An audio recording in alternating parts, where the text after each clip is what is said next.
Hey, everybody. Yes, I'm still alive. I wouldn't miss this confirmation hearing if I was in the hospital. We'd be figuring out how to do this confirmation hearing from a hospital bed. I have my big old horse pills here, my moxicillin, which I wish the pills were smaller because, hey, Carol, good morning to you too. But, you know, not everybody can swallow a pill as big as an amoxicillin. And if you guys haven't seen what I'm talking about, I'll grab 2 pills here. I'll grab you a normal size one and an amoxicillin. The white one's the amoxicillin.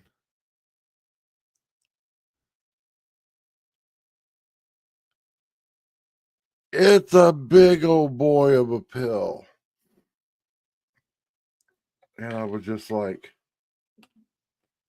because I told my doctor that, face all swollen up. I mean, it's still swollen a lot, but it's gone down probably 75%. But I told the doctor at the urgent care, I'm like, I'm having trouble swallowing. And then he gives me these big old pills.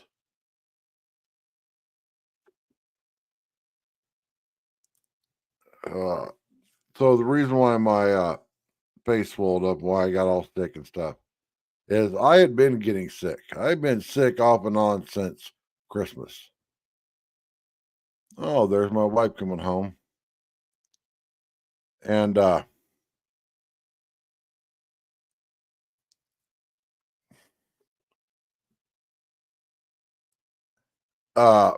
got really bad teeth. Really bad teeth. And hang on here. This is gonna be a struggle bus today.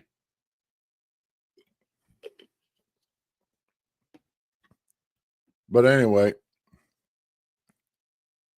so normally I just take these things. Dr. Christopher's XINFX. I take these every day and they keep the infection gone. You get those on Amazon for like $20 for a 100-count bottle. Well worth the money.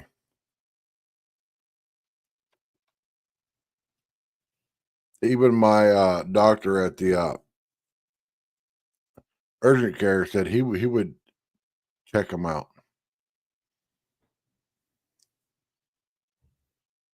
Because he's always like, if it can prevent you from coming seeing me, it's all good.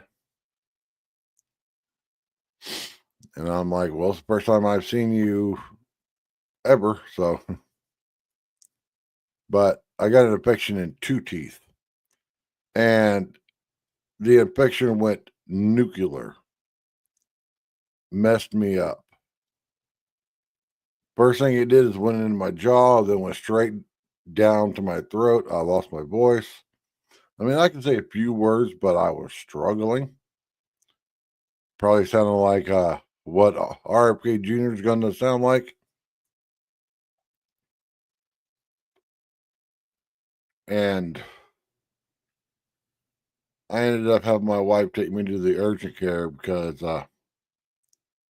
with all the health problems and stuff that I've survived, all the heart issues and the 2 strokes, I didn't want to choke trying to eat something. And I haven't had much to eat since all this started. But the good thing is I haven't been hungry either. Uh,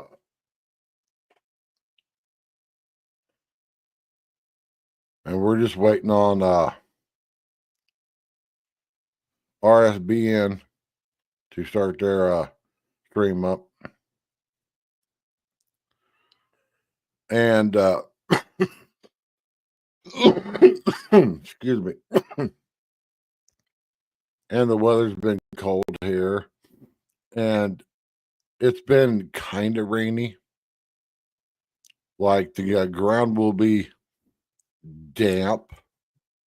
You know, you can see that there was water on the ground, but not any normal rain where I'd go out and be like, "Whoa, look at this! Look how it's storming."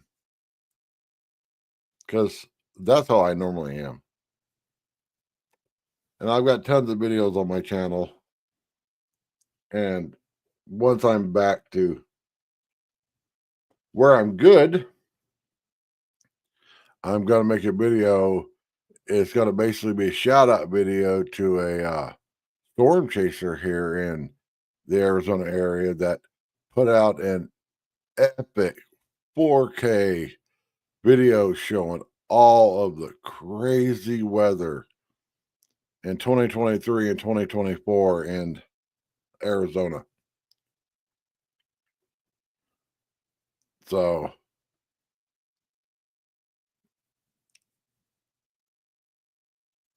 I think it's one of the guys from the Storm Runner Media YouTube channel.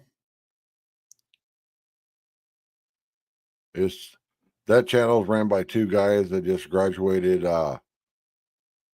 meteorology school up at NAU. Now, if you're wondering what NAU is, that's Northern Arizona University. That's up in Flagstaff. 8,000 feet up in the mountains,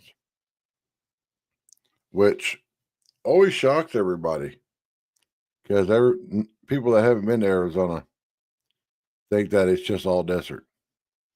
No. Only a part of the state is desert, like the part that I live in, the Phoenix area. But yeah, we have mountains here, ski resorts, have some amazing stuff that you can go do.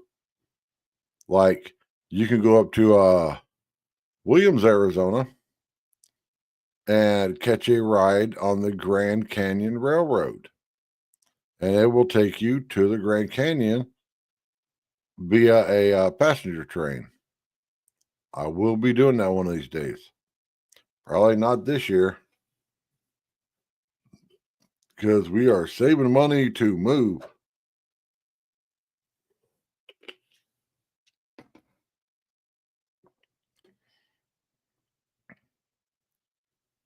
Okay, so let's go ahead and get this popped up here.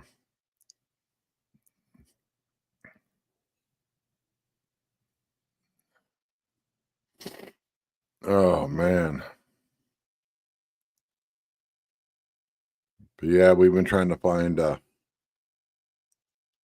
the best affordable place in Phoenix that's still got a washer and dryer. Because if it was just finding the best place in Phoenix, we would move right back to the place that we moved from. That apartment complex was called Portola Biltmore. For the size and the price, it was well worth it. Because for those of you that don't know, the average price for a 2-bedroom, 2-bath apartment here in the Phoenix area is like $1,800 a month. But you really got to look at the area that it's in, the square footage, how big the kitchen is. A lot of these places, like our place here, is under 900 square feet, which makes it a very small 2-bedroom, 2-bath. Our last place in Phoenix at the Biltmore place was 1,100 square feet. It was huge. It also had 25-foot high ceilings in it. Well, the ceiling started out when you walked in the door at 12 feet, and went up to the maximum height of 25 feet or 24 feet, I think, which was always funny.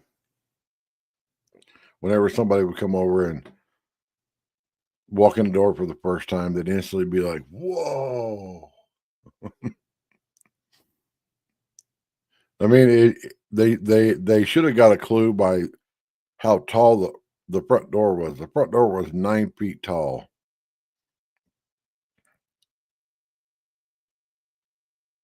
But it didn't have a washer and dryer. And after finally having a washer and dryer, we don't want to give that up. But then I remembered that there was a place right down the street. Didn't remember the name or anything. And so I had to get on Google Maps and go and find it. That place, kind of weird, but it's like 1,000 square feet. It's in our price range. It's centrally located. That was another problem, is that we didn't want to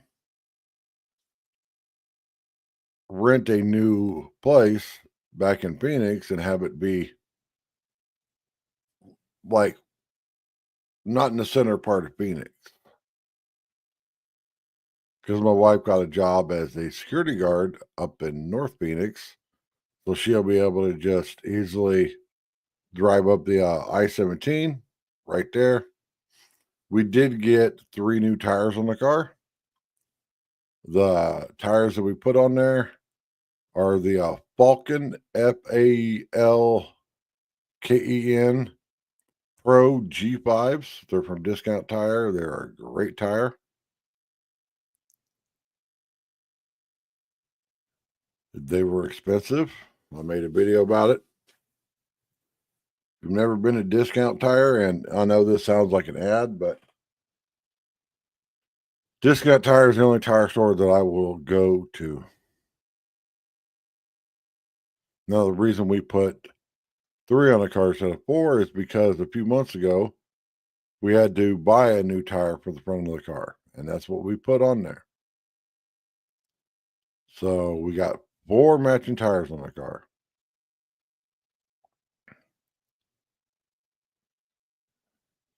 And for those of you that don't know, and are in the same boat me and my wife are in,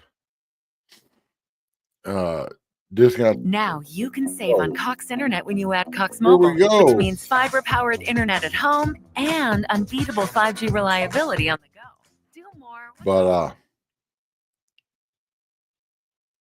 Discount Tire has a credit card you can apply for. I would tell everybody that drives a car that lives even remotely near a Discount Tire, it's cheap insurance. Because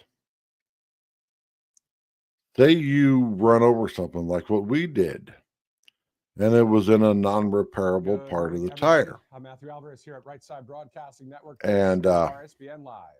You ain't got the $150, $200 to put a tire on a car. Morning in Auburn, Alabama. Of course, if you were watching your great coverage yesterday, I think we asked him about some used tire, and he's like, "Well, we have a credit card." And we're like, "Ching, let's do that." So we got a credit card that we can make small payments on it and pay it off. Exactly. That's a great thing. Slam home run that was for Carolyn Levitt. The 3 tires plus the road hazard warranty and stuff was over $700. Handling it with more like peace through strength. But way, right? knowing that my wife really go that is, hard against the, going to be traveling all the way back into Phoenix for work, truth. And when you bring that, I don't want her to have to worry about tires. Common sense and based on good things. It's going to be tough to win that battle. We're going to go to some sound bites from yesterday's press conference once those are ready, as we'll have live from the White House and more as we get rolling. Did you see that Kristi Noem walked out to the country song One Hot Mama at some kind of ceremony thing. I don't remember who the song's from, but it's a really cool country song. And I fully agree. Kristi Noem, for her age, is smoking hot. Let me, because there's two of them that, how old is Kristi Noem? Kristi Noem is 53 years old. Yeah, Kristi is 53 years old. The other woman that Trump nominated, Pam Bondi, she's 59. Yeah. I was shocked. I'm like, holy cow.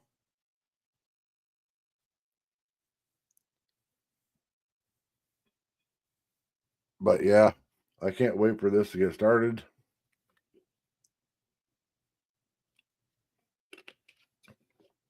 Now, I would have did the Pete Hegseth one, his confirmation hearing, but it just totally slipped my mind.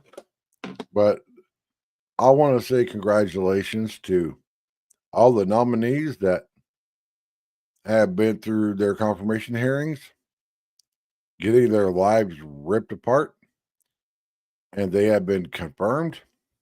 I think Trump made a great pick this time in his nominees, unlike last time.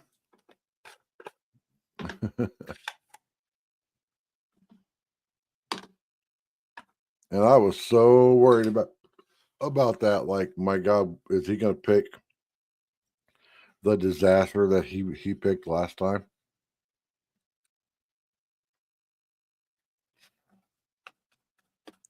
Because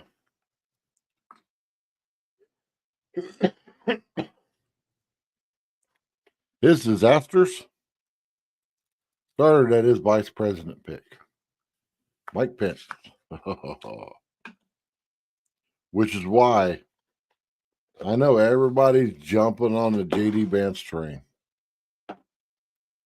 But remember, everybody, JD Vance was a never Trumper. Not just a, I don't like this, I don't like Trump. No, he came out and said he was a never Trumper. And now he's Trump's right-hand man.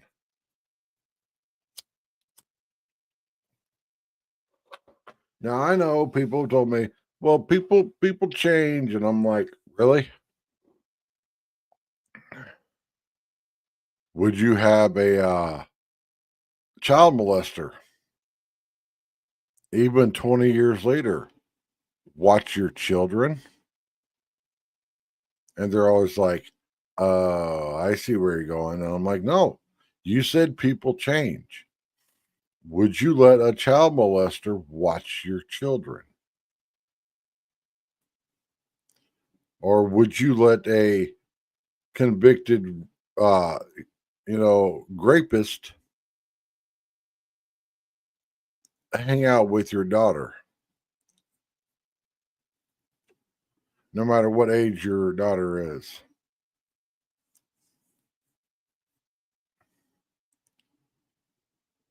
You know, that's just how I've always been raised. You stab me in the back, you do me wrong, you don't like me, then hey Ray, then you can just stay the hell over there. No amount of apologizing, anything is gonna make me like you or trust you again. Period.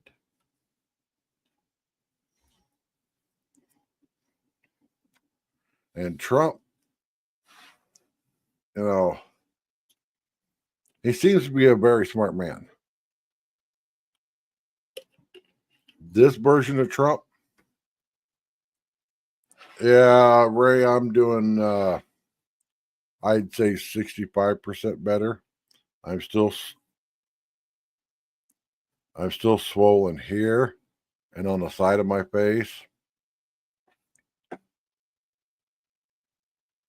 I'm gonna see how this goes on whether I can still talk when I'm done here. On whether if we do Saturday or not. This time though, our audio is going to be a whole lot better because we're going to have wireless microphones. Because I didn't realize how bad the audio was last time. You couldn't hear anything.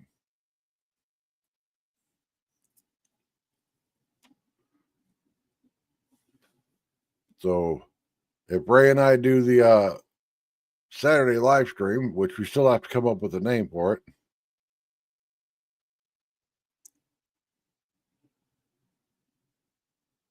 we will have good audio because we will be wireless.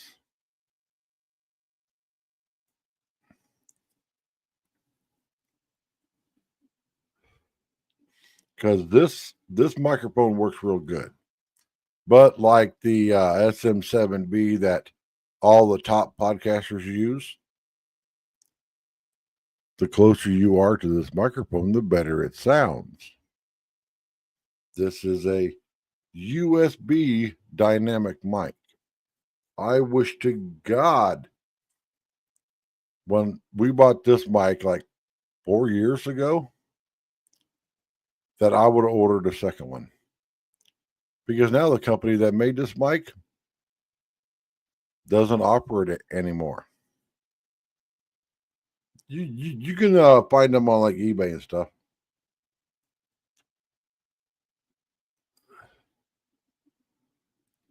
Now, if anybody's wondering about this mic, it's a Zingu. Don't ask me how to spell that. ZY-UD1. I will put it in the comment here.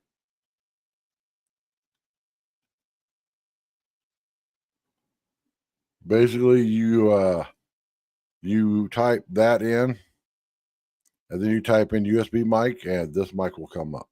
Now, it doesn't come with this. That's just a little pop filter. But yeah, this mic works really good. But the wireless mics that Ray and I will be using are really good mics. Hi, Michelle. Hey, Michelle, are you officially moved? How's it going? What's going on in your life? Inquiring minds want to know.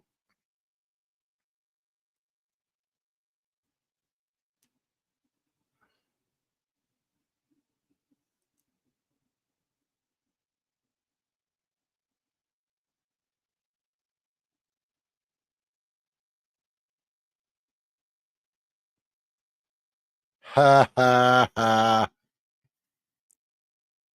Yeah, I imagine, Ray, you're going to be getting a lot of those calls.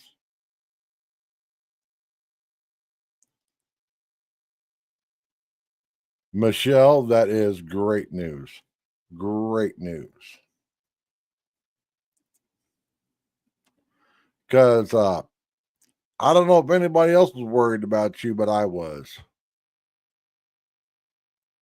And if I would have had the ability to come out there and scoop you up and bring you here to Arizona, I would have.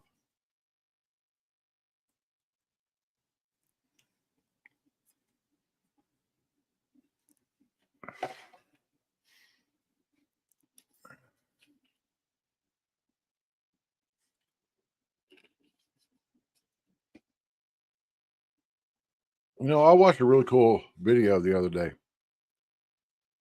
about the White House.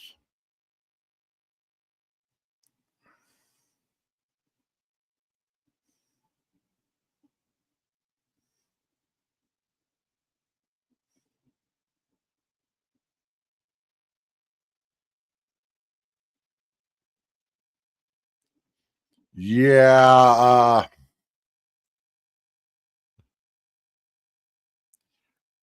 Here's a little tidbit of information. If somebody posts something on X, don't share it to YouTube.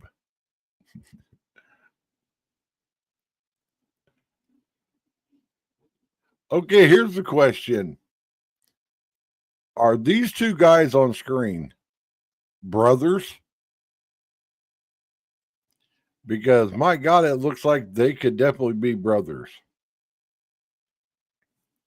But yeah, Ray, go get a job, a real job.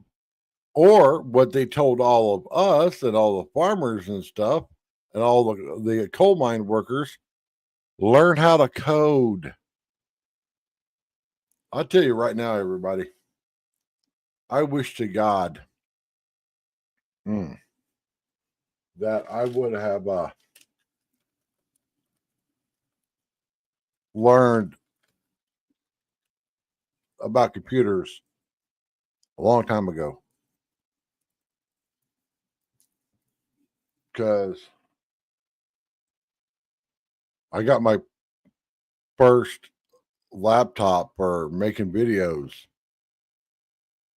6 months after I started my channel up in December of 2018. And the first actual desktop computer I got is when Trump sent out that $1,200 check. And yes, everybody thinks it's kind of ironic that I used a check from our federal government to make videos talking about how crappy our federal government is.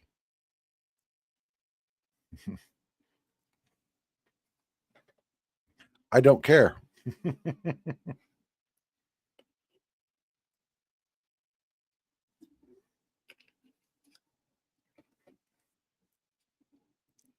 But I didn't know anything about computers.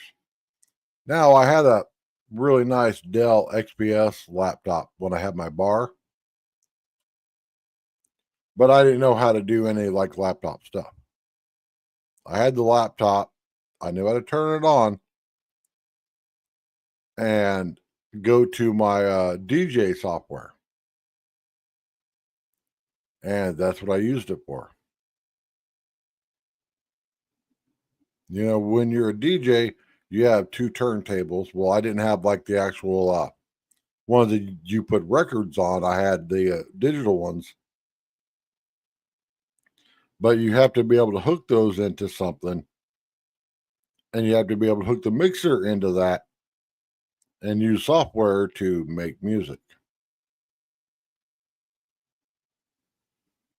And I was really good at it.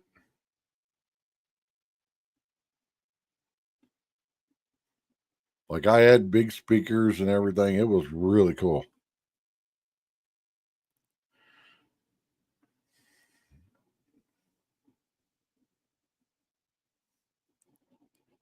Well, Michelle, I'm glad you're in a good place now.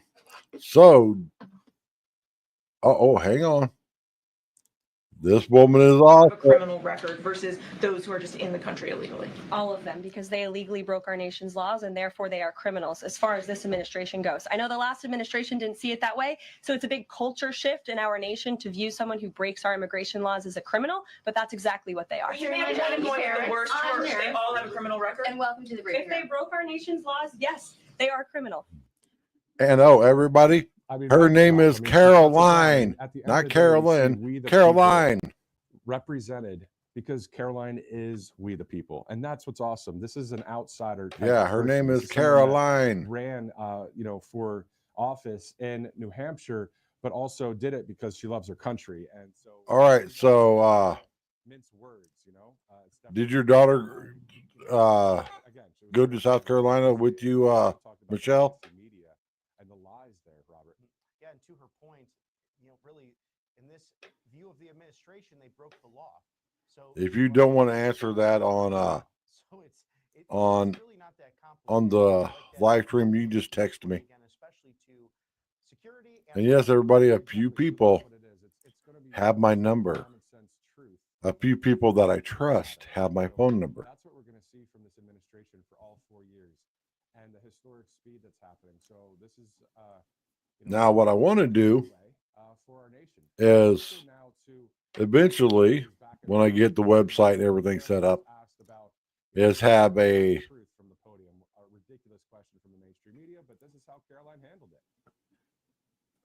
Speaking a phone to where and your role as advocating on behalf of the president or providing the unvarnished truth that is, not to lie, not to obfuscate to the American people. I commit to telling the truth from this podium every single day. I commit to speaking on behalf of the President of the United States. That is my job.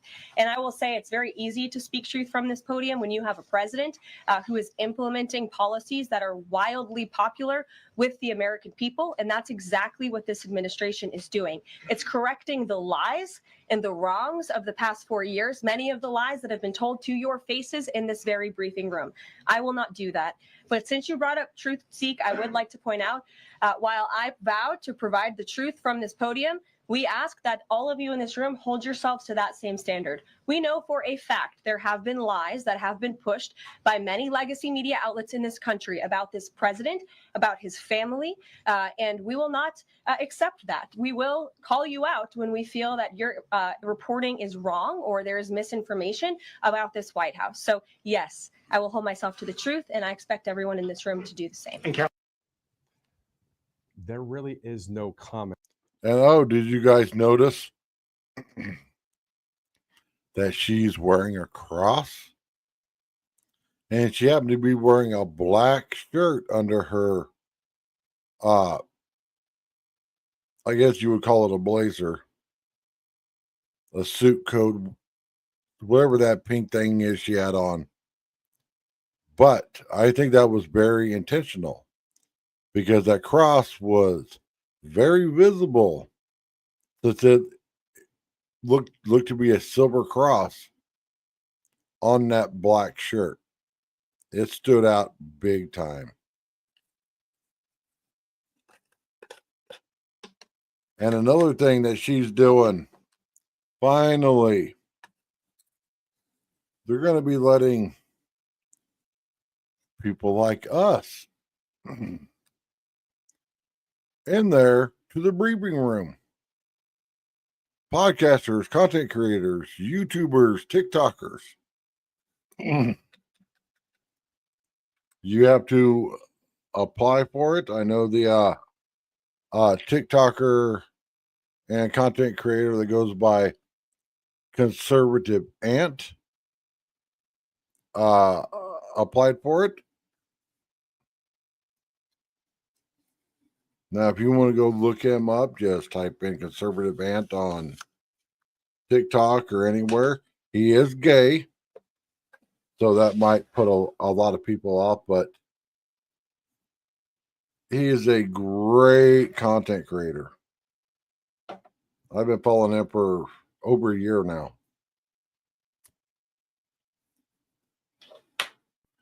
Oh, man.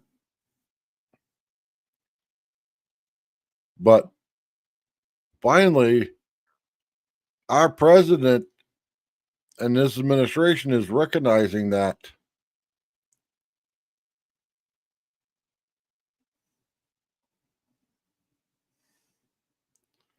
oh, yeah, exactly. Exactly. But it's good to see that our president is recognizing that it's 2025.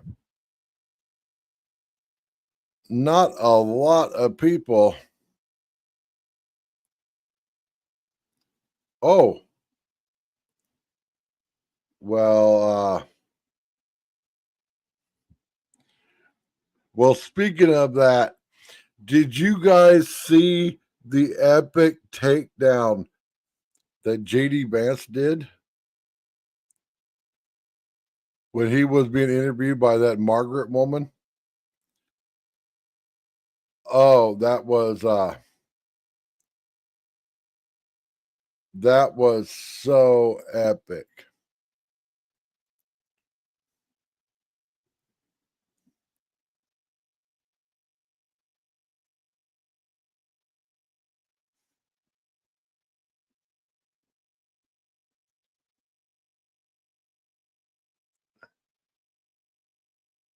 Yeah, Ray, just go online and type in JD Vance. It's me, Margaret. I guarantee something will pop up. He took that woman down. I don't remember exactly what he said, but it's gonna be the new 2025 version of whatever, Karen. And everybody, I just put a link into Michelle's new channel. So pop over there and give her a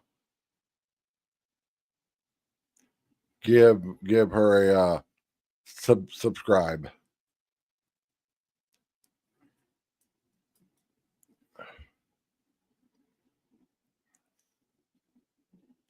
But yeah, it was epic. I think he said, "I don't give a damn, Margaret."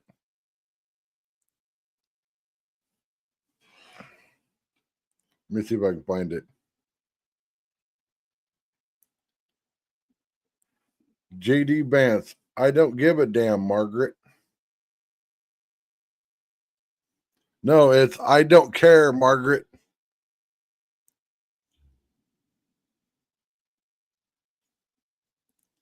Yeah. Go on to any social media, type in I don't care, Margaret, and you will find it. I'm gonna see if I can find it on here.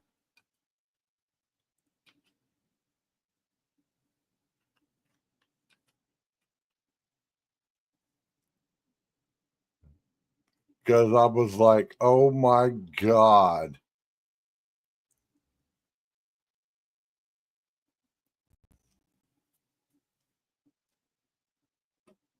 Now I just gotta find one that's short.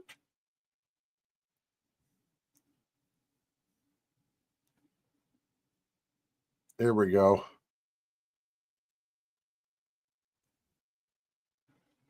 Okay, here we go, everyone.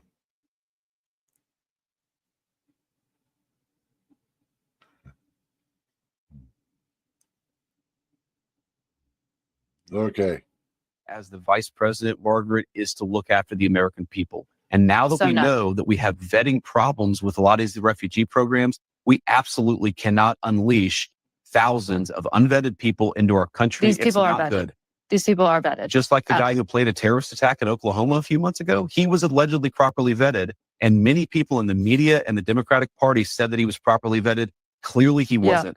I don't want my children to share a neighborhood with people who are not properly vetted. And because I don't want it for my kids, I'm not going to force any other American citizens' kids to do that either. No, and that was a very particular case. It wasn't clear if he was radicalized when he got here or while he was living here. I don't really care, Margaret. I don't want that person in my country. And I think most Americans agree with me. Yeah, I don't really care, Margaret. Oh.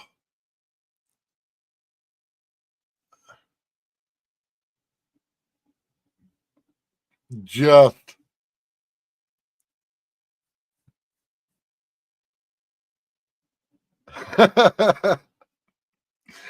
yeah. Yeah. What Ray said. Maybe JD Vance might turn out to be a good guy. But you guys also need to realize JD Vance is Gen X. And I get so much flack for talking about Gen X. But every Gen X person that I've ever met, we speak what's on our mind. We are a screw your feelings, facts matter, and suck it up, buttercup. We are the I don't really care Margaret generation. Like, I don't know if we could research where the term whatever Karen came originated from.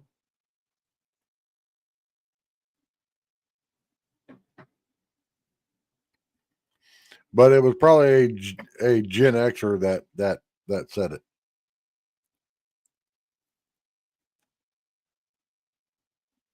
Because I get told all the time that I'm mean. I don't care about anybody's feelings. I don't. I don't care about your feelings. Why? As I have said time and time and time again, feelings change, facts don't. I've even had people argue with me. Feelings don't change, and I'm like, really? If feelings don't change, then why do we need divorce court and divorce lawyers? Huh? I've known couples that I personally went to their wedding. I was a best man at one of my friend's weddings years ago.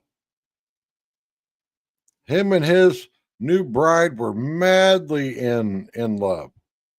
6 months later, my buddy calls me and he goes, "Hey, we're getting a divorce." And I'm like, "Really?"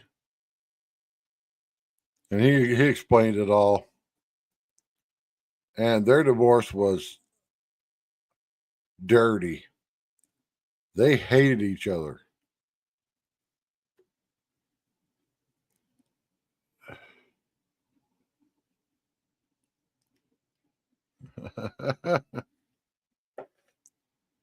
That's so weird.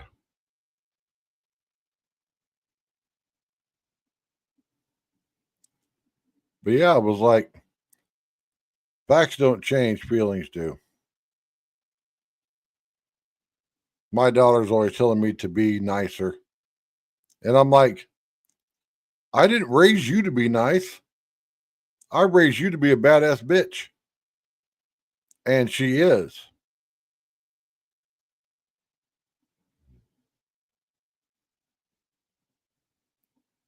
See, I know that if somebody comes after me, they've got to get through my wife and my daughter. Two tattooed, sleep deprived, heavily caffeinated nurses that will tear you apart and then take care of you and put you back together. And if you've never been with a nurse, you don't know what I'm talking about. But especially nurses that deal with the public. My daughter deals with the public.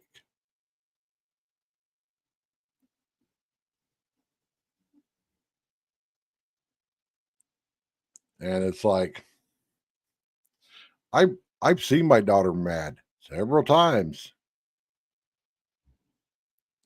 When my daughter started dating her new boyfriend, Randy, like 7 years ago, I just told Randy one thing. I'm like, good luck, bro, and you can't bring her back. And he's like, what's that mean? I'm like, you will find out. It's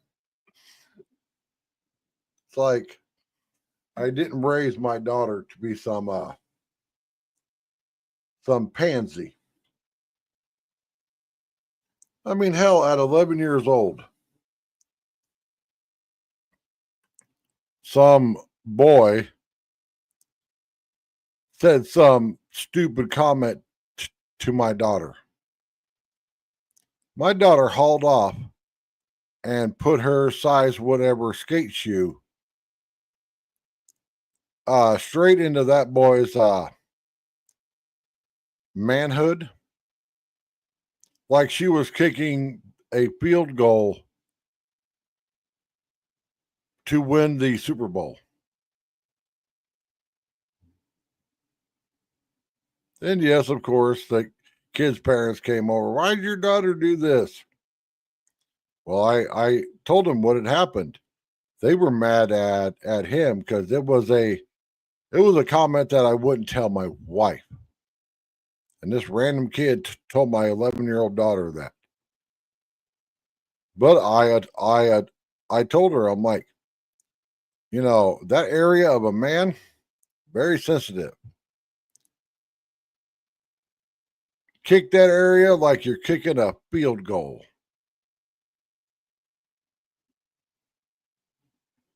And I'm like, I don't know any man alive that can do anything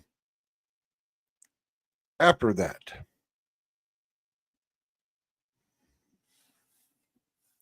But I just think it's awesome. And of course, Randy's found out because my daughter is very, very stubborn. And when you mix very stubborn with a whole lot of caffeine, and then you mix in a few beers, that's a recipe for disaster. I remember one time I was over there, I was spending the night, and my daughter was all wound up, and and her boyfriend Randy was like, calm down, and I'm like, oh bro, no. Yeah, she went ballistic on him.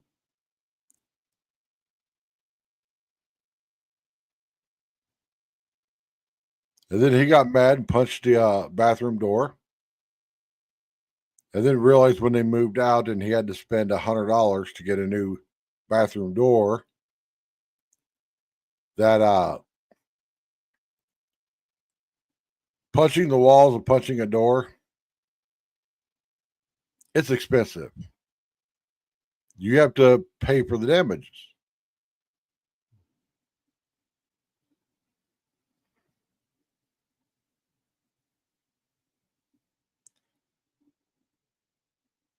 Holy cow, I've been live for almost an hour and still no RFK. Oh, man. My freaking throat.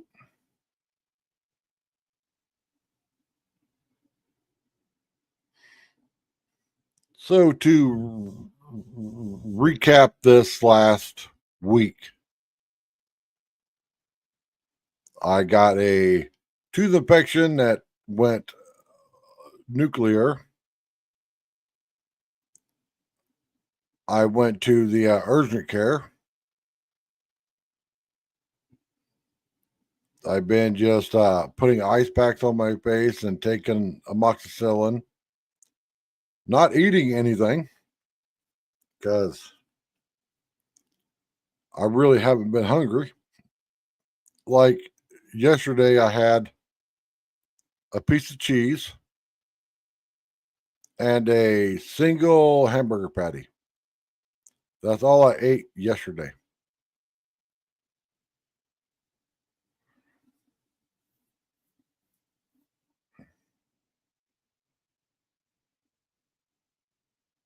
Like since all this started, I might have eaten a couple thousand calories in a week's time. But yay for weight loss. What's weird, I haven't been hungry.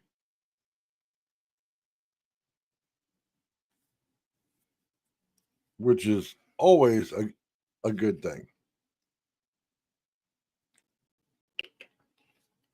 Like I still have a Red Baron brick oven pizza, a pepperoni one in my freezer. And if you've never tried the Red Baron brick oven ones, you can pick them up at pretty much any grocery store. They are delicious.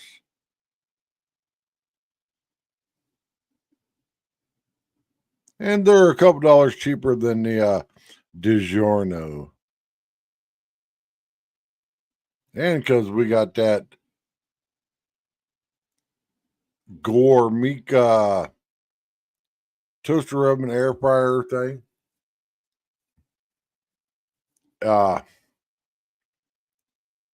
You can fit a full-size pizza in it.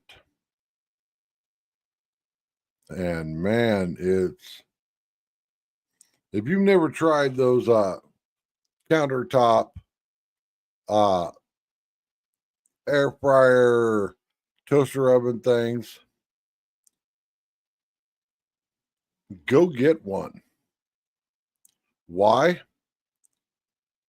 Because it's eventually going to pay for itself. Now, why am I saying that? Because ever since we got ours, we haven't turned the oven on. And if you know anything about how an electric oven works, an electric oven is 220 volt. That's a whole lot of power. The little air fryer toaster oven is 110 volt. Plugs into a wall socket anywhere.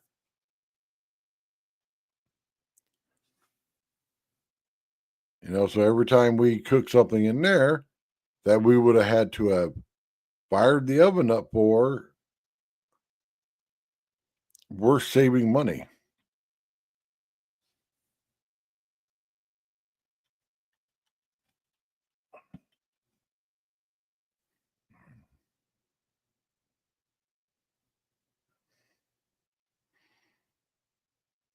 Now, hang on. I will show you the one that I got.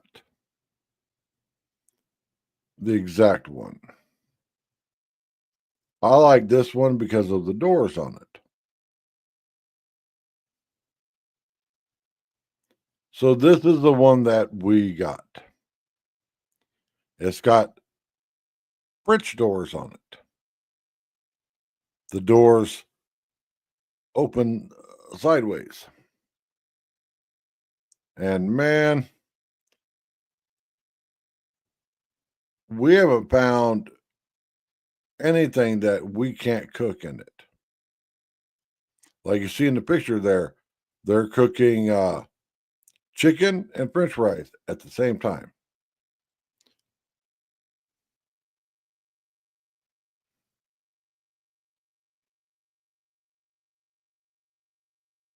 But yeah. And also, when you start it up, it takes about 3 minutes to heat up. And for like doing the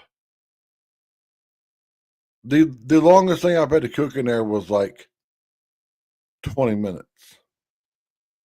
Like you have a frozen pizza, a full-size frozen pizza is 10 minutes. So from the time that you hit the pizza button and get it start warming up till the time the pizza is done, maybe 14 or 15 minutes.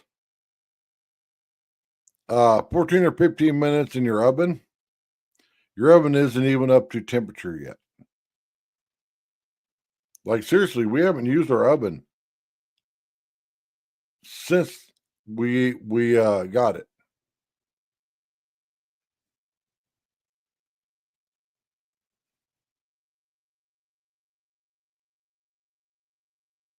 Now there is a company that makes a microwave air fryer oven thing. I don't know how good that would work.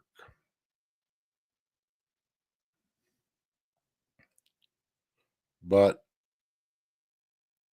I'm thoroughly impressed. Like I made bacon in it the other day. Like a week ago, I made bacon because I saw that there was a bacon button on it. I made nice, crispy bacon in my air fryer. It was fully cooked, not overcooked. It was perfect. I love it.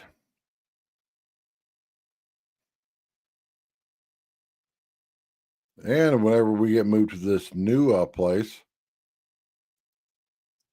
I'm going to start my cooking channel back up, Big Mike's Kitchen, because I like to cook.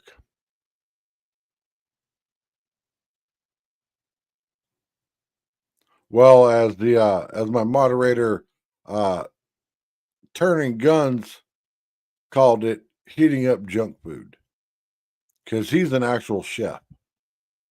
If you guys didn't know that, Billy, aka Turning Guns, is an actual chef. So when I said that I was going to be like doing hamburger helper and grilled cheese and stuff, oh, that's something else I made in it. I made grilled cheese in it. Perfect. Not burnt, not anything. It was perfect.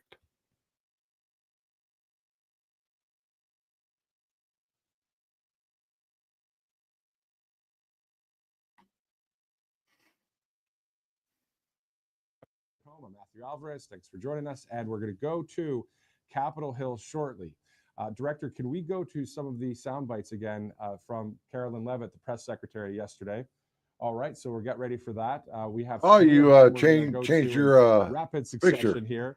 The rapid response team from the Trump team is awesome as well. I mean, they just get it right away. As soon as there's a story out there, oh, that's the thing. All right. The left wing tries to control the minds of the people. They're saying, "Oh, this is what is true," but it's not. It's a false narrative, right? So it's great to have a network like Right Side to bring it to the truth of common sense, but also the rapid response team. Let's talk about that. Yeah, I can't do anything like Director, if we can, to the sound on my the White House cell phone. I can't figure out anything. Telling the truth. I need my computer to be able to do it. When the reporter asked her if she's going to hold to the truth as the White House secretary, here's what she had to say. 3,500 arrests ICE has made so far since President Trump came back into office. Can you just tell us the numbers? How many have a criminal record versus those who are just in the country illegally? All of them, because they illegally broke our nation's laws and therefore they are criminals as far as this administration goes. I know the last administration didn't see it that way, so it's a big culture shift in our nation to view someone who breaks our immigration laws as a criminal, but that's exactly what they are. You're not going the worst first. They all have a criminal record. And welcome to the briefing. If they broke our nation's laws, yes, they are criminal. Yes. Briefing room, speaking to the American public. Do you view yourself and your role as advocating on behalf of the president or providing the unvarnished truth that is, not to lie, not to obfuscate to the American people? I commit to telling the truth from this podium every single day. I commit to speaking on behalf of the President of the United States. That is my job. And I will say it's very easy to speak truth from this podium when you have a president who is implementing policies that are wildly popular with the American people. And that's exactly what this administration is doing. It's correcting the lies and the wrongs of the past 4 years, many of the lies that have been told to your faces in this very briefing room.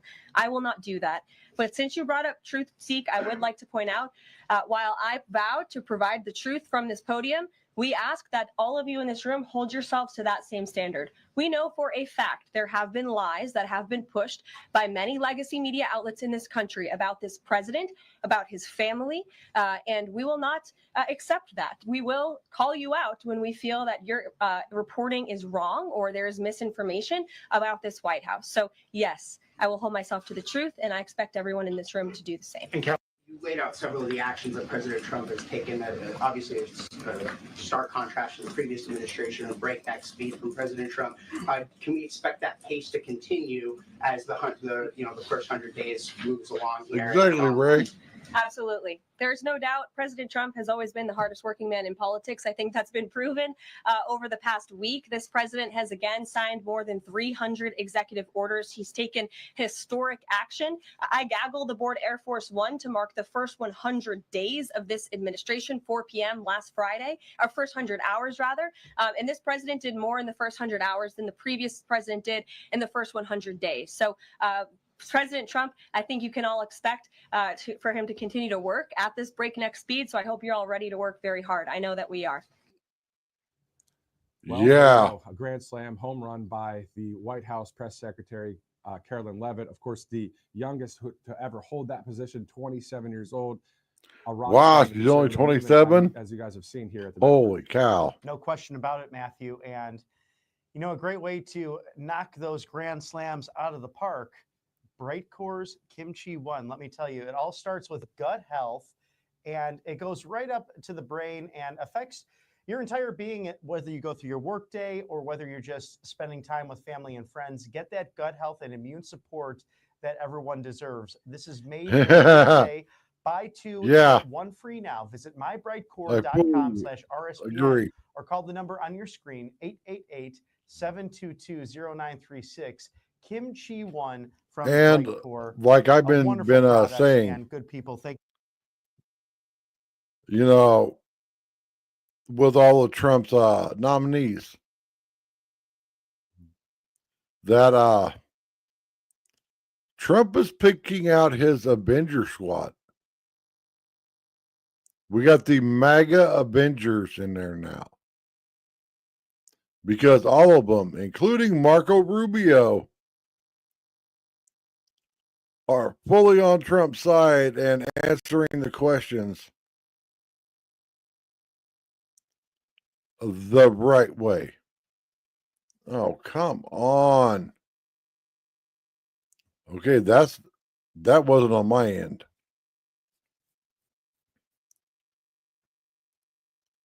But yeah. Now, up until I did the Marco Rubio confirmation hearing, I was kind of on the fence about him.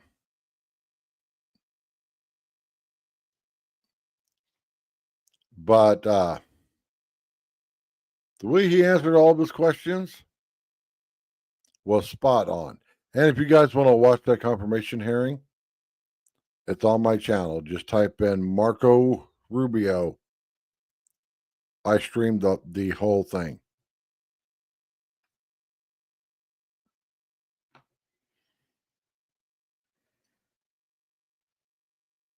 And oh, did you see how little Miss Rich Girl Selena Gomez was all fake crying from her multi-million-dollar home?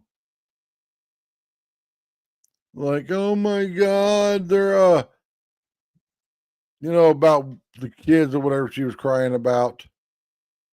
Hey, Selena Gomez, did you shed a tear when you heard about the horrific death of Lincoln Riley?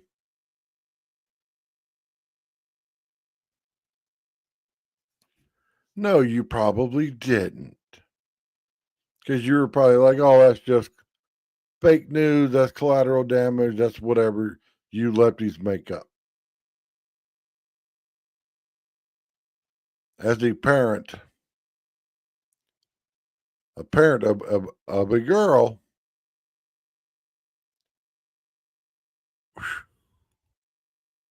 if that happened to her, I would probably go off the deep end.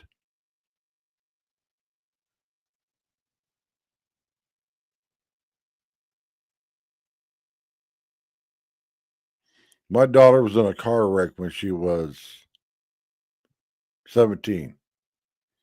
Not her fault. She was in the backseat of a car, and a stupid woman ran a red light, slammed into the car. I made it to the scene as fast as I could. Climbed my big ass up over a 7-foot tall wall.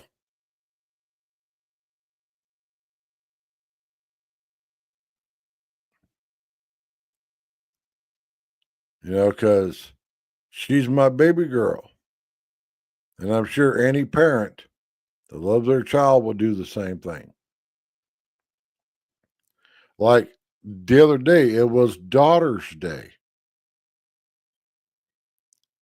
And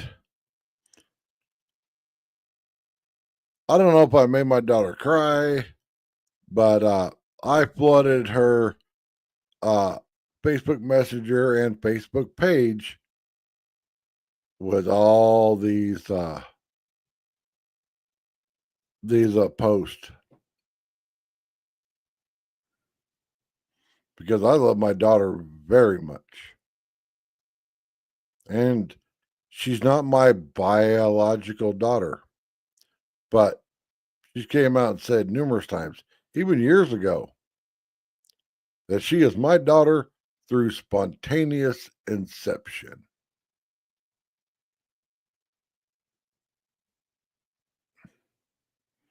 Oh, the neighbors got their puppies out.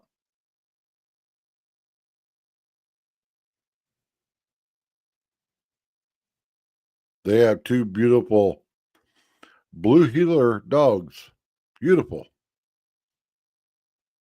The older one's named Memphis, and the young one's named Phoenix. Beautiful. Phoenix is a little darker in color than Memphis. He's got a lot more black in his coat. Memphis has more white, but just beautiful dogs. And Memphis loves me. Oh my God, loves me. Any time he sees me, he comes running over and jumps up on me because he doesn't get to jump up on anyone else. And the first couple times he jumped up on me, his owners, my neighbors, were like, "Oh my God, I'm so sorry." And I'm like, "Nah, it's all right." But I looked at Memphis and I'm like, "I'm the only one you could jump on. Can't jump on anyone else." And I've never seen him jump on anyone else. He only jumps up on me. And I'm not talking like 4 paws off the ground. It's just that he will stand up on his back legs, and he just loves me.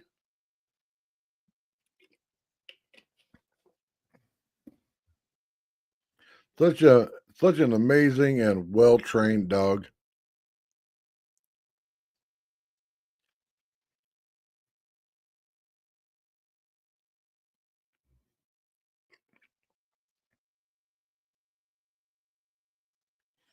My neighbor said that when they moved here that they were lucky to have found this place because blue heelers are on the banned breed list here in the Phoenix area.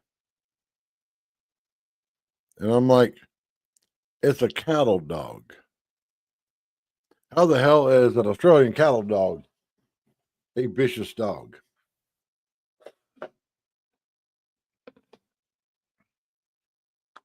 And a lot of things that people don't understand.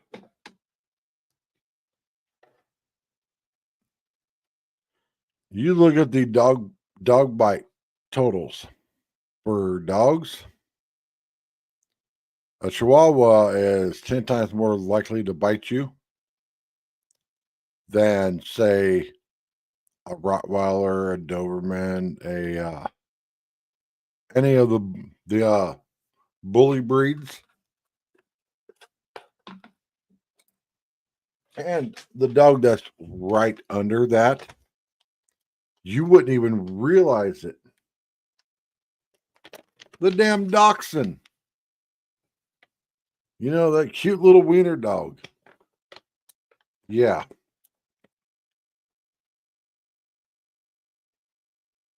The wiener dog is a very biting dog. I remember when we moved here, we were bringing some stuff here because it took us like a week to get moved here. Trip after trip after trip in my small car. For those of you that don't know, I have a 2019 Toyota CHR, and now if you don't have any idea what that car looks like, I just put a video up a couple days ago of us having to get tires on the car.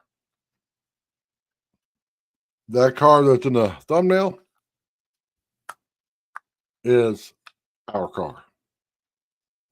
Great car. It's a great car. I love it.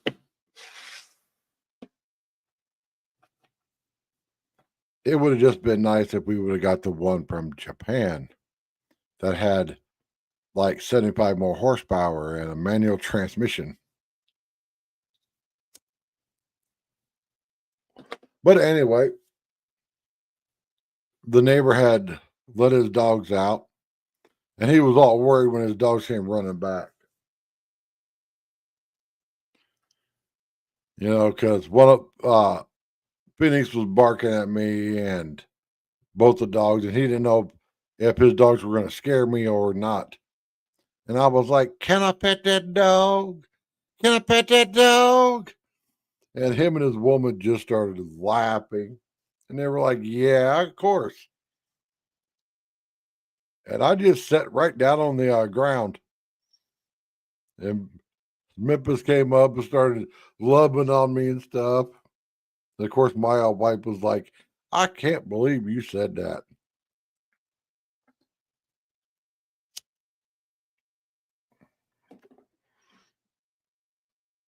Like, can I pet that dog?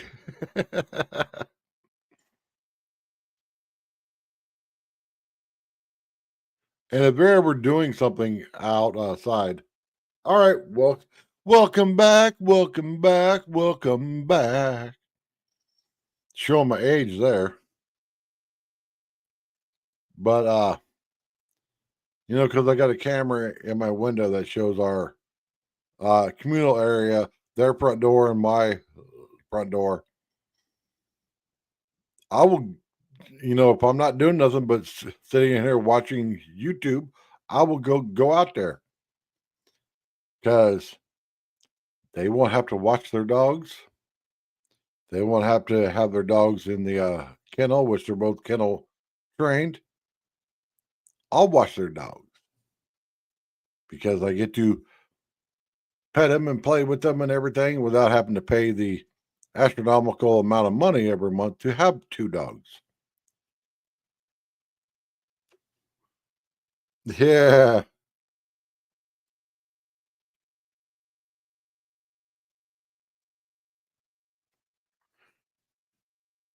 Now, it's really going to suck moving though, because I've only lived in a couple places where I've actually liked my neighbors. When I lived in Phoenix at the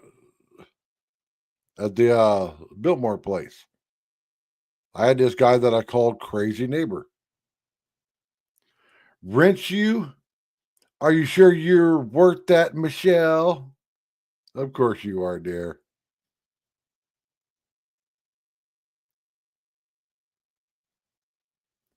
There you go.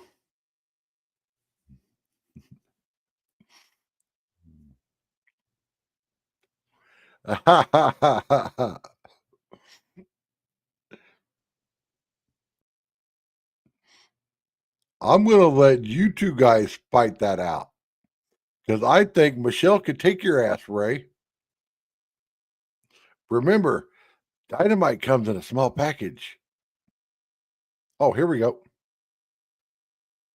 You have been accessible to members and staff on both sides of the aisle and have demonstrated strong commitment to fulfilling the responsibilities of this role.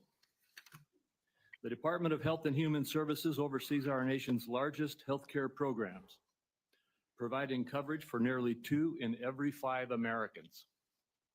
Improving Medicare, Medicaid, and CHIP, among other initiatives, presents challenges, especially in the face of a rapidly aging population, stubbornly high costs, and persistent barriers to access. However, this also provides us an opportunity to deliver bold, transformative solutions.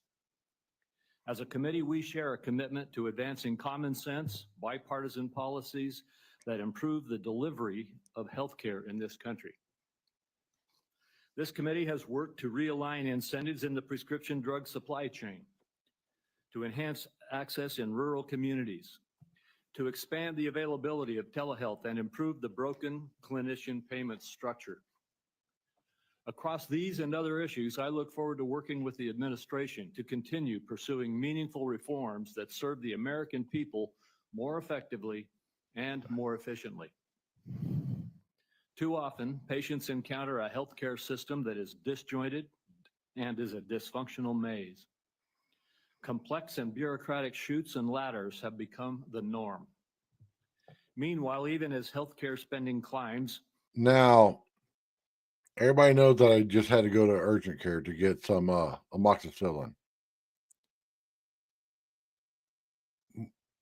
It was like 2 hours after I got home. I get a text from my pharmacy that my prescription is ready. And I'm like, holy shit, really? So when I get there, the guy that I call Crazy Hair, he's like a Hawaiian type guy, got his big old like long afro looking thing, kind of like the character that The Rock plays on the Moana cartoon. And he's like, yeah, as soon as we see a prescription come in for an antibiotic, we fill it first. And I was like, cool.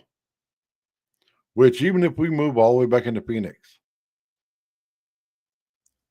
I will probably switch my pharmacy to the Price Pharmacy close.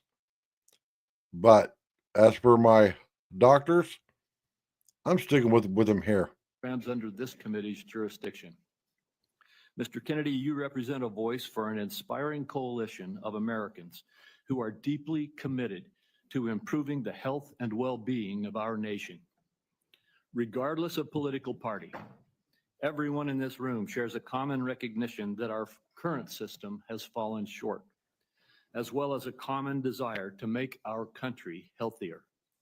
I look forward to today's conversation as well as your testimony, Mr. Kennedy. Okay, here's two things that need done immediately. No more dyes in food. Well, three things. No more dyes. No more, non-sugar products, like, whatever that sweetener is that goes in everything. And get rid of Monsanto seeds. If you don't know what I'm talking about, Monsanto came out years ago and made seeds that don't reproduce. Where do you think we get seedless watermelons and stuff from? Saving vaccines. It has been lucrative for him and put him on the verge of immense power. This is the profile of someone who chases money and influence wherever they lead, even if that may mean the tragic deaths of children and other vulnerable people. Now, Mr. Kennedy is fond of saying he's not making recommendations about whether parents should vaccinate their children. He's just asking questions and giving people choices. It's a slippery tactic to dodge any real responsibility for his words and actions.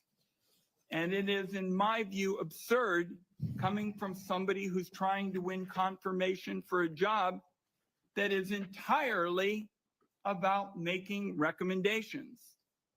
These recommendations are going to have life or death consequences for the American people.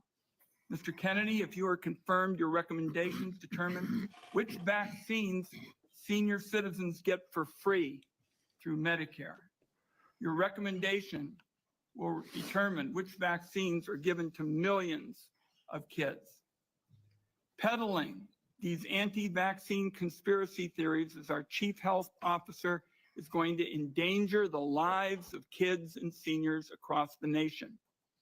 Just look at what happened when Mr. Kennedy inserted himself into an anti-vaccination crisis in the island nation of Samoa. All right. If the vaccines work, then why did Joe Biden need to pardon all the vaccine manufacturers? I guarantee here in another 10 years, all the ugly truth about all those little jibby jabs that everybody had to take are going to rear their ugly head. And I'm not just talking about the big bad bug that we just dealt with. Well, I'm talking all the crazy vaccines that you have to give your kids. Because I found a chart and I showed my daughter this, that the rise in ADHD in kids is right in line with the rise of the number of vaccinations that you have to give kids. And I've also said this a long time. Look at the Amish. They don't vaccinate. And I personally have never seen a fat Amish person. And during this whole big bad bug thing, it didn't seem to affect them.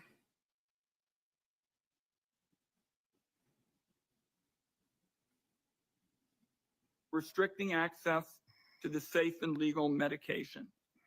Meanwhile, as the Trump budget office threw the Medicaid program into chaos yesterday, Republicans in Congress are proposing deep cuts to the program that will rip away health care from millions of Americans who count on this vital lifeline. Cuts to Medicaid of this magnitude are going to jack up the cost of health insurance. It'll shutter nursing homes and rural hospitals, deprive seniors and Americans with disabilities of home-based care. That approach amounts to handing over our nation's health system to for-profit insurance companies who've made a fortune delaying and denying care. Mr. Kennedy has virtually no knowledge or experience in handling these issues. It leaves him unprepared to take on a crisis like the nation witnessed yesterday when the Trump budget office shut down the federal Medicaid payment portal. After a careful review of Robert F. Kennedy Jr.'s statements, actions, and views, materials that I have reviewed personally and closely, I've reached the conclusion that he should not be entrusted with the health and well-being of the American people. When he's taken every side of every issue, how can this committee and the American people believe he has anything to say? Let me close by saying I believe more strongly than ever, and I have specialized in healthcare during my time in public service, that we're at a turning point with regard to healthcare in America. If there's one word to describe Americans' feelings towards the healthcare system, it's disillusion. At every single turn, people feel like they're rolling a load of dice, loaded dice, when they try to get healthcare. Americans are justifiably angry, fed up, and tired of a system that puts profits over patients. Instead of debating meaningful ways to improve Americans' health care, now the committee is being forced to relitigate settled science about vaccines and whether or not the federal government should help Americans get affordable health care. I know where Democrats on this Finance Committee stand when it comes to an agenda to lower costs and improve care. I must say, I cannot say the same about the nominee sitting in front of me. And let me acknowledge, finally, Mr. Chairman, Terry Mills from Portland, Oregon, who is here to represent Nurses for America. And I'd like to enter a statement from her organization into the record at this time. Thank you, Mr. Chairman. Without objection. Thank you, Ranking Member Wyden.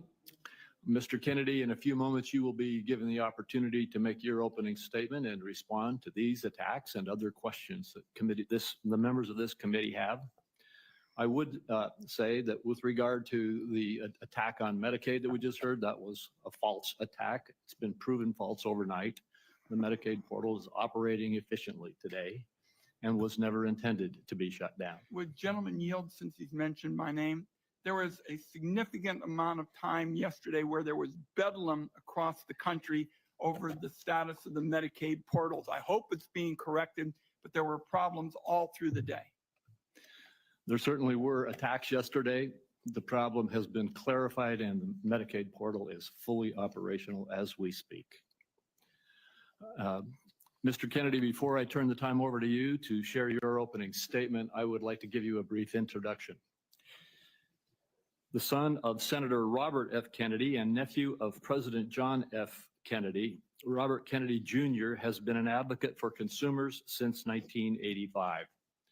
After graduating from Harvard University, Mr. Kennedy studied at the London School of Economics and received his law degree from the University of Virginia Law School and a master's degree in environmental law from Pace University. He has founded 2 advocacy groups and has spent the last 40 years working to restore and protect children's health. He was a former independent candidate in the 2024 presidential election, and President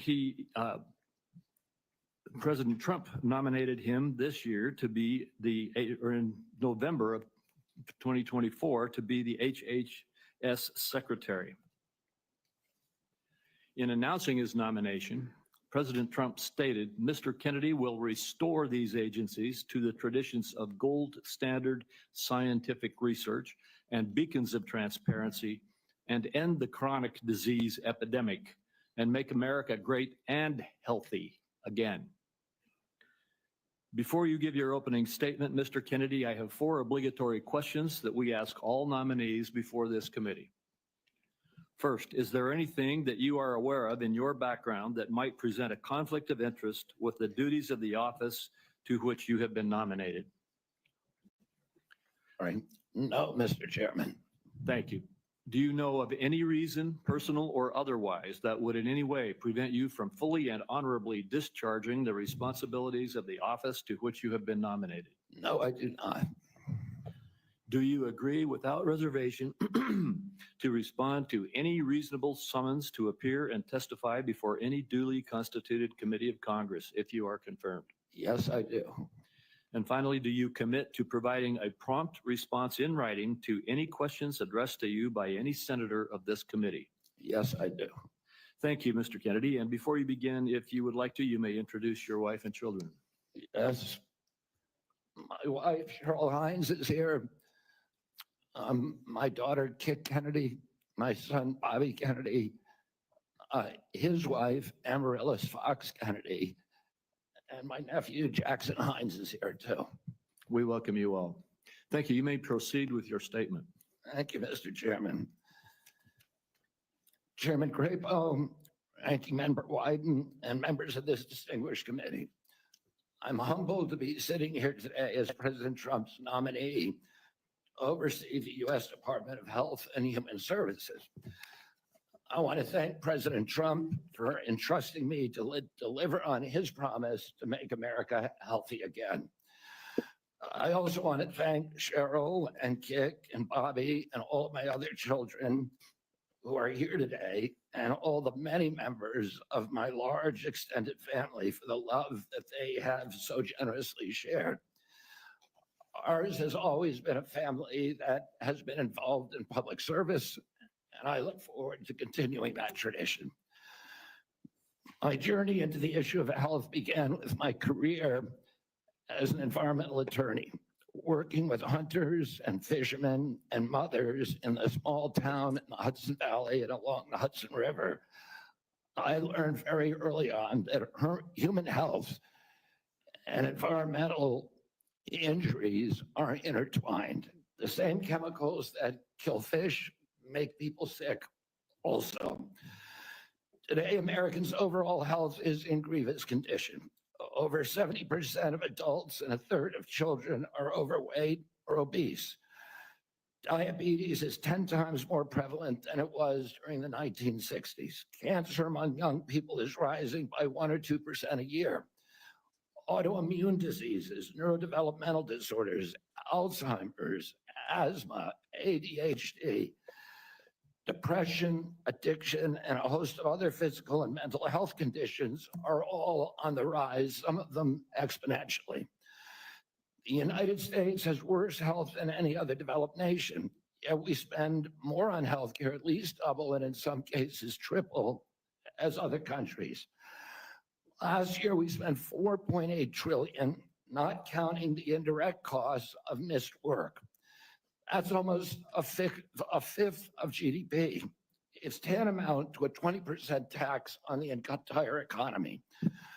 No wonder America has trouble competing with countries that pay a third of what we do for health and have better outcomes and a healthier workforce. But I don't want to make this too much about money. It's the human tragedy that moves us to care. President Trump has promised to restore America's global strength and to restore the American dream, but he understands we can't be a strong nation when our people are so sick. A healthy person has 1,000 dreams. A sick person has only one. Today, over half of our countrymen and women are chronically ill. When I met with President Trump last summer, I discovered that he has more than just concern for this tragic situation, but genuine care. President Trump is committed to restoring the American dream, and 77 million Americans delivered a mandate to him to do just that, due in part to the embrace and elevation of the Make America Healthy Again movement. This movement, led largely by MAHA moms from every state, you can see many of them behind us today, and in the hallways and in the lobbies, is one of the most transcendent and powerful movements I've ever seen.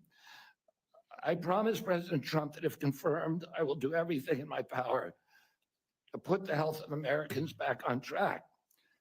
And I've been greatly heartened to discover a deep level of care among members of this committee too, both Democrats and Republicans. I came away from our conversations confident that we can put aside our divisions for the sake of a healthier America. For a long time, the nation has been locked in a divisive healthcare debate about who pays. Well, when healthcare costs reach 20%, there are no good options, only bad ones.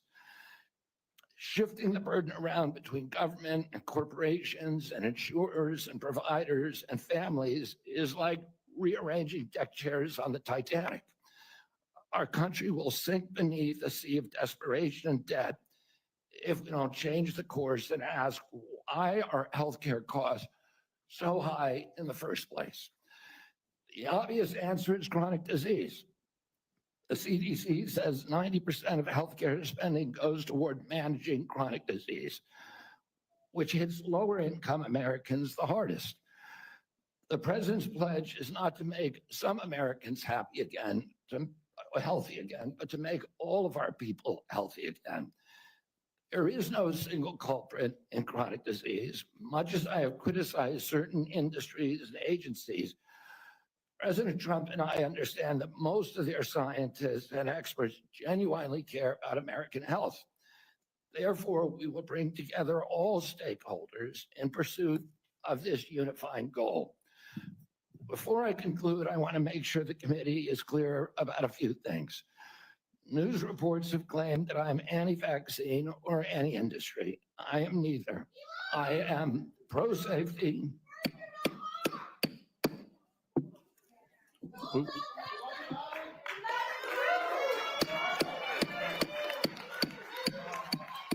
We'll have order. Please proceed, Mr. Kennedy. I am pro-safety. I worked for years to raise awareness about the mercury and toxic chemicals in fish, and nobody called me anti-fish. And I believe that that vaccines play a critical role in healthcare. All of my kids are vaccinated. I've written many books on vaccines. My first book in 2014, the first line of it is, I am not anti-vaccine, and the last line is, I am not anti-vaccine. Nor am I the enemy of food producers. American farms are the bedrock of our culture, of our politics, of our national security. I was a 4-H kid, and I spent my summer working on ranches. I went to work with our farmers. I want to work with our farmers and food producers to remove burdensome regulations and unleash American ingenuity. MAHA simply cannot succeed without a partnership, a full partnership of American farmers. In my advocacy, I've often disturbed the status quo by asking uncomfortable questions. Well, I'm not going to apologize for that. We have massive health problems in this country that we must face honestly. And the first thing I've done every morning for the past 20 years is to get on my knees and pray to God that he would put me in a position to end the chronic disease epidemic and to help America's children. That's why I'm so grateful to President Trump for the opportunity to sit before you today and seek your support and partnership in this endeavor. I will conclude with a promise. The members of this committee, to the president, and to all the tens of millions of parents across America, especially the moms, who have propelled this issue to center stage. Should I be so privileged as to be confirmed, we will make sure our tax dollars support healthy foods. We will scrutinize the chemical additives in our food supply. We will remove financial conflicts of interest from our agencies. We will create an honest, unbiased, gold standard science at HHS, accountable to the president, to Congress, and to the American people. We will reverse the chronic disease epidemic and put the nation back on the road to good health. Thank you. Thank you, Mr. Kennedy. Mr. Kennedy, I will begin. Each of us will have 5 minutes to ask you questions, and then at the conclusion of the hearing, if there are further questions, there will be an opportunity for those questions to be submitted to you, and I ask that you respond to them promptly. Mr. Kennedy, you have emphasized the importance of nutrition in preventing and managing chronic disease, improving health outcomes, and reducing health costs. I share your interest in the relationship between our diet and our well-being. And if confirmed, I look forward to partnering with you on those efforts.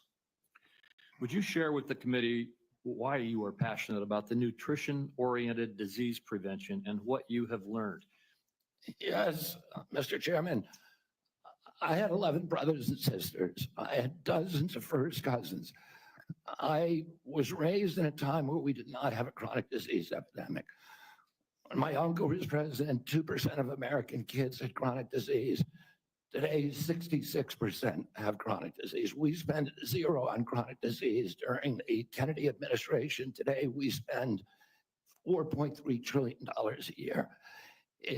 With 77% of our kids cannot qualify for military service. When I was a kid, the typical pediatrician would see one case of diabetes in his or her lifetime, 40 or 50-year career. Today, 1 out of every 3 kids who walks through her office door is diabetic or pre-diabetic.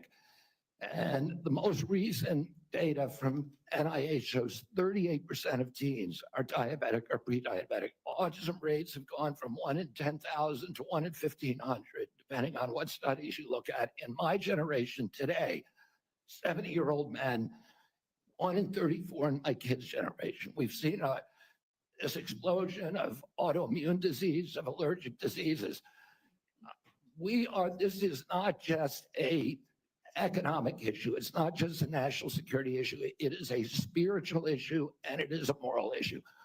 We cannot live up to our role as an exemplary nation, as a moral authority around the world, and we're writing off an entire generation of kids.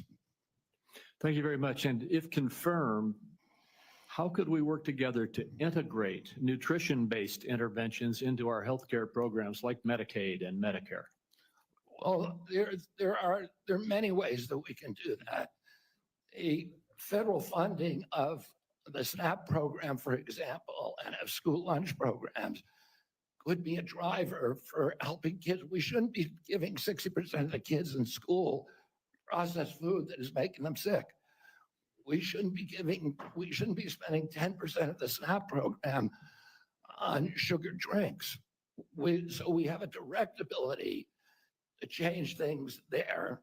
We also, in Medicaid and Medicare, we need to focus more on outcome-based medicine, on putting people in charge of their own health care, of making them accountable for their own health care so they understand the relationship between eating and getting sick. Most importantly, we need to deploy NIH and FDA to doing the research to understand the relationship between these different food additives and chronic disease so that Americans understand it and make sure that Americans are aware. But I don't want to take food away from anybody. If you like a cheeseburger, a McDonald's cheeseburger, a Diet Coke, which my boss loves, and you should be able to get them. If you want to eat Hostess Twinkies, you should be able to do that. But you should know what the impacts are on your family and on your health. Thank you. Senator Wyden.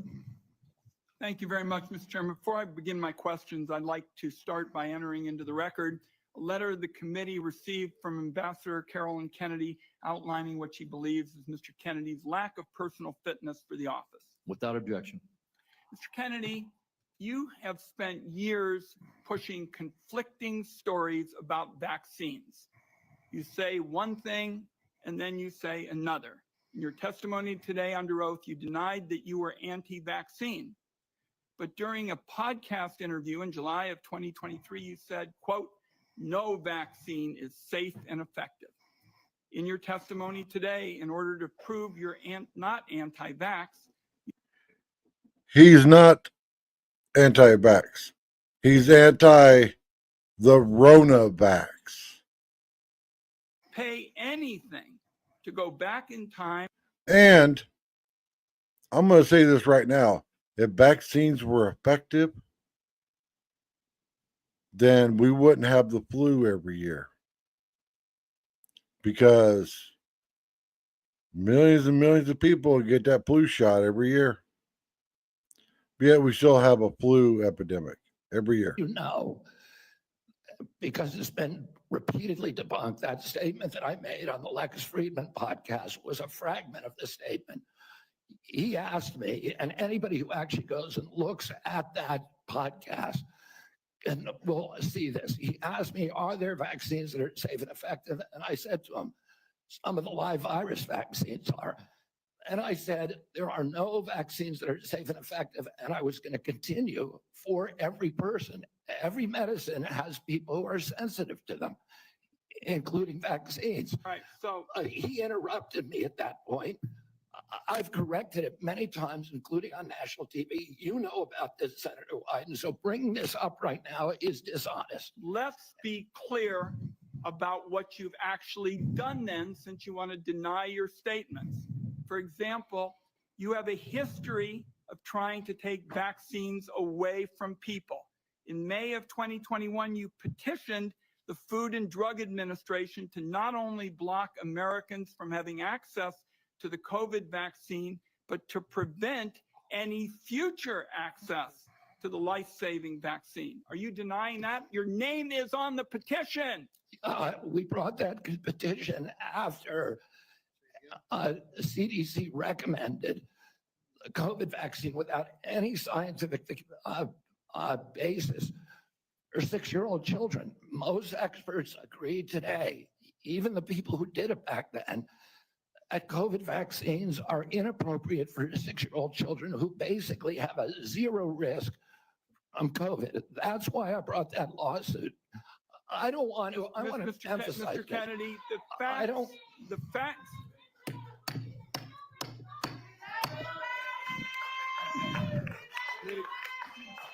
The committee will be in order. Oh my God! Here we go again with the protesters. Senator, I'm not against If you'll hold off for a second, Mr. Kennedy, to the audience. Comments from the audience are inappropriate and out of order. And if there are any further disruptions, the committee will recess until the police can restore order. Please follow the rules of the committee. Mr. Kennedy, you may proceed. I also want to point out that your recitation of what happened in Samoa is absolutely wrong, and you know it's wrong, and you know it's wrong. We'll get to that in a moment. Right now, we're talking about the petition that you filed to block Americans from having access to the vaccine and to prevent any future access to the vaccine. Those facts are on the record. My third question to you is, you made almost $5 million from book deals. mostly promoting junk science. In 2021, in a book called The Measles Book, you wrote that parents had been, quote, misled into believing that measles is a deadly disease and that measles vaccines are necessary, safe, and effective. The reality is measles are in fact deadly and highly contagious, something that you should have learned after your lies contributed to the deaths of 83 people, most of them children, in a measles outbreak in Samoa. So my question here is, Mr. Kennedy, is measles deadly, yes or no? The death rate from measles historically in this country in 1963, the year before the introduction of the vaccine, was 1 in 10,000. Let me explain what happened in Samoa. In Samoa in 2017 or 2015, there were 2 kids who died following the MMR vaccine. And the vaccination rates in Samoa dropped precipitously from about 63% to the mid-30s. So they've never been very high. And in 2018, 2 more kids died following the MMR vaccine, and the government of Samoa banned the MMR vaccine. I arrived a year later when vaccination rates were already below any previous level. I went there, nothing to do with vaccines. I went there to introduce a medical informatics system that would digitalize records in Samoa and make health delivery much more efficient. I never gave any public statement about vaccines. You cannot find a single Samoan who will say, I didn't get a vaccine because of Bobby Kennedy. I went in June of 2019. The measles outbreak started in August. Oh, clearly I had nothing to do with the measles. Not only that, Mr. Kennedy, Senator, not only that, if you let me finish, you have had some time. if you let me finish, Senator, if you let me finish, there are 83 people died when the tissue samples were sent to New Zealand. Most of those people did not have measles. We don't know what was killing them. The same outbreak occurred in Tonga and Fiji, and no extra people died. There were 7 measles outbreaks in the 13 years prior to my arrival. I just would like to get my time back. The nominee wrote a book saying that people had been misled into believing that measles is a deadly disease. He's trying now to play down his role in Samoa. That's not what the parents say. That's not what Governor Green says. It's time to make sure that we blow the whistle on actually what your views are. At least we're starting. We need to move Senator, on. I support the measles vaccine. I support the polio vaccine. I will do nothing. So who is this secretary idiot that's sitting up makes there? it difficult or discouraging. Not Kennedy, but the other guy. Anybody who believes that ought to look at the measles book you wrote. That guy. Parents have been misled into believing that measles is a deadly disease. That's not true. We need to move on. Senator Grassley. Welcome. I'm going to do like I did in my office. I'm just going to make some points to you. I got about 7 I want to quickly get done. And then at the end, I'm going to ask if you disagree with anything I say, and then address those things you disagree with. I'll make sure I save time for you to do that. A key responsibility of each member of Congress is oversight. Oversight allows us to hold bureaucrats accountable to the rule of law, and it helps keep faith with taxpayers. I expect HHS to provide timely and complete responses to congressional oversight. Number 2, PBMs, something you and I discussed in our office. I've been working to hold pharmacy benefit managers accountable in order to lower prescription drug prices. I expect you to work with us to hold PBMs accountable, and that may even asking your support for legislation that's before the Congress. Drug pricing. Senator Durbin and I have for a while been trying to get a bill passed that requires price disclosures on TV ads for prescription drugs. Knowing what something costs before buying it is just common sense. Yes, President exactly. Trump tried to do this by regulation in his first term. Vice President Vance co-sponsored our bill last Congress. I ask you to support this bill, or if you can do it by regulation, to do it by regulation. On rural health care, the previous administration dragged its feet in opening up slots for rural community hospital demonstration programs. It also ignored concerns from rural pharmacies when implementing changes to Medicare Part D, and ignored rural needs when it comes to distributing physician residency slots. I expect you to prioritize rural Americans' healthcare needs. On agriculture, in our meeting earlier this month, we talked at length about agriculture. You prefaced the conversation by saying you will not have jurisdiction over these issues. I expect you to leave agricultural practice regulations to the proper agencies, and for the most part, that's USDA and EPA.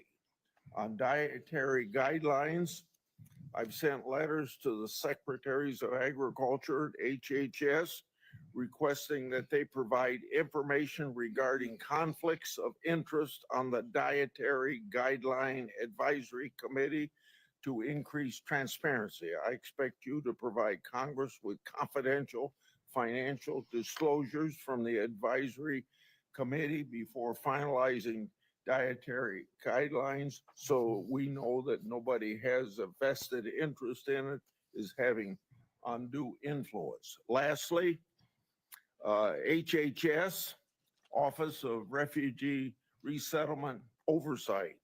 Last year, I expanded my investigation into HHS's Office of Refugee Resettlement. I wrote 24 contractors and grantees whose job it is to place unaccompanied children with sponsors.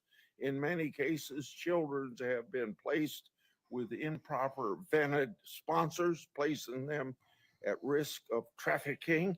The Biden administration's HHS directed these taxpayer-funded contractors and grantees to not respond to my inquiry.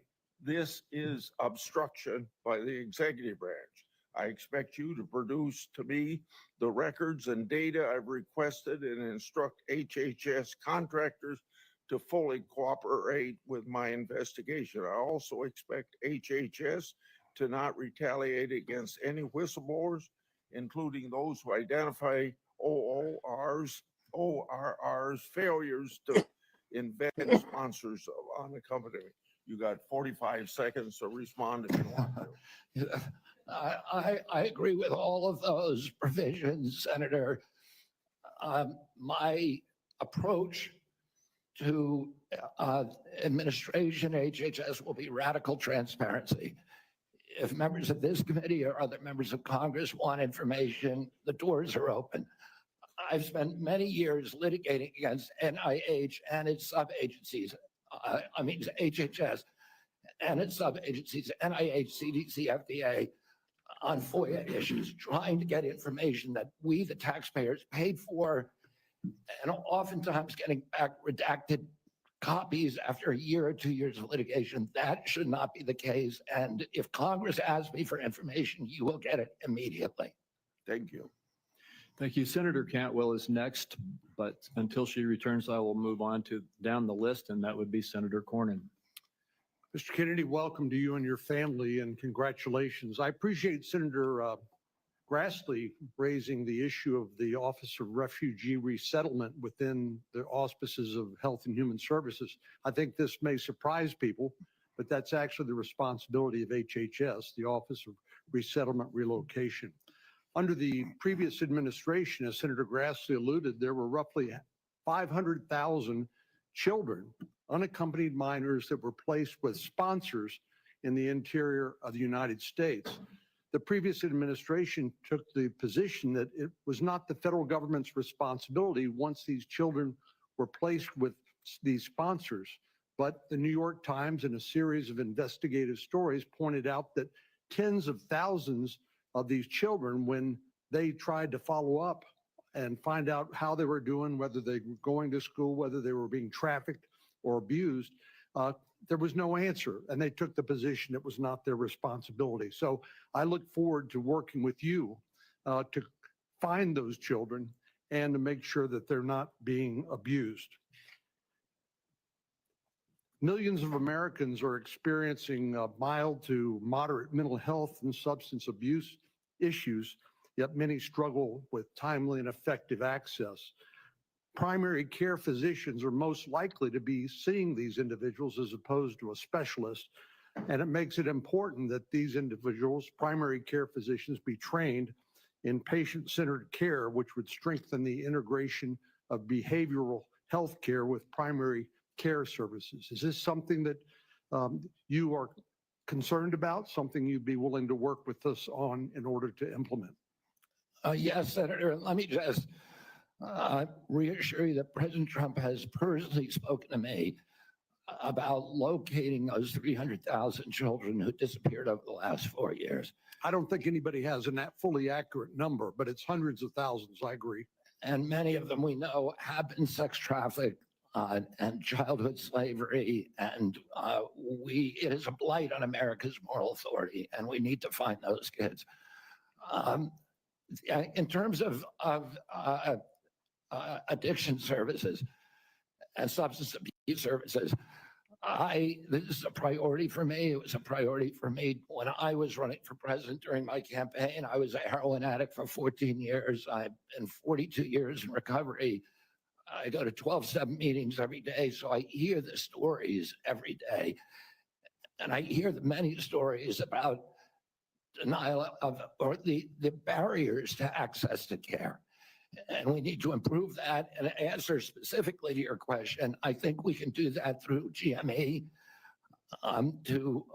which is a program that is funded by HHS, that is the largest funder for medical school students.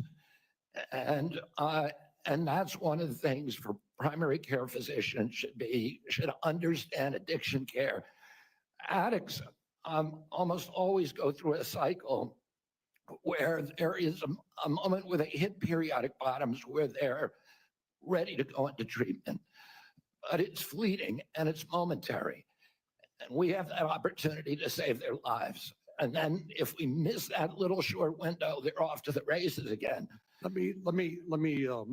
I appreciate your answer. Our time is short. Let me get to one more question that I think is very important.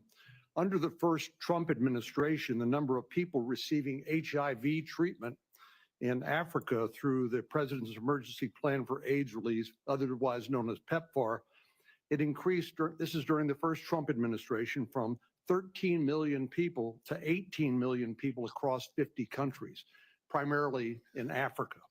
Africa has about 1.3 billion people today, or in 2021. It's projected to have 2.5 billion people by 2050, or 25% of the global population. In 2020, PEPFAR reported that 2.8 million babies were born without HIV. That was something that would not have happened but for the PEPFAR program. So it has simply been one of the most successful public health programs in the world and saved approximately 26 million lives. Failure to continue this program, in my view, would risk ceding that leadership to adversaries like China. And I'd like to know whether you support the objectives and goals of PEPFAR, and would you work with me and my colleagues to make sure that this program continues to provide life-saving antiviral drugs to people who are most in need? I absolutely support PEPFAR, and I will happily work with you to strengthen the program. Thank you. Senator Bennett.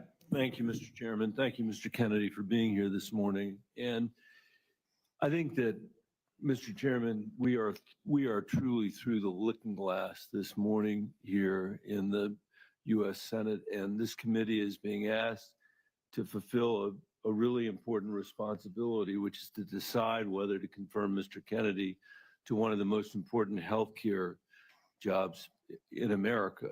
And the reason I think it's so important is for many of the reasons you said in your opening statement, which is that we live in the richest country in the world, and we have some of the worst health outcomes of any industrialized country in the world.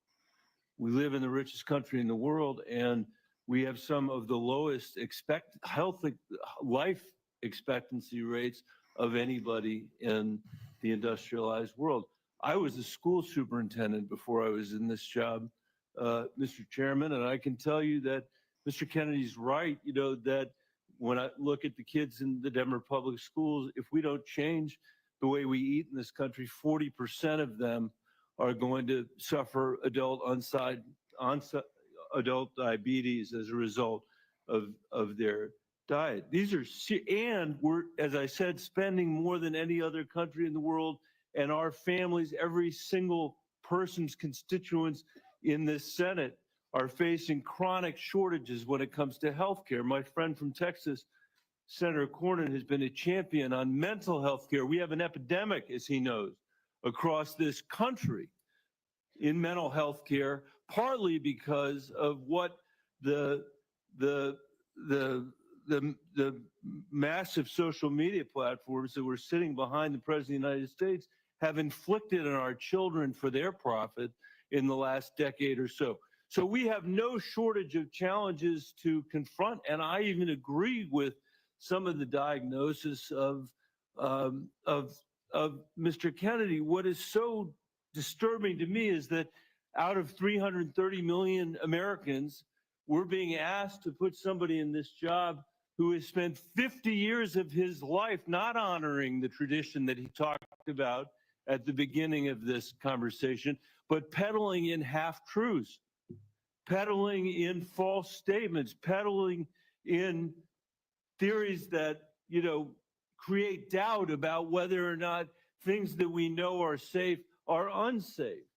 Not that every vaccine in America is unsafe, not that you can't possibly have an adverse reaction, but that parents and children in my old school district and school districts all over this country would be better off not getting vaccinated than getting vaccinated.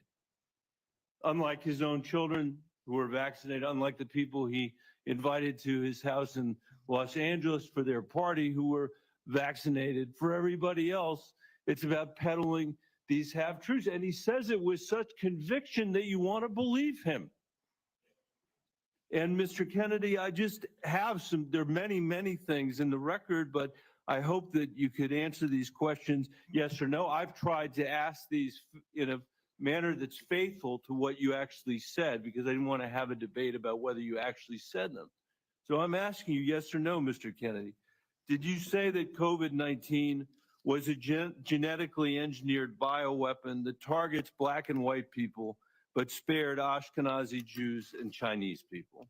I didn't say it was deliberately targeted. I just quoted an NIH-funded and NIH published study. Did you say that it targets Black and white people, but spared Ashkenazi Jews? I quoted a study, Your Honor. I quoted an NIH study that showed that. I'll take that as a yes. I have to move on, I have to move on.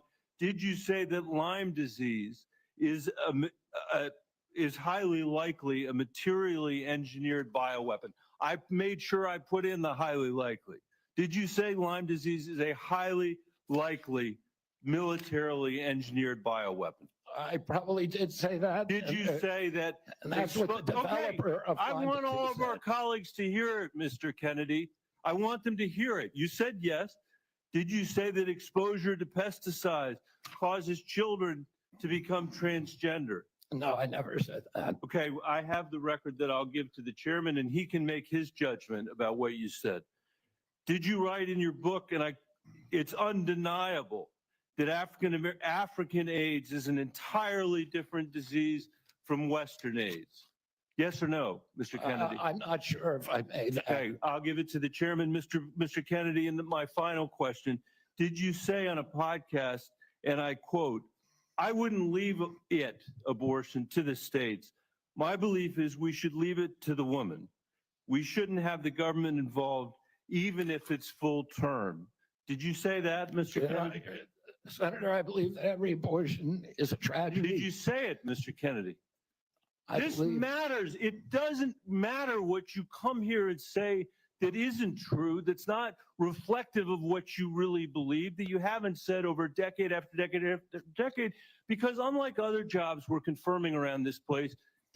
My God, I hate this guy. Did you say it? Well, I don't know what I said 2 weeks ago. It's like, I guarantee I could find some stuff on this guy that he said that if I were to question him, Mr. Warner, did you say this? Well, did you say it or didn't you? Because we have proof that you said it.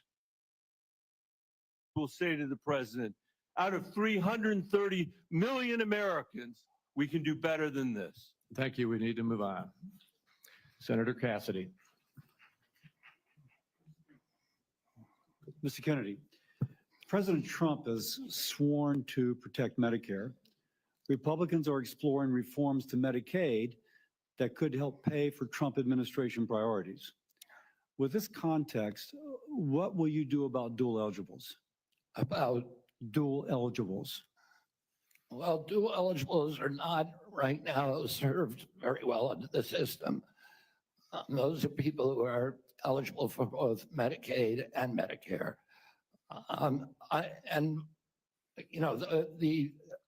I suppose my answer to that is to make sure that the programs are consolidated, that they're integrated, and the care is integrated. I look forward to working with you, Dr. Cassidy, on making sure that we take good care of people who are dual eligible. And how do you propose that we integrate those programs?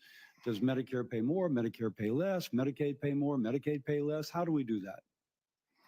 Well, I'm not exactly sure because I'm not in there. I mean, it is difficult to integrate them because Medicare is under fee-for-service. It's paid for by employer taxes. Medicaid is fully paid for by the federal government, and it's not fee-for-service. So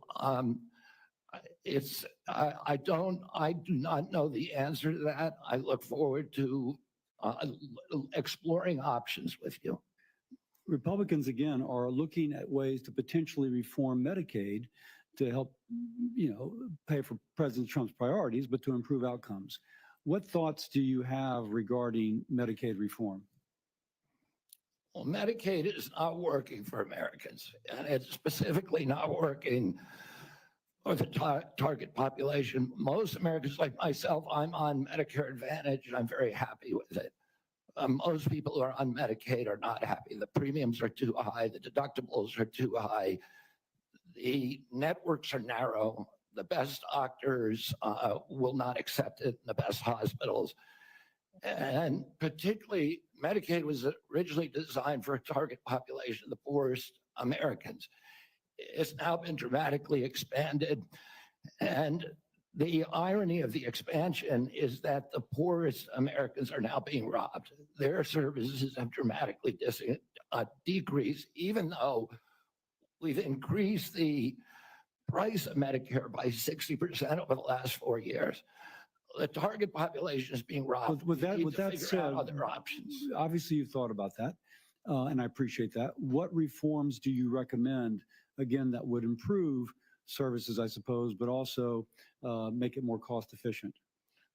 Well, President Trump has given me the charge of improving quality of care and lowering the price of care for all Americans. There are many things that we can do.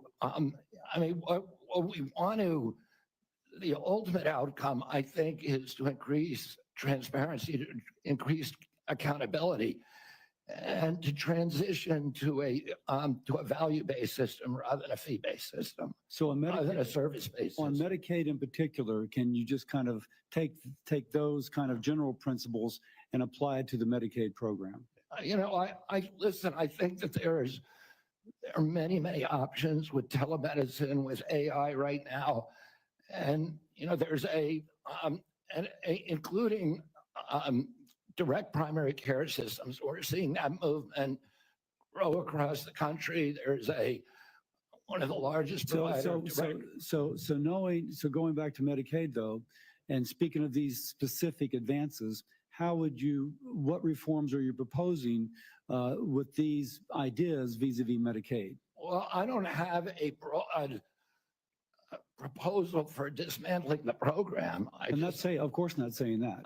I think what we need to do is we need to experiment with pilot programs in each state. We need to keep our eye on the ultimate goal, which is value-based care, which is transparency, accountability, access. And one more thing, going back to Medicare, you mentioned you're an MA. You mentioned earlier the Medicare fee for service. Do you have any kind of thoughts as to whether or not patients on fee for service should move into MA, or how should we handle that? Whether patients who are on Medicare fee for service, traditional Medicare, yes, that's their choice right now. I mean, we have, I think, 32 million Americans, or 30 million Americans on Medicare, on traditional Medicare, and then another 34 or 34 on Medicare Advantage, roughly half and half. And I think more people would rather be on Medicare Advantage because it offers very good services, but people can't afford it. It's much more expensive. Oh, in answer to your first question, there are all kinds of exciting things that we can be doing, including cooperatives, which President Trump has supported, including health savings accounts, which President Trump has supported.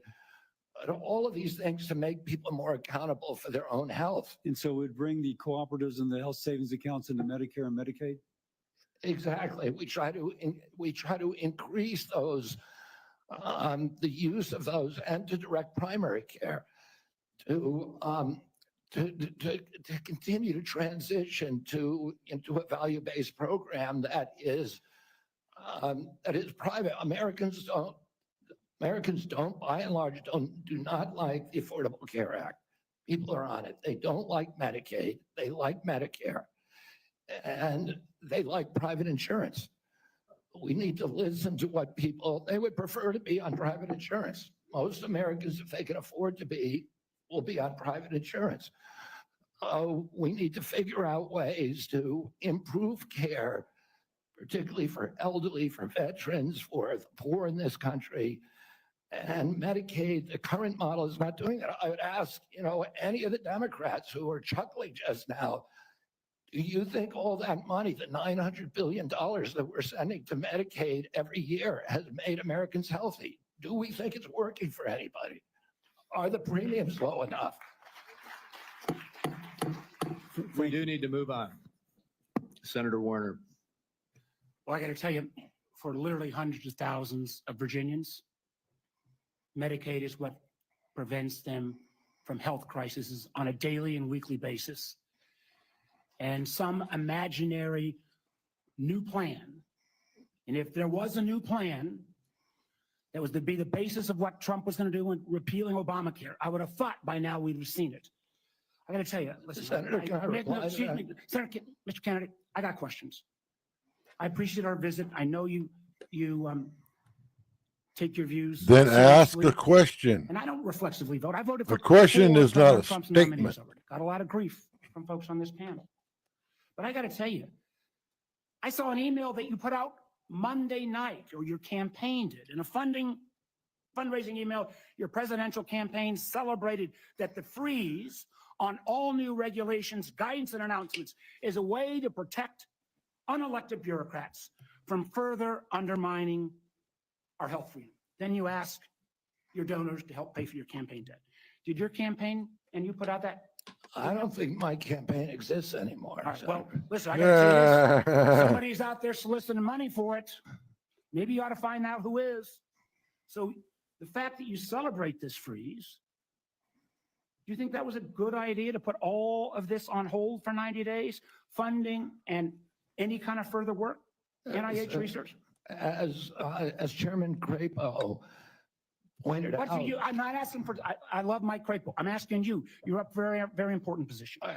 As he pointed out, Senator, the portals that were closed were not. Let him closed answer as the a result of freaking Trump. Let me question. just tell you. I'd like you to explain. Excuse me, sir. I'd like you to explain to a domestic violence. He's trying to, if you let him talk. Because this freeze, they may have to close down.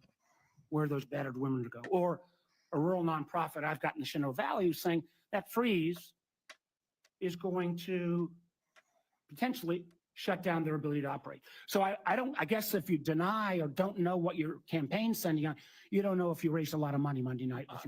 I'm saying that the Trump administration you don't know if you raised a lot of money. The Trump administration has made clear that it does not want to. See, shit like this needs to stop. If I was running those microphones, well, the president needs to fix this. Ask a fucking question, not a statement, and give the person you're asking the question to appropriate time to answer. And it doesn't matter if you don't like the answer. To get rid of 2,200 people from HHS. Which offices are you going to start cutting and riffing these 2,200 workers from? Senator, there's 200 political appointees that are changed during every administration. So if you got rid of those 200 political appointees, you're not going to replace them with your political appointees.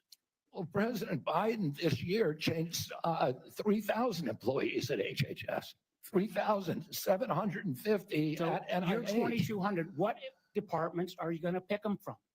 Well, the same as President Biden did when he changed 3,000 out. Let me just, I'm down to a minute 30. The chairman's been generous with colleagues on both sides. I may have to go a couple minutes over, but let me just say, so let's just answer, this would be, this. I hope, since you're asking to become the top healthcare official in the United States in terms of HHS, huge ramifications, and part of this job is to be the senior advisor to the president on health issues. So when we're looking at this purge and we're looking at laying off workers, when we're looking at potentially the president's illegal offer to try to buy out federal employees, which I would say to any federal employees, think twice. Has this individual in his business world ever fulfilled his contracts or obligations to any workers in the past? But if you are in this position, will you pledge that you will not fire federal employees who work on? Bro, this isn't about Trump. But of course, a Democrat taking a dig at Trump. We're going to see this for the next 4 years. People, if any of these idiots up here on this committee are from your area, it is your responsibility to make them learn how to code. Files. I will commit to not firing anybody who's doing their job. Based on your opinion, based upon your opinion, or your political agenda, or Mr. Trump's political agenda? Based upon my opinion. I guess that means a lot of the folks who've had any type of views on vaccines will be out of work. Will you freeze grant funding for community health centers? God, I hate this Warner dude. Freeze federal funds for community health centers, the way the current administration is. The White House has made clear that no funds are going to be denied to any American for benefits. Listen, in any program. Do you know what happens at community health centers? Those are direct. Are you talking about the Indian health centers? No, I'm talking about community health centers across the country. I understand that. I mean, I strongly. So you're going to excuse Indian health centers, which is good, but others are not. They're going to get their funds frozen. I strongly support community health centers, as does the president. So does that mean you're not going to freeze the funding that is currently frozen? The White House has made clear that none of that funding is supposed to be frozen. Sir, the direct payments are different than how the government operates. We fund the federal government down to community health centers. As a former governor, there's lots and lots of state programs that are related to healthcare that come from the federal government. They come down to the state, then it goes to local programs. All of those don't directly pay out $1 at a time, but they come from federal funding. They are all, even though they keep changing the guidance on a minute by minute basis, based upon 9:45 or 10:30 or 10:45, whatever time it is today, those funds are still frozen. Sir, I just honestly, I want to give you a fair shot, but I don't feel like you approach this job with the knowledge and candidly your willingness not to commit, try to recommend to the president to make sure these funds are unfrozen and that people's lives are at stake is a very disappointing answer. Thank you, Mr. Chairman. I knew he was a Democrat just by how he was trying to sway what everybody was thinking. People, we need to get each and every Democrat out.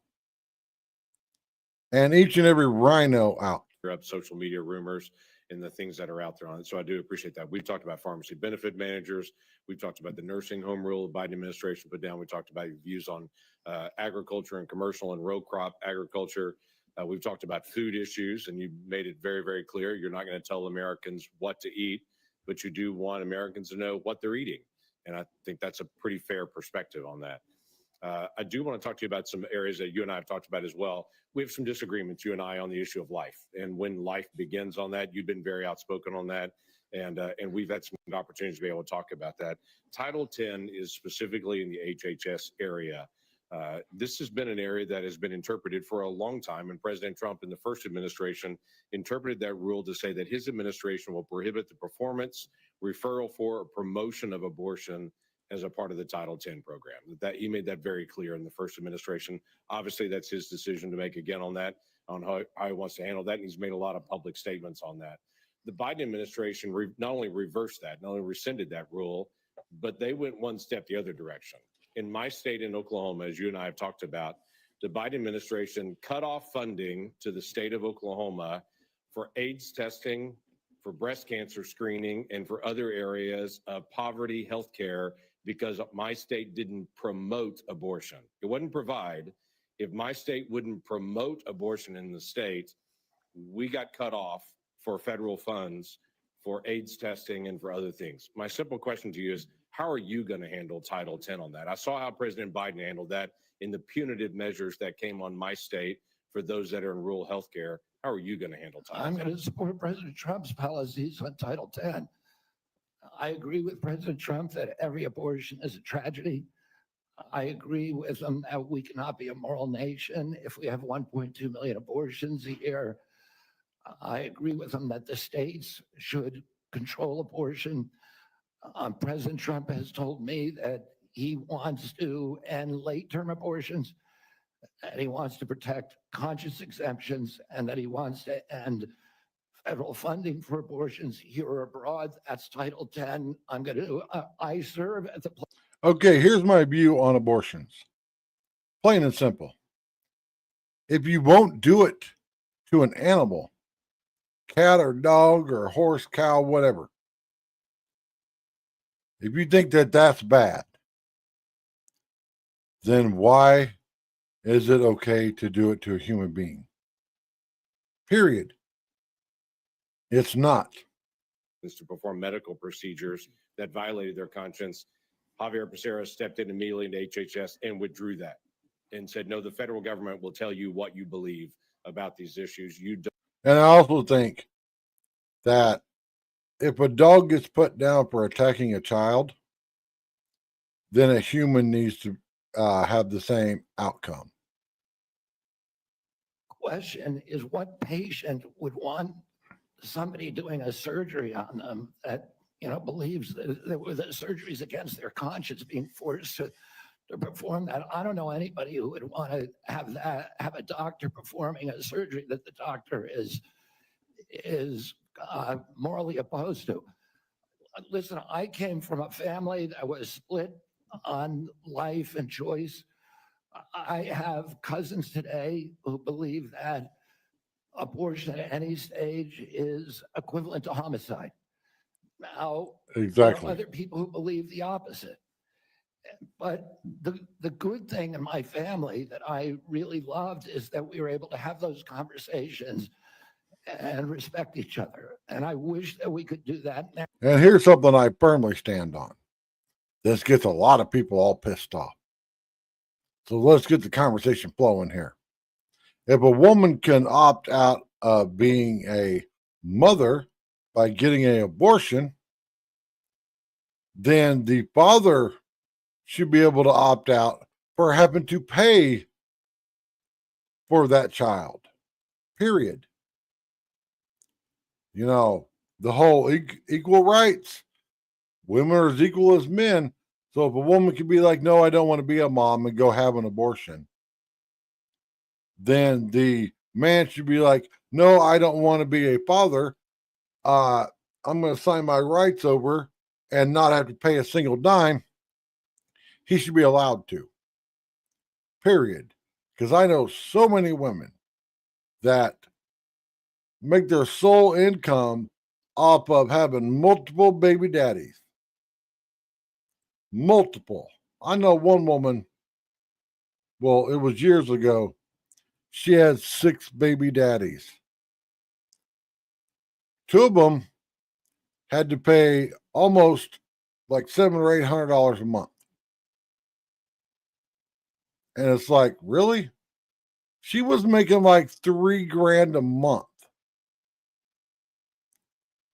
off of her baby daddies, which is wrong. I told her that to her face. We need to understand the safety of every drug, mifepristone and every other drug. And President Trump has made it clear to me that one of the things he is not taking a position yet on mifepristone, a detailed position, but he's made it clear to me that he wants me to look at the safety issues. And I'll ask NIH, FDA to do that. Thank you. Senator Whitehouse. Thank you, Chairman. Mr. Kennedy, I only have 5 minutes with you, and I've got a lot of experience with CMS, so you're just going to have to listen. 2 things. One, if you want to move from advocacy to public responsibility, Americans are going to need to hear a clear and trustworthy recantation of what you have said on vaccinations, including a promise from you never to say vaccines aren't medically safe when they in fact are, and making indisputably clear that you support mandatory vaccinations against diseases where that will keep people safe. All right, all these pro-vaxxers. I would like to see proof that all these pro-vaxxers got all of their jibby jabs. Factual proof. Because a lot of people can talk the talk, but can you walk the walk? And I'd also like to put them on a lie detector and have them read the actual factual evidence about vaccines and see how they feel about it.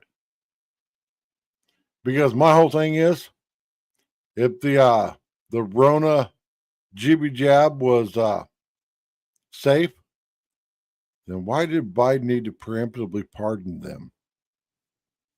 Huh? And it must. There has to be. Why is, I think it's over a dozen countries that have an arrest warrant out for Anthony Fauci. Huh? Act CMS took on this years ago was to make it worse. The CMS bureaucracy has also attacked one of the best accountable care organizations in the country, Rhode Island's Integra Family Doctors. Tried to throw them off the shared savings program because they said Integra years ago briefly fell 137 patients short of the 5,000 patients that ACOs need. CMS wouldn't listen until a court found that to be unjustified, likely illegal, irreparable harm to this high-performing ACO and its patients, and contrary to the public interest. That must stop. Last, CMS has refused to approve waivers granted elsewhere for Rhode Island from rules that are stupid for Medicare patients who are nearing the end of their days. Here's what families see. Granny is home dying. She needs to transfer to a nursing home, and Medicare insists on putting her 3 days and 2 nights in a hospital. Expensive, frightening to Granny and the family, and stupid.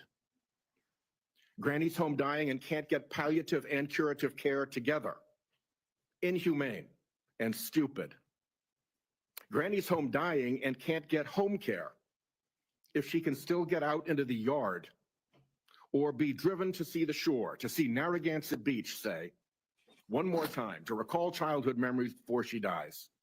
Inhumane and stupid. Now, I agree on that. Granny's home dying and the family's exhausted. And the respite care benefit is not to send a nurse or a caregiver, but to stuff Granny in an ambulance and haul her off to a hospital. Some respite. It's all expensive, frightening, inhumane, and stupid. But the insensate CMS bureaucracy takes a court order to be awakened to the harm they cause. I have had enough. CMS should let Rhode Island try humane end-of-life care through CMMI. Let's see if it works at a state. I bet it will save money, serve families better at a very, very delicate time, and perhaps even make a model for better health care everywhere. I've said a lot. My time is out. You're welcome to respond in writing. I ask unanimous consent that the order declaring CMS's actions to constitute irreparable and illegal harm be put into. Wow, bro. Without objection. Let me just respond very briefly, Senator Whitehouse. I'm an implacable enemy of tyrannical, insensate bureaucracies and stupid rules, and I will work with you to make CMS responsive to the needs of Rhode Island and to remedy those disparities that you talk about. I am familiar with the Integra Health plan, and it is a template for what we ought to be doing as a value-based plan. And I look forward to you to making sure that we create pilot programs like this. Unfortunately, Mr. Chairman, around the country. Unfortunately, Mr. Chairman, one of the things I've learned in my tenure in the Senate is that a nominee saying that they're willing to work with me amounts to exactly zero. We need to get this fixed. Thank you. Well, I guess at that point, then we will move on to Senator Daines. Mr. Chairman, thank you. You know, I fully agree with that senator being all pissed about this. Because it seems like, oh, you're old.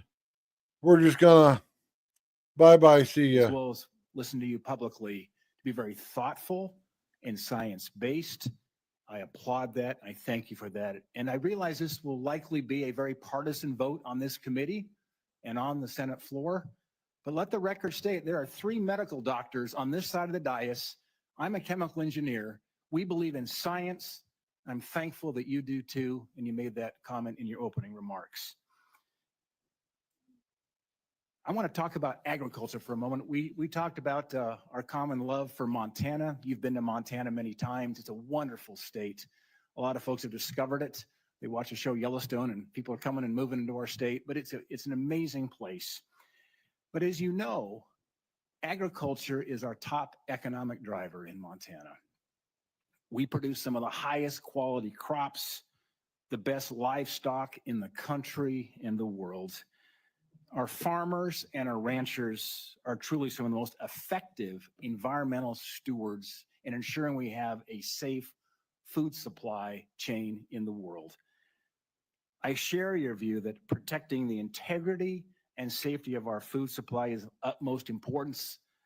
I appreciate the research happening in places like Montana State University to help farmers produce resilient, healthy, and safe crops, as well as their agricultural practices. You mentioned you were a 4-H kid growing up. I think our 4-H kids and our FFA kids are some of the best kids in America. My question for you, Mr. Kennedy, is if confirmed, as I'm listening to my farmers and ranchers talk about the future, will you commit to working collaboratively with partners at USDA, at the relevant federal agencies, as well as our Montana farmers and ranchers before implementing any policy that might affect or impact food supply? I absolutely will make that commitment. I have, as I shared with you, a personal commitment and a long career working with farmers. I want to make sure I understand the very, very narrow margins, the slim margins that American farmers and ranchers are dealing with. And I don't want under my watch a single farmer to have to leave his farm for economic reasons or for regulatory or bureaucratic reasons while I serve, if I'm privileged to serve, to be confirmed as HHS Secretary. Even more important, President Trump has a very, very strong commitment to farmers. President Trump is probably historically in modern history the best farm president in our history. Farm income. All right. Here's two things that we need to drop the regulations on. Well, not totally drop them, but cut them way back. One, farmers. Farmers feed this country. And two is truck drivers. Because without truck drivers, this country stops moving. Period. During the heart of the big Rona bug, they let drivers with critical loads drive all across the country. You know, because they were very valued drivers. But all the regulations. Do you realize that a truck driver can only drive for 11 hours and then they have to stop? 11 hours.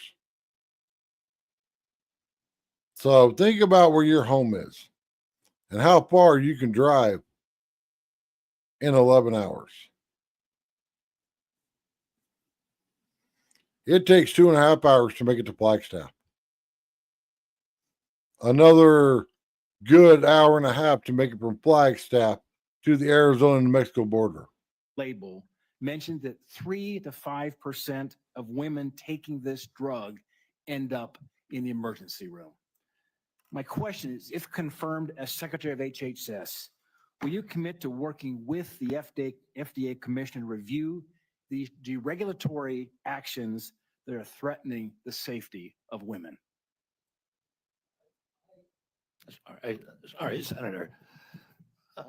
As I said to Senator Langford, I think it's immoral to have a policy where patients are not allowed to report adverse events and where doctors are discouraged from doing that. President Trump has asked me to study the safety of mifepristone. He has not yet taken a stand on how to regulate it. Whatever he does, I will implement those policies. I will work with this committee, make those policies make sense. Thank you, Mr. Kennedy. Senator Hassan. Thank you, Mr. Chair and Ranking Member Wyden, and welcome, Mr. Kennedy, and to your family as well. I want to start with a couple of concerns I have, and just briefly on Medicaid. States share in the funding of Medicaid. Millions of disabled children in this country are alive because of Medicaid. Millions of people with addiction in this country are in recovery because of the services provided to them by Medicaid. And millions of chronically ill people who, until Medicaid expansion was enacted, who couldn't get health care and therefore couldn't work because they were too sick, got health care through Medicaid expansion, then went back to work, and now they're on private insurance. So those are some facts about Medicaid that you might want to brush up on. Now, I'm also extremely concerned about your endorsement of radical fringe conspiracies that, if implemented at HHS, would put American families' lives at risk. Vaccines are one of our greatest public health triumphs. And you don't need, I'm not talking about abstract medical science. One of the people who helped raise me was my grandfather, who was a pediatrician. He practiced medicine in this country from 1921 until the mid-1980s. And I heard details about the difference those vaccines made in saving lives in the children who were under his care. Vaccination has helped to eradicate many deadly diseases in the United States, including polio and smallpox, something we should be proud of as Americans.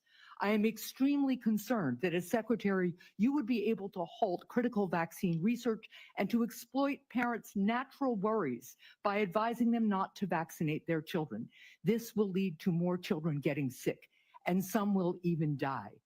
Before the measles vaccine, about 500 American children died a year from measles. This is too much of a risk for our country, and there is no reason that any of us should believe that you have reversed the anti-vaccine views that you have promoted for 25 years. For example, you have previously falsely suggested that the polio vaccine killed many, many, many, many more people than polio ever did by causing fatal cancers, while rigorous safety studies show that to be completely false.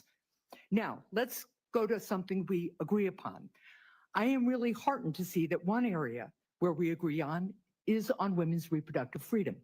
In your own words, it's not the government's place to tell people what to do with their bodies. You said that, correct? Yeah. Mr. Kennedy, in 2023, you came to New Hampshire and said, quote, I'm pro-choice. I don't think the government has any business telling people what they can or cannot do with their body. So you said that, right? Yes. Yep. But you also said we need to trust the women to make that choice because I don't trust government to make any choices. You said that too, right? Yes. It is remarkable that you have such a long record of fighting for women's reproductive freedom, and really great that my Republican colleagues are so open to voting for a pro-choice HHS secretary. So, Mr. Kennedy, I'm confused. You have clearly stated in the past that bodily autonomy is one of your core values. The question is, do you stand for that value or not? When was it that you decided to sell out the values you've had your whole life in order to be given power by President Trump? Senator, I agree with President Trump that every abortion is a tragedy, that we can't be a moral authority in this country. Right, so, but that isn't what you said back in New Hampshire in 2023. My question is exactly when did you decide to sell out your life's work and values to get this position?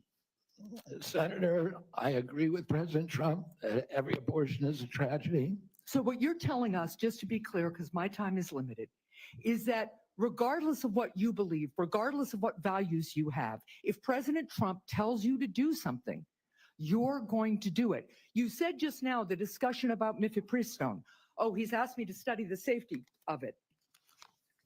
Here are the safety studies that tell us mifepristone is safe and effective. And I asked Mr. Chair that these about 40 studies be admitted to the record by unanimous consent. Without objection. So the studies are there. The safety is proved. The science is there. But what you're telling us is if President Trump orders you to take action to make it harder for women to get direly needed health care, you'll follow his order. If Mr. Trump, as he did yesterday, orders a halt on Medicaid payments that are essential for taking care of people with disabilities all around this country, you're going to follow that order because you are willing to sacrifice your values, your knowledge, if President Trump tells you to do that. That, to me, is unacceptable in a Secretary of Health and Human Services.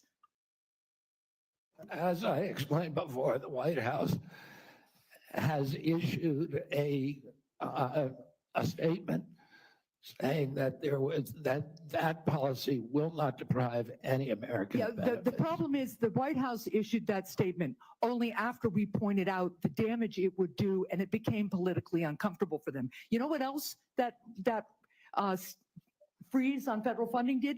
It halted funds for critical research that could cure pediatric cancer.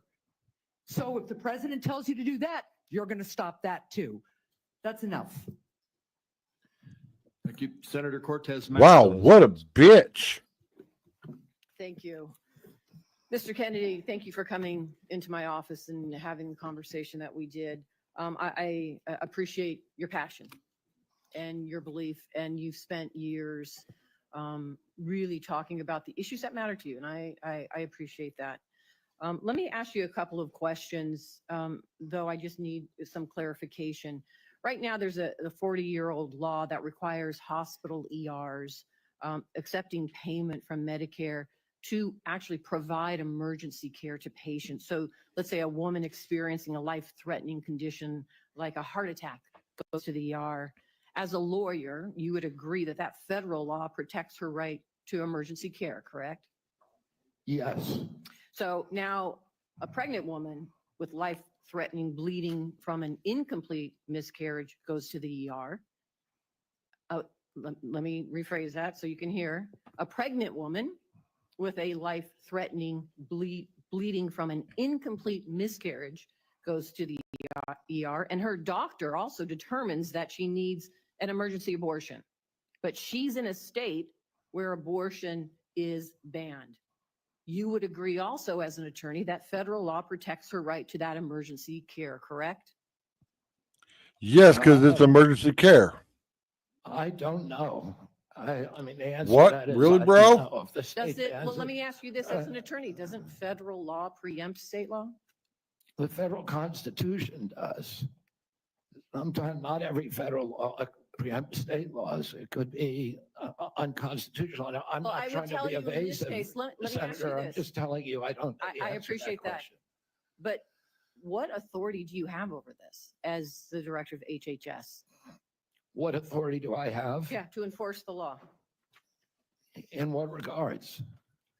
to make sure that a hospital that receives payment from Medicare is ensuring that they're providing the necessary emergency care to patients when they present. It's actually the EMTALA law. So what authority as HHS director do you have with respect to EMTALA? My understanding is that I have budgetary power and that it's pretty much limited to that. But if you tell me I have another authority, I don't even think that Well, let me tell you, we you have a do. law enforcement branch at HHS. Actually, you do, and that's CMS. CMS actually investigates complaints of EMTALA violations, as well as the Health and Human Services Inspector General, who, by the way, was just recently fired by Donald Trump. So you will be enforcing EMTALA laws, and it's important that you understand their impact and don't play politics with the patient presenting at the ER based on a position that this administration has taken. Let me ask you another question. When we met in my office, you said about lowering drug prices, that when big pharma price gouges, the American people suffer. I think we both agree on that. And I think you're sincere in your belief that you want to reduce prices for Americans, correct? Yes. Yeah. The Inflation Reduction Act empowered Medicare to negotiate prescription drug prices. It penalizes drug companies for price hikes above inflation, and it caps seniors' out-of-pocket drug costs, along with reducing insulin prices to $35 per month. But your future boss, Donald Trump, on his first day in office, revoked President Biden's executive order that actually directed the health secretary to examine ways to reduce drug prices and improve access to innovative therapies for the American people. And unfortunately, Republicans in Congress want to repeal the Inflation Reduction Act, which means reversing all of those things that we worked on to lower prices for Americans. So my question to you is, what do you do? Okay, have any prices gone down? You know, because you guys are all bragging about this this act that you guys passed. Has any prices gone down? No. So to me, that act is null and void. Now, are prescription drug prices way too expensive? Yes. There needs to be a cap on all prescription drugs.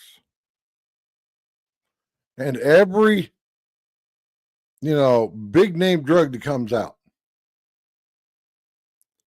for it to get approved, it needs to have a cheaper generic drug to go along with it. Period.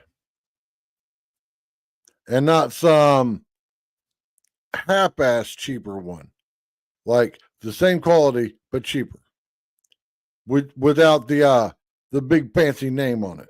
want to expand it to the next 10 to 15 that the Biden administration has put forward. Would you agree and continue that path of really mandating that big pharma come to the table and negotiate drug prices for Medicare so we can lower those prices for Americans? My understanding is that the executive order that was issued today, which I haven't seen, but I've read a summary. Well, let me ask you this then, because you keep citing the Trump administration and you're just going to follow what they say. Is that what you're doing? You're just a rubber stamp for them in this position? So anybody, so it doesn't matter that you're before us. It could be anybody coming before us as long as they're a rubber stamp for this administration and disregarding your beliefs and what you think.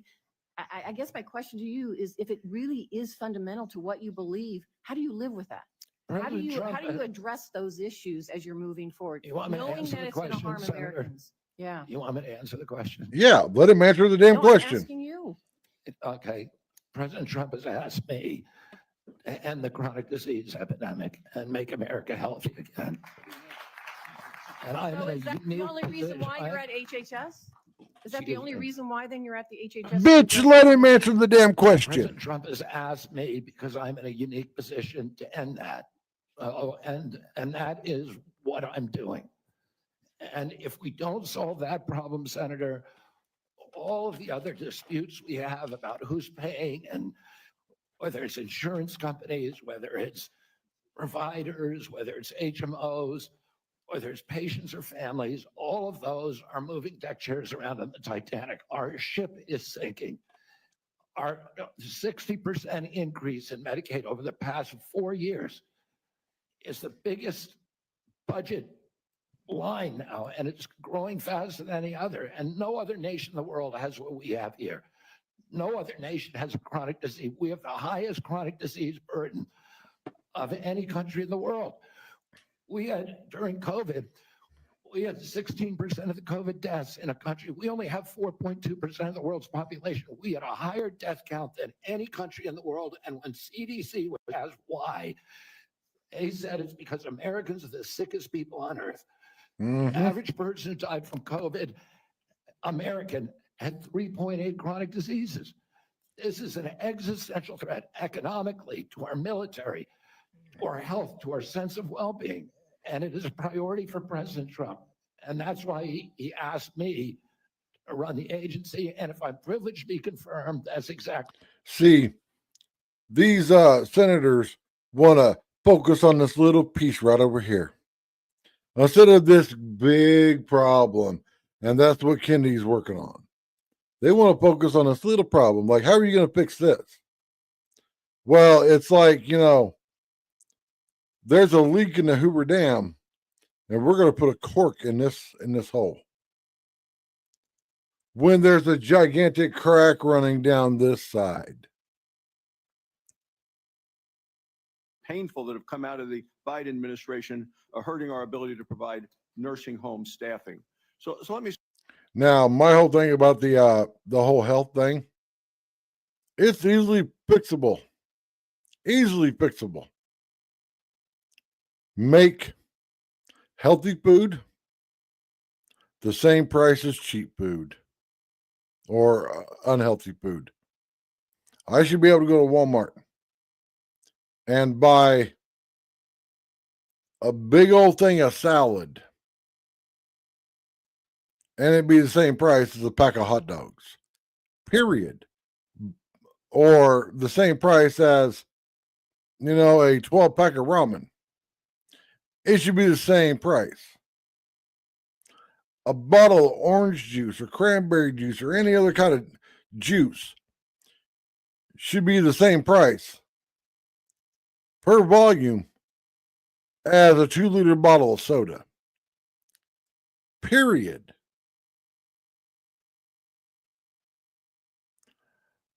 That's how you make people healthy. A lot of people, like myself, me and my wife can't afford to eat healthy because we did it one time. We only bought healthy food for 1 week. No hot dogs, no ramen, no hamburgers, only healthy food. Our grocery bill for that 1 week almost quadrupled. For localities all over this country. President Trump is determined to end the hemorrhage of rural hospitals, and he's asked me to do that through the use of AI, through telemedicine, which these are innovations that I saw the other day. A Cleveland clinic has developed an AI nurse that you cannot distinguish from a human being, that has diagnostics as good as any doctor. And we can provide concierge care to every American in this country, even those the remote parts of Wyoming, Montana, Alaska, etc. We also have opportunities at HRSA and at the GME to finally live up to. Now, my whole thing about all this remote healthcare, and this is going to piss people off. If you've got serious health problems, then it is dangerous for you to live in the middle of podunk nowhere. I've got serious health problems. Serious health problems. For those of you that don't know, I have stage 4 congestive heart failure. One of these days is going to be my last day on earth. I wouldn't move to some podunk middle of nowhere town. No, I live in a city. Why? Because multiple hospitals, multiple cardiologists. And I'll tell you right now, everyone, because I went through about half a dozen cardiologists. They're all not the same. You have to find a good one. And if you live in the middle of podunk nowhere where you only got one cardiologist, you're putting your life at risk. Now, I know everybody wants to live out on the land and do everything, but if you've got serious health problems, you have to take it upon yourself to live where there's medical providers. Live to where, it doesn't take 45 minutes for an ambulance to come pick you up. Here, it was a 6 or 7 minute ride to the urgent care. And that's because I picked that one. It could have been a 2-minute ride. The nearest hospital is 3 miles down the street, right next to my cardiologist. Involvement, the proximity of family members. When you move that nursing facility away from the community where the kids live, you're going to get much worse care. So the intention, although it was noble, was in reality, for rural areas at least, it is going to be a disaster. Thank you. Thank you, Mr. Chairman. Thank you. Senator Johnson. Mr. Kennedy, welcome. Thank you for being here. Thank you for your decades-long advocacy for a clean environment, for children's health. I can't say as I'm surprised by the hostility on the other side. I'm highly disappointed in it. Yep. I don't know if you remember when you called me up and you were contemplating setting your political differences aside, joining forces with President Trump on an area of agreement, addressing chronic illness, trying to find the root cause of all these problems facing this nation. My first response was, Bobby, this is an answer to my prayers.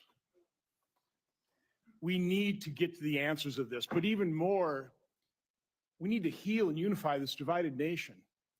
I'm not necessarily the most optimistic guy because we've got enormous challenges facing this nation, but I thought, wow, here's somebody from the left, somebody I don't agree with on many issues politically, coming together with President Trump and focusing on an area of agreement, something that the American people desperately want. Finding out the answers. What has caused autism? What is causing chronic illness? Ms. Kennedy, I think I've come to know what's in your heart. I think I know the personal and political price you've paid for this decision. I want to say publicly, I thank you for that. I truly appreciate what you're doing here. Can't we come together as a nation and do this? Can we do? Aren't you getting tired of this? I'm getting tired of this. I am again, too. Ms. Kennedy, I need to enter in the record. These are just 11 letters of support signed by 63,000 people, thousands of doctors, from the American Association of American Physicians and Surgeons, Independent Medical Alliance, the North Carolina Physicians and Freedom Group, Governor Jeff Landry from Louisiana. These are Americans, nonpartisan. A lot of these people I know because I've advocated with you. A lot of them are Democrats. They put their political differences aside. So, Mr. Chairman, I'd like to enter this in the record. Without objection. I also do want to, Mr. Kennedy, as long as I have you here, I've written over 70 oversight letters to the federal health agencies under the Biden administration. I've virtually gotten squat out of them, okay? What I get is we get, for example, 50 pages of Anthony Fauci's emails redacted. Oh, by the way, the latest one was 17 pages. Instead of issuing a health alert on the myocarditis they knew was impacting young men early in 2021, instead of issuing an alert on the Health Alert Network, they developed 17 pages of talking points. This was given to the public under a FOIA request. They had to go to court. They've got a new way of redacting. They don't black things out. They just give you white pages. So you don't even know what they have redacted. So again, I've issued a subpoena now to cover the information I've requested in 70 oversight letters. My question to you is, as Secretary of HHS, will you honor these requests from Congress and will you make HHS transparent? Yeah, my approach to HHS, as I said before, Senator, is radical transparency. Democrats and Republicans ought to be able to come in and get information that was generated at taxpayer expense, that is owned by the American taxpayer. They shouldn't get redacted documents. Public health agencies should be transparent. And if we want Americans to restore trust in the public health agencies, we need transparency. I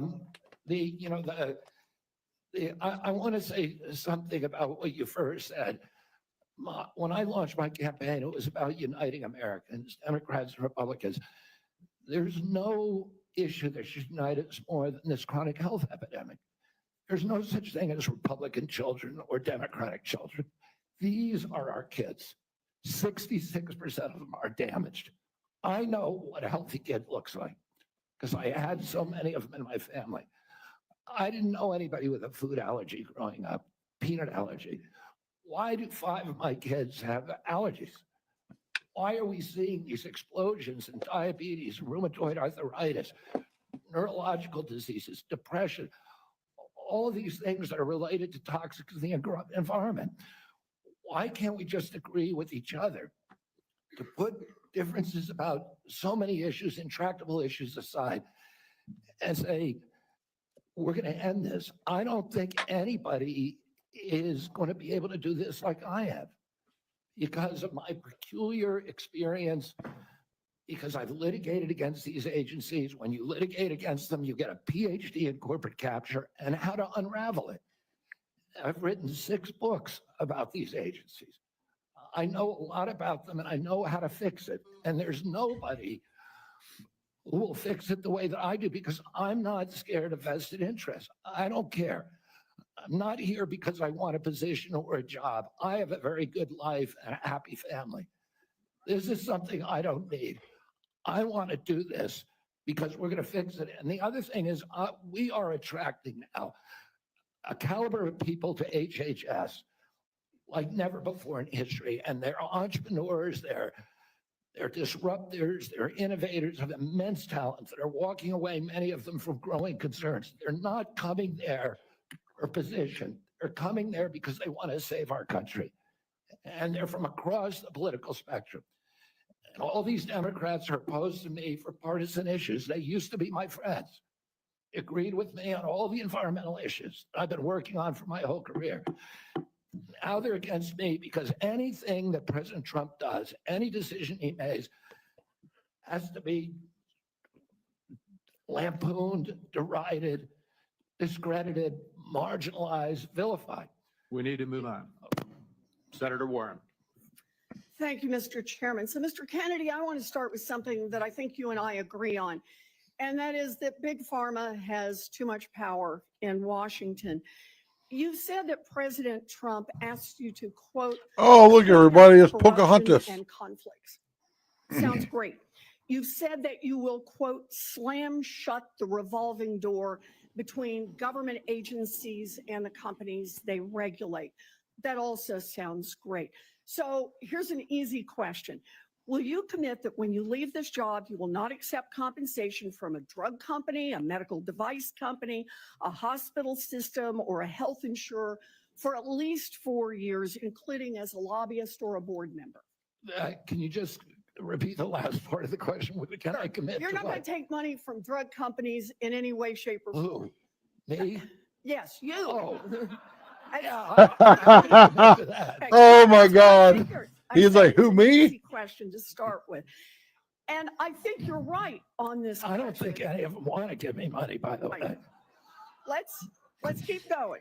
You're right, because to say yes, because every American has the right to know that every decision you make as our number one health officer is to help them and not to make money for yourself in the future. So I want to talk more about money. I'm looking at your paperwork right now. In the past 2 years, you've raked in $2.5 million from a law firm called Wisner Baum. You go online, you do commercials to encourage people to sign up with Wisner Baum to join lawsuits against vaccine makers. And for everyone who signs up, you personally get paid. And if they win their case, you get 10% of what they win. So if you bring in somebody who gets $10 million, you walk away with $1 million. Now, you just said that you want the American people to know you can't be bought. Your decisions won't depend on how much money you could make in the future. You won't go to work for a drug company after you leave HHS. But you and I both know there's another way to make money. So, Mr. Kennedy, will you also agree that you won't take any compensation from any lawsuits against drug companies while you are secretary and for 4 years afterwards? Well, I'll certainly commit to that while I'm secretary. But I do want to clarify something because you're making me sound like a shill. I put together that case. I did the Science Day presentation to the judge on that case to get it into court. Mr. Kennedy, it's just a really simple question. Yeah, You've taken in $2.5 million. I want to know if you will commit right now that not only will you not go to work for drug Hey, companies, Pocahontas, you won't let's go see to work your suing tax drug records, companies and where taking your money's rate coming from. out of that while you're a secretary and for 4 years after. It's just I'll commit to not taking any fees from drug companies while I'm secretary. I'm asking about fees from suing drug companies. Will you agree not to do that? You're asking me to not sue drug companies, No, and I'm you not can going to agree sue to that, drug Senator. companies as much as you want. I'm not going to agree to not sue drug companies or anybody. So let's do a quick count here of how, as secretary of HHS, if you get confirmed, you could influence every one of those lawsuits. Well, let me start the list. You could publish your anti-vaccine conspiracies, but this time on U.S. government letterhead, something a jury might be impressed by. You could appoint I don't people to the understand that. CDC vaccine panel who share your anti-vax views. Yep, and let typical them do the Democrat. dirty work. You could tell the CDC vaccine panel to remove a particular vaccine from the vaccine schedule. You could remove vaccines from special compensation programs, which would open up manufacturers to mass torts. You could make more injuries eligible for compensation, even if there is no causal evidence.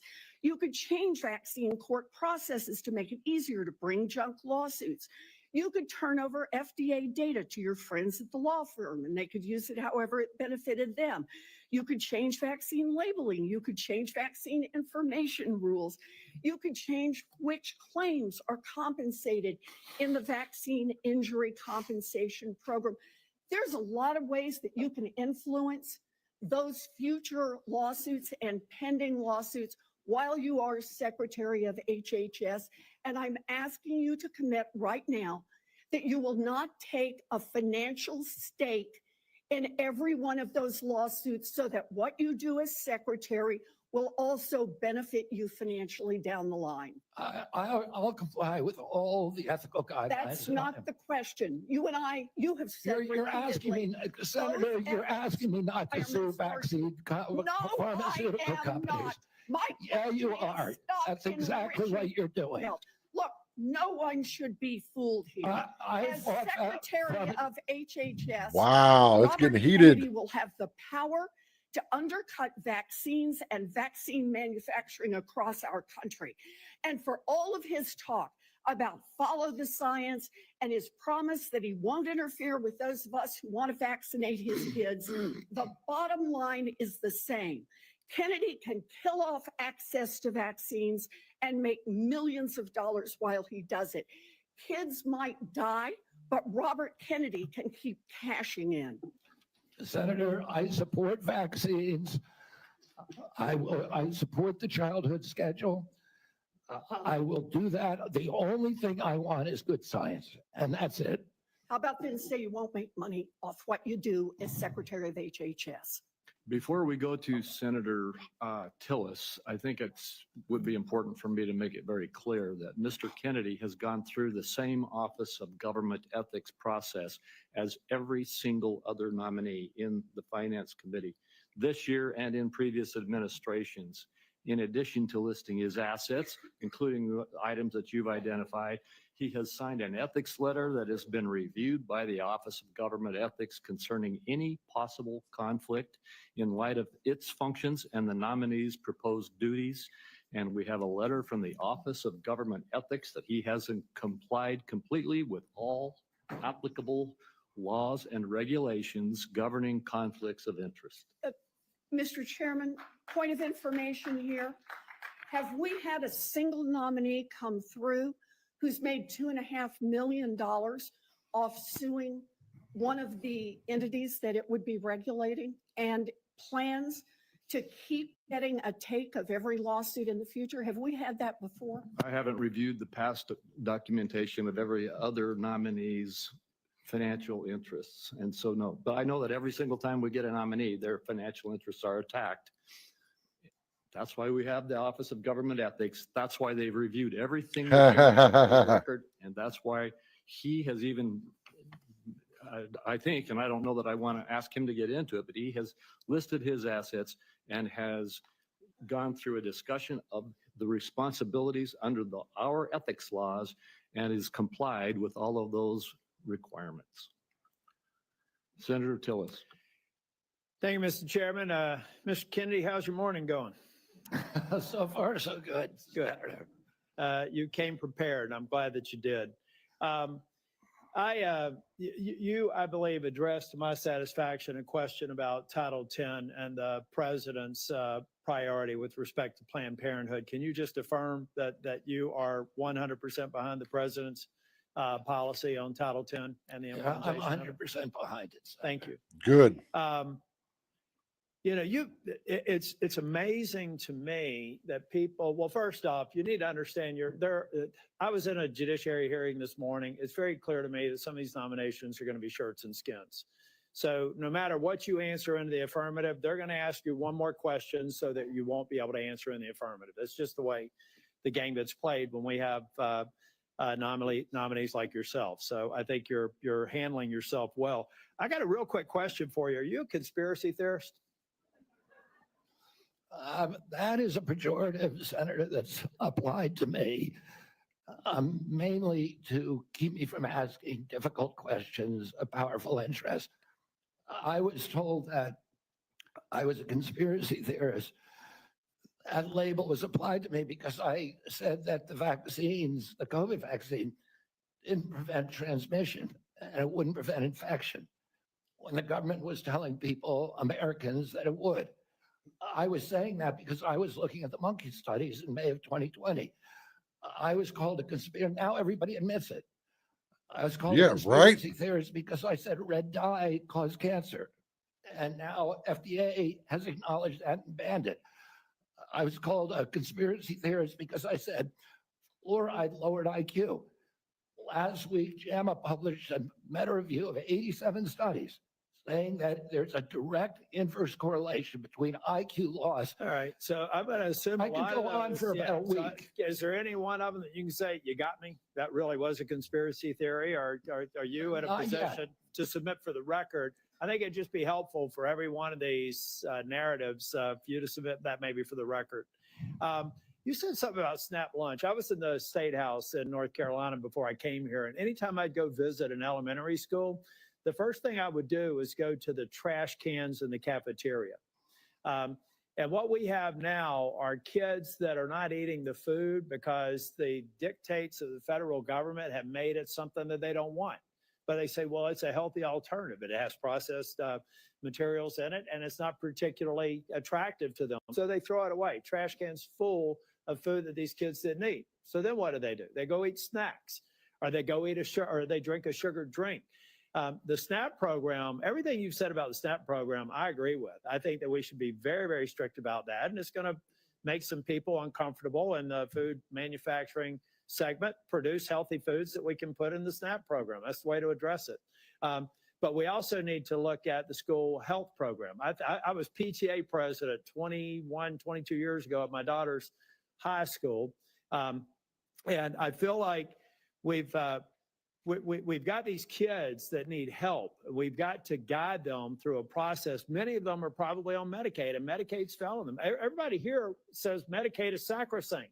Nobody's admitted that Medicaid is not producing positive health outcomes. Is that your problem in Medicaid right now? The program or the outcomes? Is the outcomes. We're spending $900 billion. Exactly. People are getting sicker every single year. Yeah. So anybody and President who's Trump wants people to have it, Americans to have a high quality insurance. Anybody who's building a case for the status quo of Medicaid is by extension saying that they're happy with the outcomes. I think it's unacceptable. I do have a question for you on Project Warp Speed. We supported the CARES Act. We had 97 people in the U.S. Senate vote for it. Everybody here. There's only one member of Congress that voted against it, I believe. And Project Warp Speed had CDC, FDA, NIH, and BARDA very much in the mix. Now, some people think that you're going to come in here and insert yourself into those agencies in a way that's never been done before. Let's say that they're a part of a future Project Warp Speed. Is it your intent to go in and do something that's never been done before, based on my staff's research, and insert yourself in a discussion that the scientists are dealing with in those different agencies? No, Senator. What I want to do is, I'm not a scientist. I want to empower scientists. I want to make sure that science is unobstructed by vested or economic interests. That's good. Or by bad culture. And I'll just say about Operation Warp Speed, it was an extraordinary accomplishment, demonstration of leadership by President Trump. When he promoted Operation Warp Speed, he was looking at all of the different remedies, including vaccines, therapeutics, everything. Therapeutic, ivermectin, hydroxychloroquine, famotidine, even chlorine dioxide. And he was not looking at shutting down our country for the year, forcing people to wear masks for a year, forcing all social distancing that did not have any scientific basis, which Dr. Fauci has now acknowledged. He said we took it out of thin air. But all of those changed during the Biden administration. And it became very narrowly focused. We ended up with the worst, the highest death count of any country in the world. Mr. Chair, if I can just ask one final question, and I think it's a one-word answer. I've heard a lot of people complaining about healthcare delivery, Medicaid, on the other side of the dais here. Who's been responsible for healthcare policies over the last 4 years? The Biden. I mean, the president, the Biden. Okay. Yeah. So that, Yeah, I'd like to have Biden. heard more of those in oversight hearings over the last 4 years. I haven't, but I'm glad that there's an acknowledgement that you're inheriting a problem that needs to be fixed. Thank you. Yep. you, Senator. Senator Sanders. Thank you, Mr. Chairman. Mr. Kennedy, Oh, thanks for God, being here we go. With us. I very much like the slogan that you coined, "Make America Healthy Again." And I strongly agree with that effort. Despite spending, as you indicated, 2 or 3 times as much per capita on healthcare as other nations, we have 85 million people who are uninsured, underinsured. We have all kinds of chronic illnesses. Our life expectancy is lower than other countries. And for working class people in this country, they are living 6, 7 years shorter lives than the top 1%. We got a problem, okay? And I'm going to suggest some ideas that I think can remedy that. Last year, the insurance industry in this country made over $70 billion, while at the same time, 85 million Americans are uninsured or underinsured. Do you agree with me that the United States should join every other major country on earth and guarantee health care to all people as a human right? Yes? No? Senator, I can't give you a yes or no answer to that question. Healthcare a human right? Is healthcare a human right? In the way that free speech is a human right, Yeah. I would say it's different because if with free speech doesn't cost anybody anything, but in healthcare, if you smoke cigarettes for 20 years and you get cancer, you are now taking from the pool. Well, and so are you guaranteed the Yeah, same right? and if Or I- is okay, there also look, a duty? I'm sorry. I'd love to talk for an hour with you. We got a few minutes left here. All right. Every other country on earth says healthcare, whether you're poor or rich, young or old, is a human right. I'm not hearing you say that. All right. You've talked about the drug companies, and maybe we agree on this one. As you all know, despite the drug companies making over $100 billion in profits, paying CEOs outrageous compensation packages, we in some cases pay 10 times more for the same drug. Will you support legislation that I will introduce which says that in America we should not be paying a nickel more for prescription drugs than people around the rest of the world? Yes, no? To equalize it? Not to equalize it, that we should not be paying more than other countries for the same damn drug. President Trump has asked me, in fact, I had a meeting with President Trump a week ago where we showed him the charts. He knows the charts. We're paying 10 times more from Europe. That's right. And are you going to commit to us that you will end that absurdity? I think in principle we can. We should end that disparity. Good. Okay. That's great. All right. I happen to believe that climate change is real. It's an existential threat, and it is a healthcare issue. Donald Trump thinks that it is a hoax originating in China. Question is, in your judgment, is climate change a hoax or is it real, causing devastating problems? President Trump and I, from the beginning, from our first meeting, agreed to disagree on that issue. I believe climate change is existential. My job is to make Americans healthy again. All right, you believe that, is you what think I'm- that you disagree with Trump, you don't think climate change is a hoax, is what I'm hearing. My job here is to I'm make just asking you that, Americans Mr. Kennedy, not a trick question. I answered your question, Senator Sanders. Okay, you disagree with the president on that. I answered your question. Okay. I'm going to pick up on a point that Senator Hassan made. Look, there is no question that abortion is a divisive issue in this country. I would say a majority of the people are pro-choice. There's a strong minority who are pro-life. A year and a half ago, you went to New Hampshire, running for president, gave a speech and you talked about government should not tell a woman what she can do with her own body. That's her choice. Now, I think everybody on that side is pro-life. I think everybody here is pro-choice. I have never seen any major politician flip on that issue quite as quickly as you did when Trump asked you to become HHS secretary. Tell me why you think people should have confidence in your consistency and in your word when you really made a major U-turn on an issue of that importance in such a short time. Senator, I believe, and I've always believed, that every abortion is a tragedy. But I you don't- told the people of New Hampshire that it was their right. All right, let me do a last question because I'm running out of time. I think the gist of what you're trying to say today is you're really pro-vaccine, you want to ask questions. You have started a group called the Children's Health Defense. You're the originator.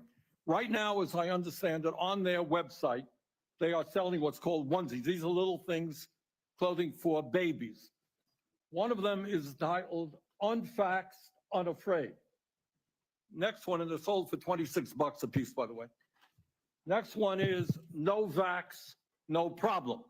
Now you're coming before this committee and you say you're pro-vaccine. Just want to ask some questions. And yet your organization is making money selling a child's product to parents for $26, which casts fundamental doubt on the usefulness of vaccines.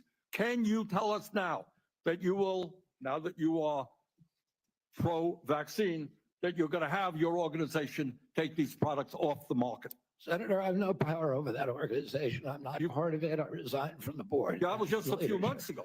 You founded that. You certainly have power. You can make that call. Are you supportive of this?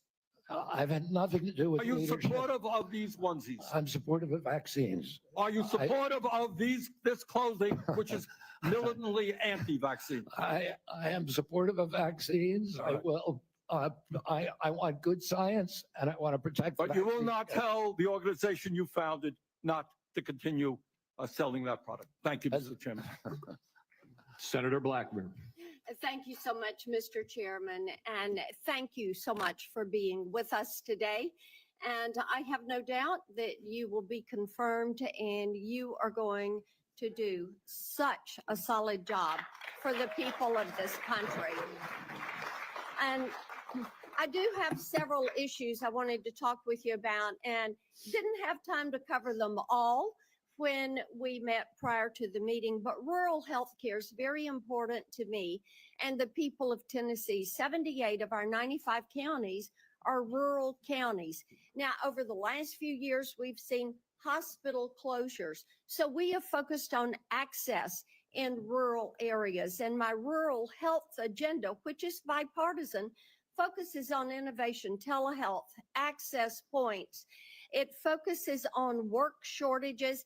And also, Senator Warner and I have together focused on making certain that we address the area wage index and do that fairly for our citizens that are in rural communities. So I would like a commitment from you that when confirmed, you and your CMS administrator will work with us to make certain that the area wage index is balanced and that it is fair to rural areas.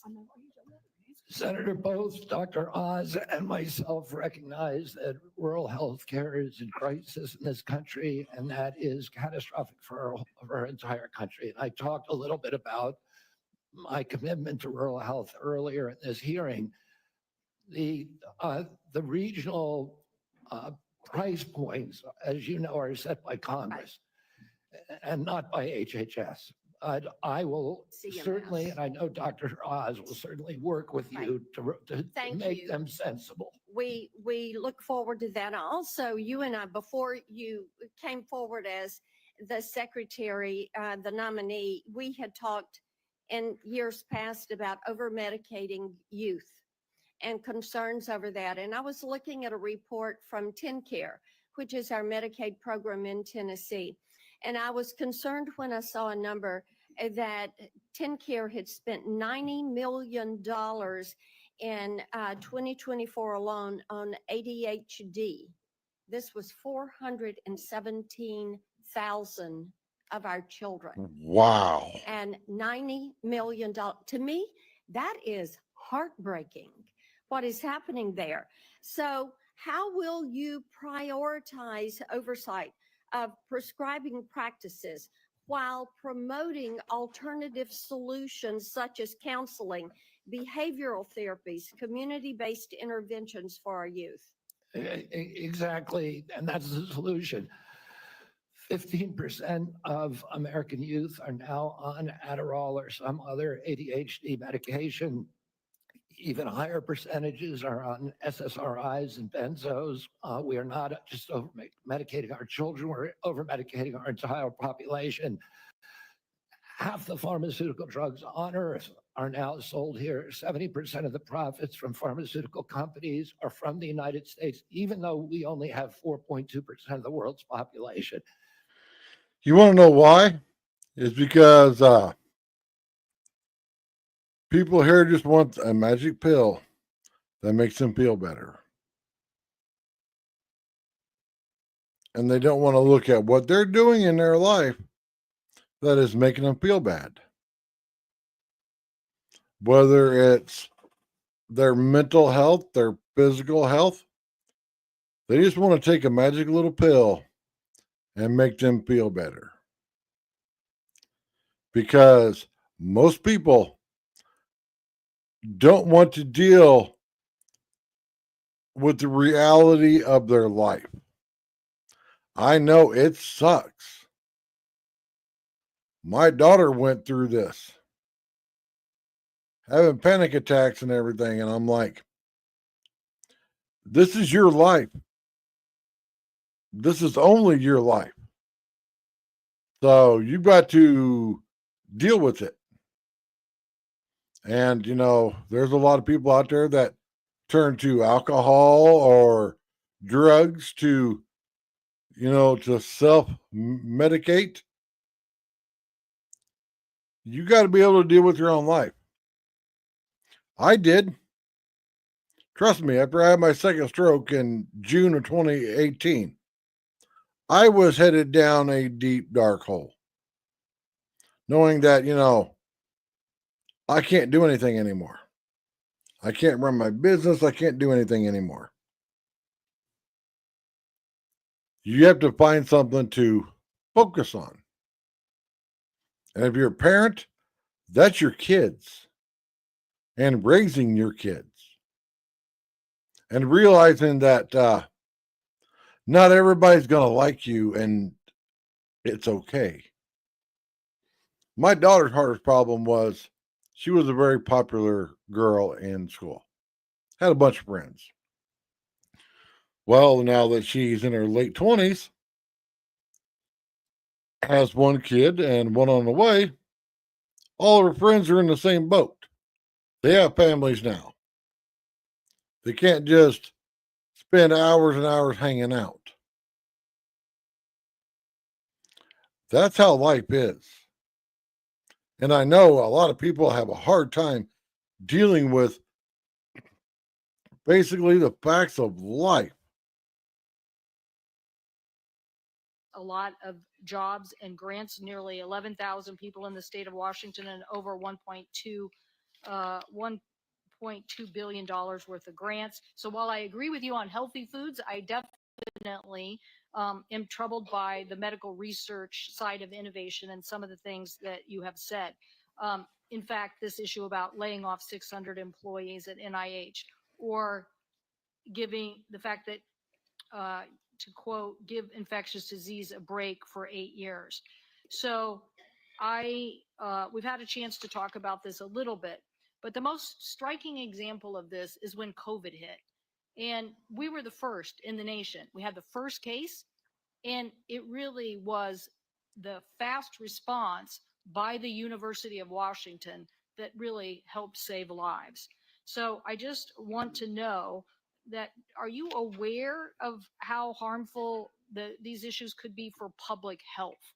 that public health in and of itself. All right, here's the whole thing about the whole Rona thing. If we didn't let people fly to any other country, didn't let people come into our country, we close our borders, north, south, east, and west, close the country down to anybody leaving or anybody coming in. That's going to significantly reduce us getting any bug that's in some foreign country. Period.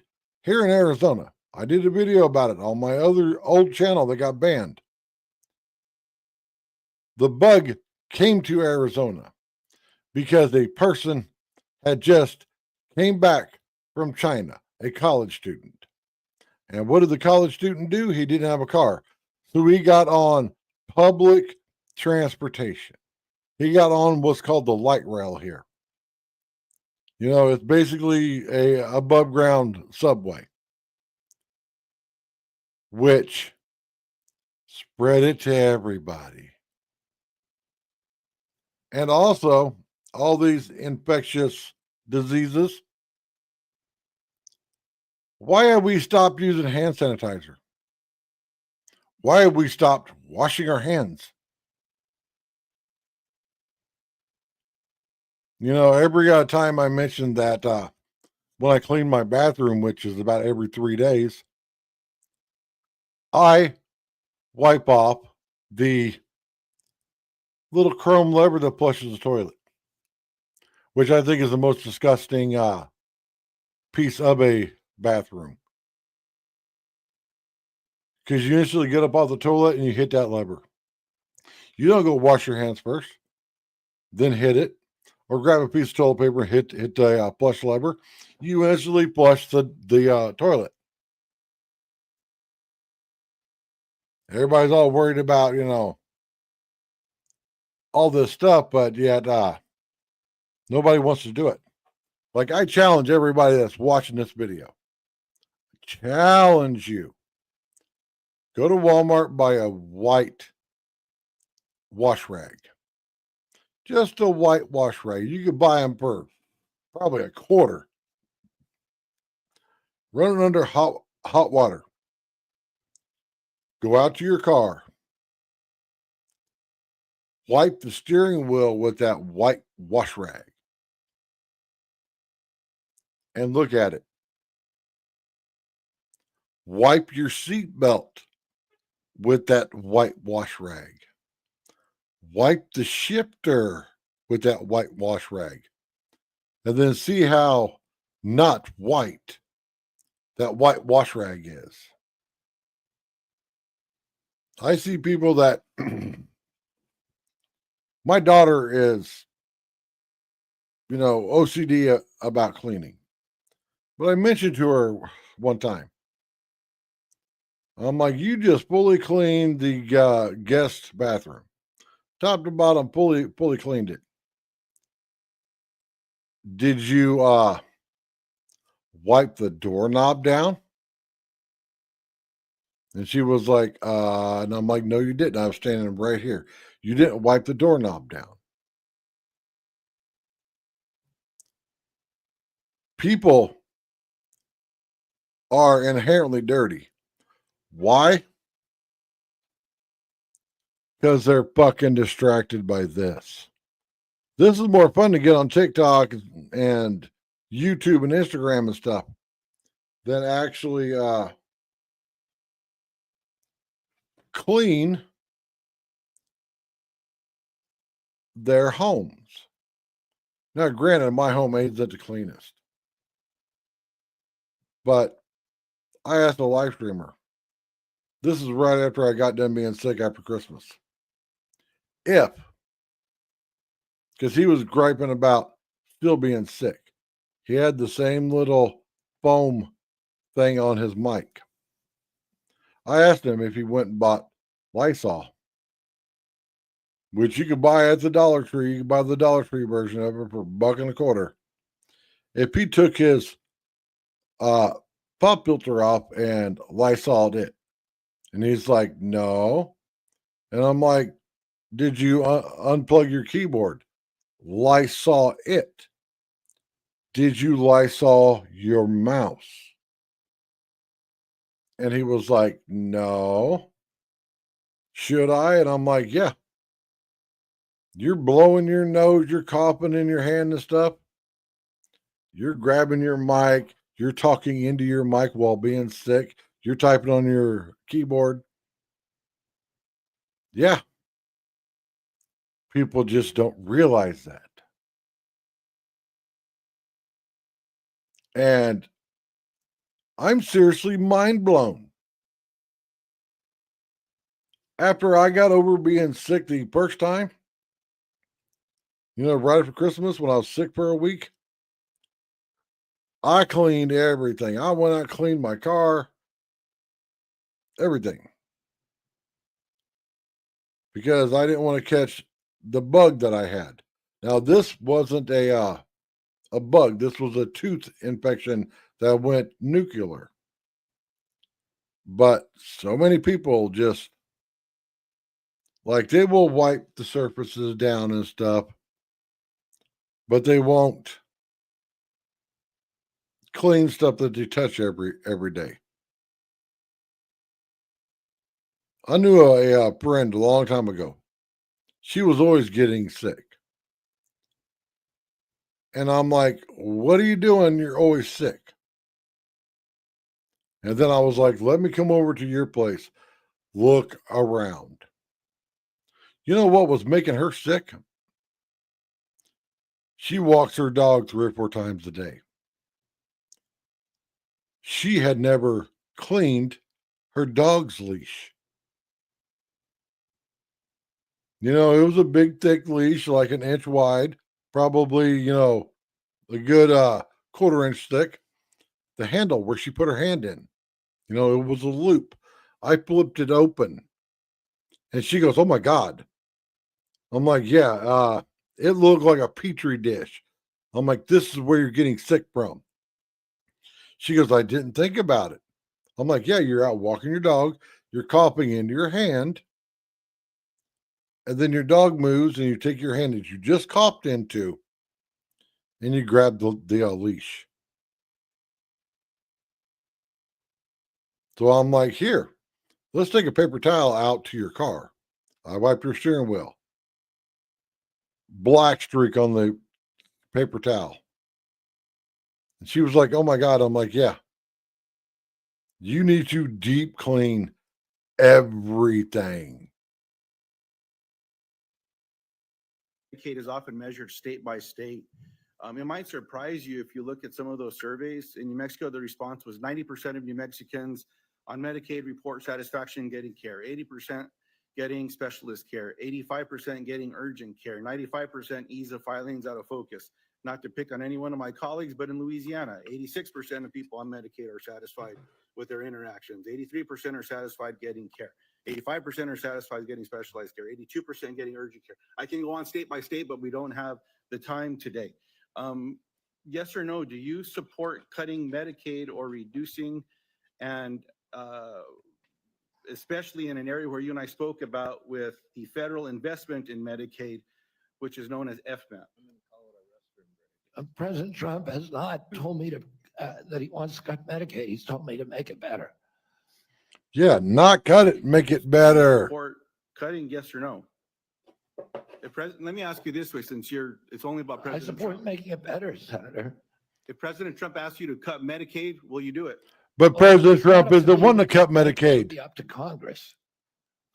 Oh, and You don't I'm going to work. I'm going Sir, to work. Mr. Kennedy, Mr. Kennedy, you don't want to answer? I'll move on. Do you know how many states will end? Mr. Chairman, if I may pause my time. So I understand that people are getting asked to leave if they stand up with signs, but there's a lot of other as well, Mr. Chairman. So it needs to be extended to everyone. As Mr. Kennedy said, we should respect each other when we have a difference of opinion. We're just trying to do our jobs here and trying to ask questions. That's all. And that's all I'm doing with Mr. Kennedy, folks. So I just Senator hope that we can do Senator that. Lujan, you are right, and I ask the audience to please be respectful. Thank you, Mr. Chairman. I appreciate that very much. Mr. Kennedy, do you know how many states will end their Medicaid expansion if the federal share of Medicaid drops? Well, there's 40 states that have signed on to the expansion. So, It's a smaller number. So it's 9 states would quickly have to end their expansion because of the laws that they have. That's about 4 million folks across the country. And in New Mexico, Iowa, and Idaho, they have triggers that it would immediately have to go into effect if in fact that gets cut. The reason I'm asking those questions is there's been a lot of chatter and conversations around Medicaid. Now, I agree we can always do better, and we must be doing better in America. But Medicaid has been shown to improve health outcomes, including mortality, quality of life, and access to preventative care as well. And there's some areas, Mr. Kennedy, that you and I touched on specific to Native American communities. One of the concerns that I have are these programs matter to folks. You shared your passion about caring for folks. I believed that passion. My question in this area is, as you know, when folks are doing research and they're going to check to see if medicine works on someone, if they're not included in that trial, it often doesn't help them. That's what all the evidence shows. So what are you going to do when programs are eliminated to require the inclusion of Native Americans in clinical trials when it comes to life-saving medicine? I'm going to do everything I can to make sure that there's Native Americans in clinical trials. As I said to you when I visited your office, I spent 20% of my career working on Native issues. My family's been deeply involved with them. My father and uncle were big critics of the Indian Health Service, failure to deliver good health results or health care on the reservations. I'm going to bring a Native, and for the first time in history, into my central office, that all the major decisions in my office will be that he will have it. We've already interviewed a candidate, a very, very good candidate, will have direct impact on all the major offices. One of my priorities is to improve. I appreciate that. I have a follow-up in that space specifically. Will you commit to finalizing the congressionally mandated FDA guidance to increase clinical trial diversity? Just repeat that again. I'm sorry. Will you commit to finalizing the congressionally mandated FDA guidance to increasing clinical trial diversity? Yes. I appreciate that. Will you commit to reinstating all of the pages that were eliminated and people that were fired from this administration that have this responsibility? I cannot commit to that because I don't know who they are. Well, there's I'll some folks commit to out there doing the working work. with you to make sure Kennedy, those positions are adequately staffed. I will follow up in writing in those specific areas because I think there's some commonality here, but answers matter. And so I'd like to get those as timely as possible. The last thing, Mr. Chairman, that I'll say is one of the conversations I had last before this hearing was with a family that I've been working with to work with my Republican colleagues when it comes to autism and federal programs and making a difference in these families' lives and this little girl's life. What I'm asking now, Mr. Chairman, is unanimous consent to enter into the record an article from Autism Speaks titled, quote, "Do Vaccines Cause Autism?" End quote. And I'll note that the first sentence states, quote, "Vaccines do not cause autism," end quote. Thank you. I yield back. Without objection.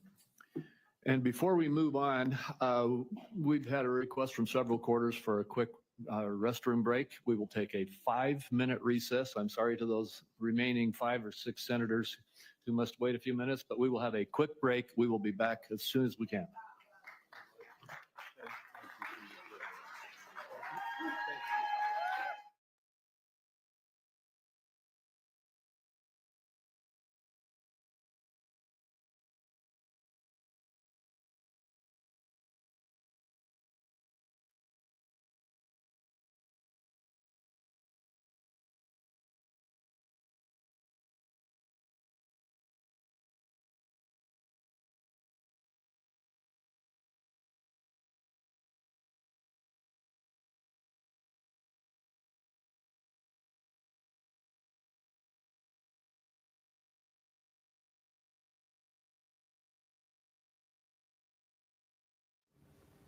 All right, so we've been watching that live coverage there for this 5-minute break that we have. We'll be going right back to Capitol Hill to hear more from RFK Jr., who I think is, just like Carolyn Levitt yesterday, the press secretary, grand slam home runs. You know, there was one moment there that we saw where he just really opened up about why he's running for this, or why he's been appointed and why he's in that job there. Clearly it's from the heart, and he does not necessarily need this job, doesn't necessarily want this job, but he wants to make America healthy again. As he said, he has a beautiful family, everyone is healthy and happy, and he wants to come to serve the American people. And if we have some time here, we actually have that clip if we'd like to toss to that. Robert F. Kennedy Jr. earlier in the committee hearing. Campaign, it was about uniting Americans, Mario. Democrats and Republicans. There's Yeah, my mouth is still, oh, I ain't even got my damn hat on. Holy shit. You guys have seen me twice now with my bald head. Hang on. That's not good. My mouth is at about 65%, which is why I don't have my big light on. It's still swollen here and swollen here. I'm trying to get back to doing live streams. I probably ain't ready to jump in fully on camera and make videos, but it's doing better. I got God, what the hell is this stuff? Amoxicillin and the normal stuff that I take. Dr. Christopher's FINXF, which is like a whole bunch of plants and herbs and stuff that is basically like an over-the-counter version of this.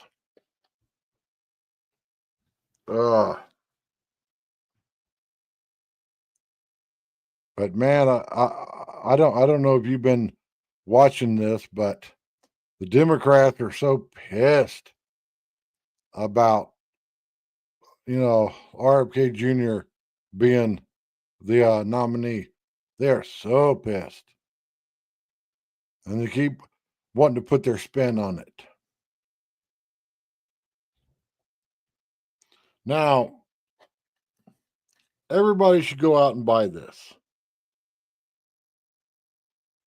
It's on Amazon. It's like $20 for this bottle. I take one of these every single day because I got really bad teeth. And normally, I don't have to worry about getting a tooth infection and stuff because that stuff fixes it. And this time I got an infection in 2 teeth. That went from being a minor infection to straight nuclear. Like I woke up, I went to bed one night and I'm like, oh, my tooth is hurting. I woke up the next morning, I could barely freaking talk. And my whole face, it was swollen from my hat line all the way down my neck. My neck was swelling up. Yeah, for me to tell my wife, hey, I need to go to the urgent care, she knew I was serious.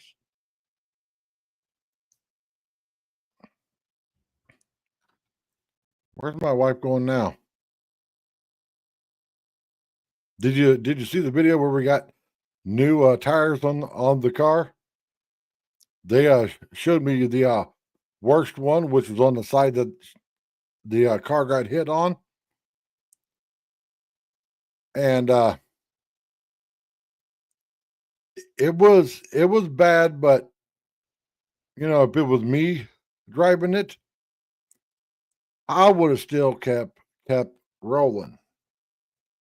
But you know, my wife driving it and having to drive back into Phoenix every day, I was like, nope, we're going to get new tires on the car. Got some Falcons, FALKEN, Pro G5s, which is a really good all season tire.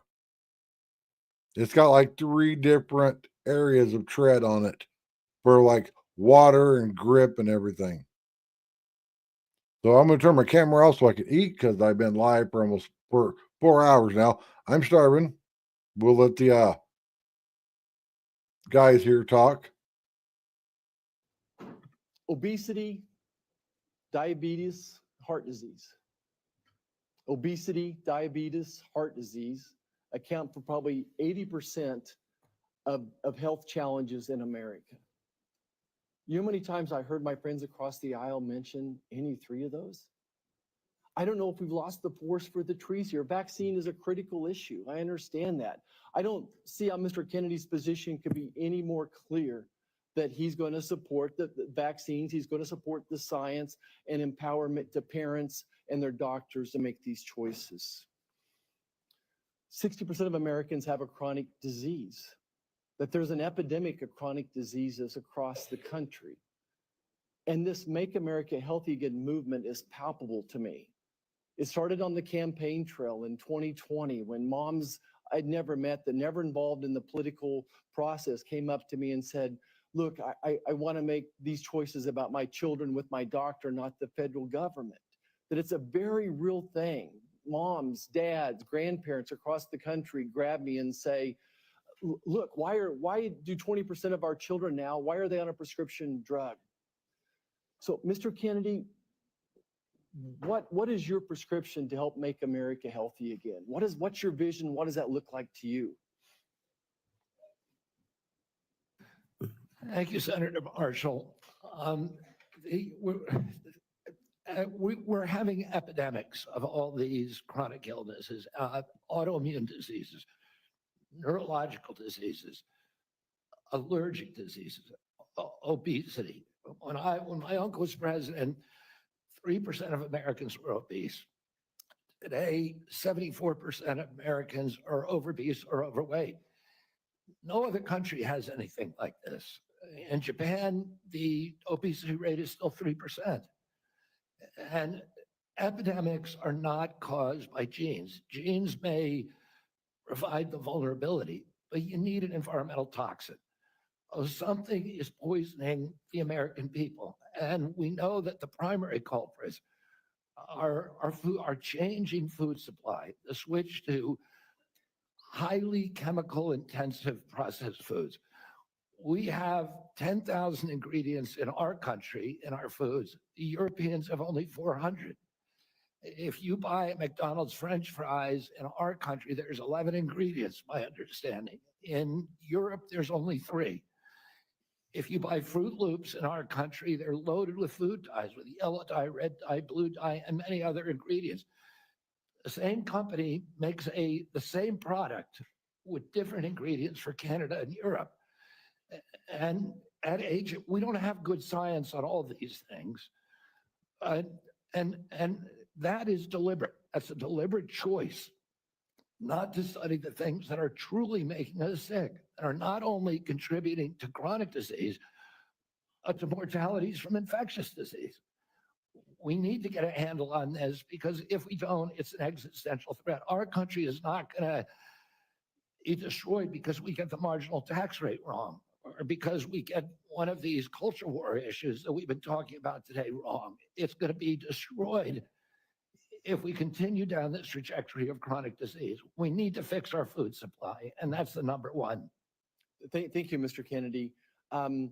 Certainly, I share your concern with ultra-processed foods. On the other end of this food chain are my farmers and ranchers back home. Would you just take a second and share your compassion, how you feel about farmers and ranchers, that they respond to the market? They don't dictate the market. They grow what the market is wanting them to grow. And Senator Hawley told me the other day that his brother-in-laws are all farmers. And he said 4 out of every 5 of his brother-in-laws has Parkinson's disease. And that kind of cluster we're seeing across farm country of cancers, autoimmune diseases, obesity, et cetera. Oh, and we can now not export American food to Europe because the Europeans won't take our food. That's not good for farmers. Or Because also it's all destroy full their of damn soil because chemicals. some of the chemicals that farmers use destroy the microbiome, and that causes the erosion of the soil. You can't get water infiltration. Water pools up and it washes the soil off. Agronomists now estimate that we only have, if we continue doing these processes, only 60 harvests left before our soil is gone. So farmers are using seeds and chemicals that are over the long term are costing them and us. And what we need to do is we need to support the farmers. We need the farmers as partners if we're going to make them work. And I don't want Yeah, a single just farmer research to go out of business Monsanto under our watch. I don't regulate seeds. if I'm privileged to be confirmed, I'm not regulating farms. That's under USDA. But I want to partner with all of my decisions with you. All right, here, I will explain Monsanto seeds. Say I go out to an apple tree. Normally growing apple tree, you can find them all over here in the Phoenix area. I take an apple off the tree. I take those seeds out of that apple. I plant those seeds in a flower pot. I nurture it. It's going to grow me another apple tree. Well, say I go get apple tree seeds from Monsanto and I grow a apple tree that's a Monsanto apple. There's no seeds in it. Why? Because if a plant can grow its own seeds, then there's no need for companies like Monsanto to provide seeds. What Monsanto has done is basically make a non-reproducing seed. You ever heard of seedless watermelons? Have you ever planted watermelons in your garden and they got seeds in them? We can take those same seeds out of your watermelon, plant it back in the ground, and you got watermelons next year. Or with pumpkins. That's not making companies money. So Monsanto did their thing and make seeds that, that can't reproduce. It's scary. About the CDC, or the Centers for Disease Control and Prevention. I'm proud of the work that the CDC does, proud that it's located in Georgia with more than 10,000 employees in my state. If confirmed, you would be the cabinet secretary over the CDC. Representing HHS is about 29% of the federal budget. CDC is a part of that. Do you agree that the CDC's work is critical to Georgia, critical for our country, and the health of the entire world? Yes, Senator. Senator Isaacson, my Republican predecessor, would have agreed with that. Bless his memory. He was a fierce advocate for the CDC, as am I. The CDC is an agency filled with hardworking, dedicated public health servants. They wake up every single day working to keep us safe. I think we don't think often enough about their work because it's easy not to celebrate folks who are protecting you from that which doesn't appear because of the work that they're doing. So grateful for the work that the CDC employees do. Some of them are members of my church. I saw that deep commitment firsthand when I visited the CDC just last summer. Mr. Kennedy, you have compared the CDC's work to Nazi death camps. You've compared it to sexual abusers in the Catholic Church. You've also said that many of them belong, this is a direct quote, many of them belong in jail. For me, those are disturbing characterizations of the CDC workers that I know who are trying to keep the American public safe every single day. And as you are presented as the nominee for this position, I need to know, do you stand by those statements that you made in the past, or do you retract those previous statements? Senator, I don't believe that I ever compared the CDC to Nazi death camps. I support the CDC. My job is not to dismantle or harm the CDC. My job is to empower the scientists if I'm privileged to be confirmed. So you retract those statements? I'm not retracting it. I never said it. Well, actually, I have a transcript of me saying that it's a Nazi death camp. Let me read your words. It says that the institution CDC and the vaccine program, is your description of their work, is more important than the children that it's supposed to protect. And you know, it's the same reason we had a pedophile scandal in the Catholic Church. It's because people were able to convince themselves that the institution of the church was more important than these little boys and girls who were being raped. That's pretty provocative language. You said in another statement to me, this is like Nazi death camp. I mean, let me finish. I'm just reading your words. I mean, what happened to these kids? 1 in 31 boys in this country, their minds are being robbed from them. Yeah, I was not comparing the CDC to Nazi death camps. I was comparing the injury rate to our children to other atrocities. And I wouldn't compare. Yeah, again, of course, the CDC taking something somebody said out of context. And any statement that I made has been interpreted that way. Yeah, I don't agree with that. In 2003, the United States Congress Government Oversight Committee ended an over a year investigation of the CDC and used almost that same language. They said that the CDC, just one division, one branch, the Immunization Safety Office, had put institutional self-interest and pharmaceutical profits ahead of the welfare and health of American children. So that was a conclusion by Congress. And I repeated that. I'm asking you because you're the nominee for HHS. It sounds like you stand by those statements. Senator, my objective is to support the CDC.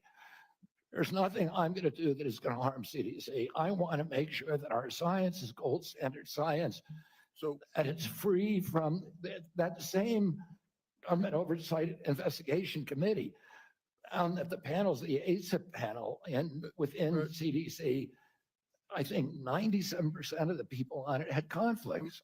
I don't believe that that's right. I think we need to end those conflicts and make sure that scientists are doing unobstructed science. So I want to enter this statement, by the way, into the record without objection. Without objection. Last week, the White House gagged HHS and the CDC, preventing them from communicating all important public health information to anyone, including all of our allies, including our allies in the United States and global disease prevention. Can you just answer yes or no, because I'm running out of time? Do you agree with that action? I was not consulted on it, but that's pretty much standard operating procedure for incoming administration. So you agree with the action that gagged HHS and CDC from communicating important public health information?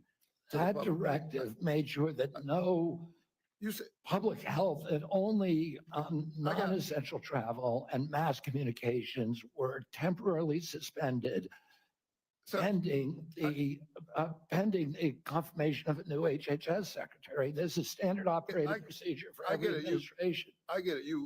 I don't think what we've seen over the last several days is standard operation for new administration. I think we're seeing some unprecedented actions, but you agree with it.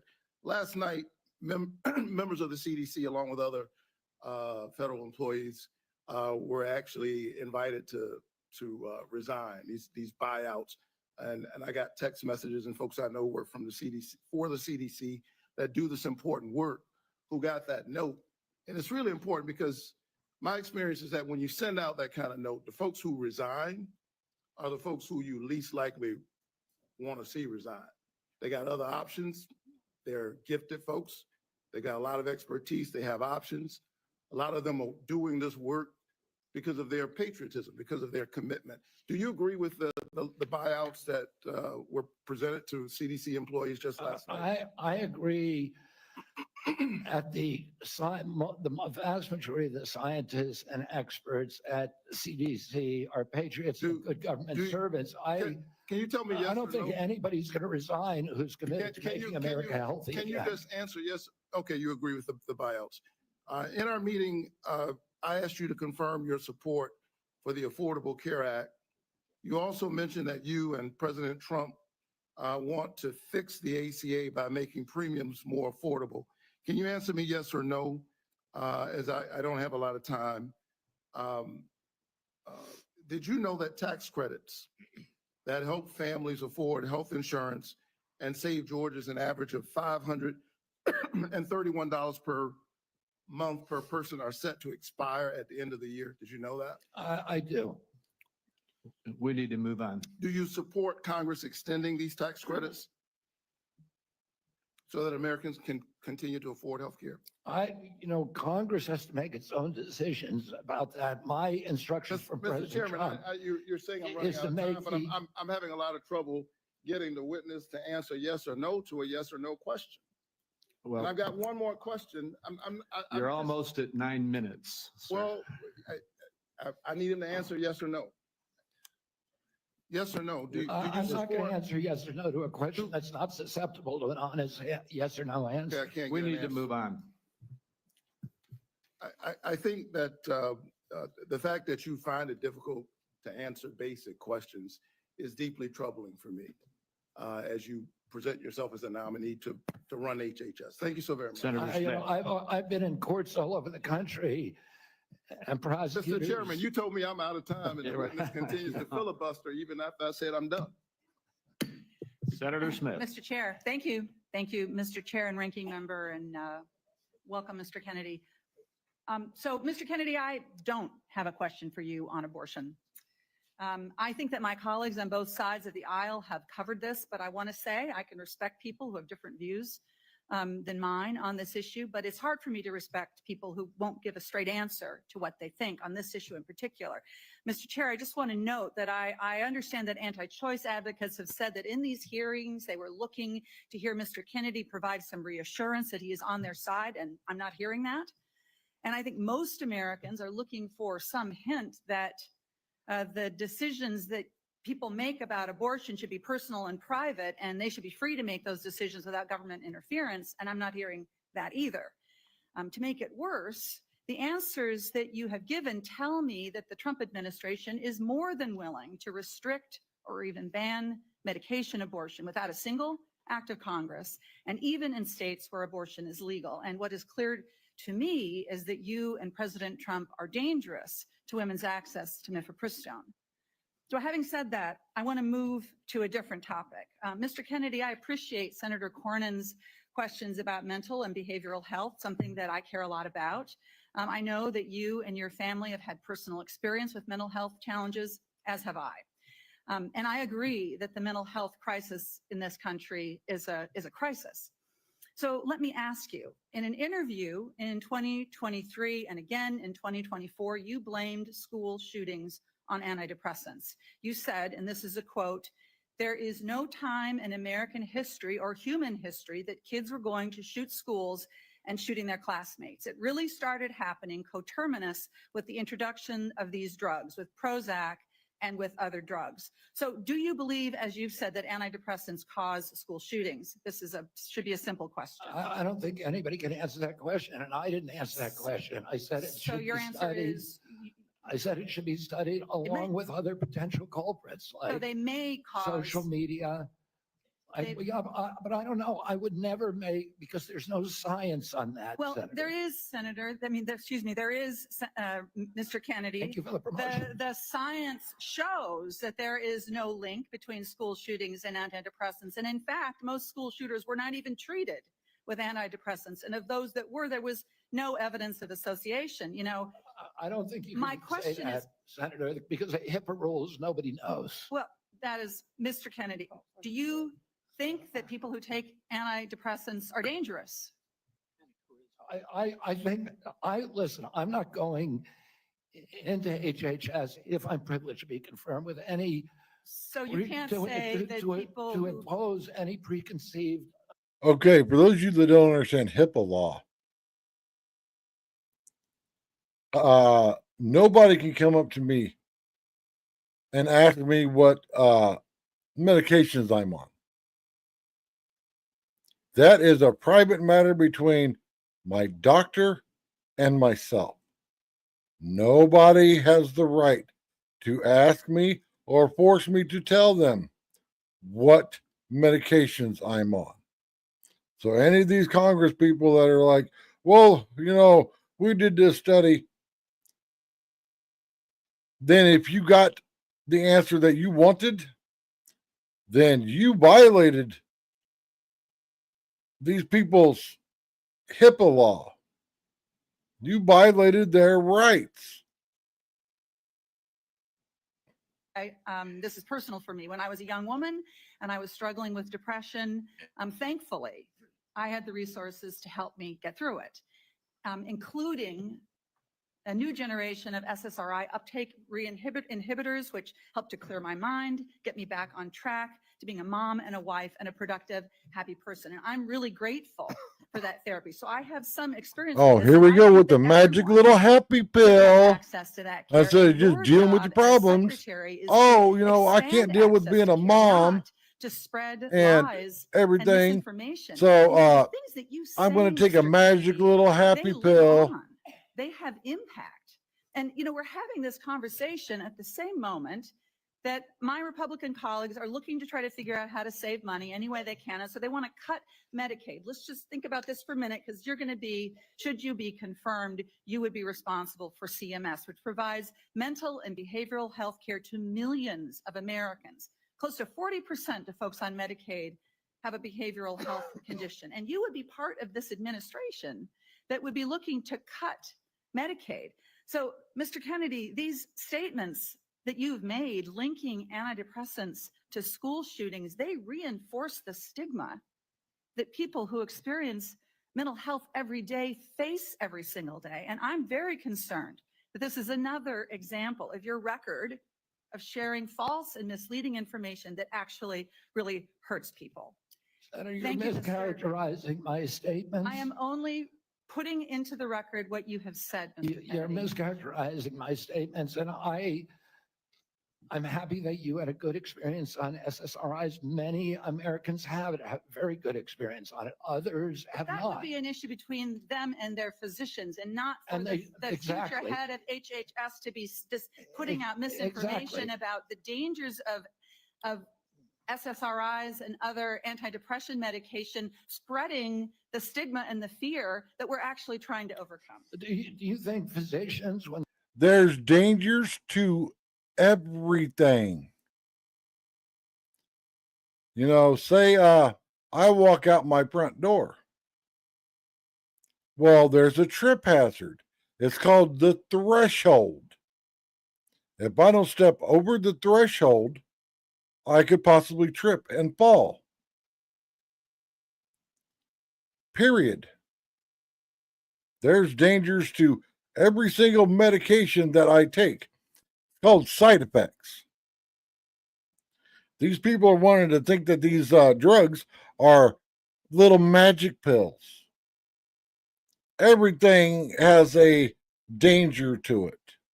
Even water. Yes, people, even water. You can drink so much water that you will drown. Period. If you don't believe me, look it up. There's dangers to everything. I mean, look at all the warning labels we have on. Even there's a warning label on a fan belt that goes on a car that says, make sure your engine is turned off and has come to a complete stop before trying to install. Because somebody tried to install a fan belt that probably didn't fit by cranking the engine over and probably lost a couple fingers and sued about it. There's warning labels on everything. Nothing is safe. HHS, NIH scientists did a study on amyloid, on Alzheimer's, which they said it was caused by amyloid plaque. After that, NIH shut down studies of any other hypothesis. 20 years later, we now know that those studies were fraudulent. NIH has funded 800 studies on a fraudulent hypothesis, and we've lost 20 years in figuring out how to a cure for Alzheimer's. And that's just one example. I could give you hundreds. We need to end that. We need to end the old boy system. We need to have replicatable science and be completely transparent about raw data. Thank you, sir. In recent years, particularly during the COVID pandemic, there's been a lot of skepticism about our public health institutions. Some of this, I would say, is warranted, but it's now created a pervasive lack of trust from the public that these institutions are acting in bad faith or failing to act in objective criteria, failing, in short, to act in the best interests of the public. If confirmed, Mr. Kennedy, how will you work to regain the public's trust? I suspect it will take some time in these important public health institutions. I'm through radical transparency. I'm going to make these, the reason people don't trust the public health agencies is because they haven't been trustworthy. And you gave the example of COVID. At the beginning of COVID, everybody was rushing to get that vaccine. We had over 90% vaccination uptake. Yes, sir. CDC's most recent recommendation is that Americans take the 8th booster. Only 23% of Americans are complying. That means 77% of Americans no longer trust CDC, and that is the problem. Yes, sir. In the absence of full information, might it, I think I agree with you, but I want your response. Might it make sense to share that absence of full information with the American people, that uncertainty? I think one of the things by observation and experience that I saw during the pandemic, because we had certain prominent doctors appear on television and indicate, no, you absolutely must not wear a mask. 2 weeks later, it's yes, you must wear a mask. But they were certain. And they even demonized people for not following the latest science, knowing there's a high level of uncertainty in that science. Would a measure of humility and, as you say, radical transparency demonstrates humility, help rebuild trust over a period of years? Absolutely. We need to tell Americans what we don't know. We need to make sure studies that reach a null hypothesis are also published. And that doesn't happen.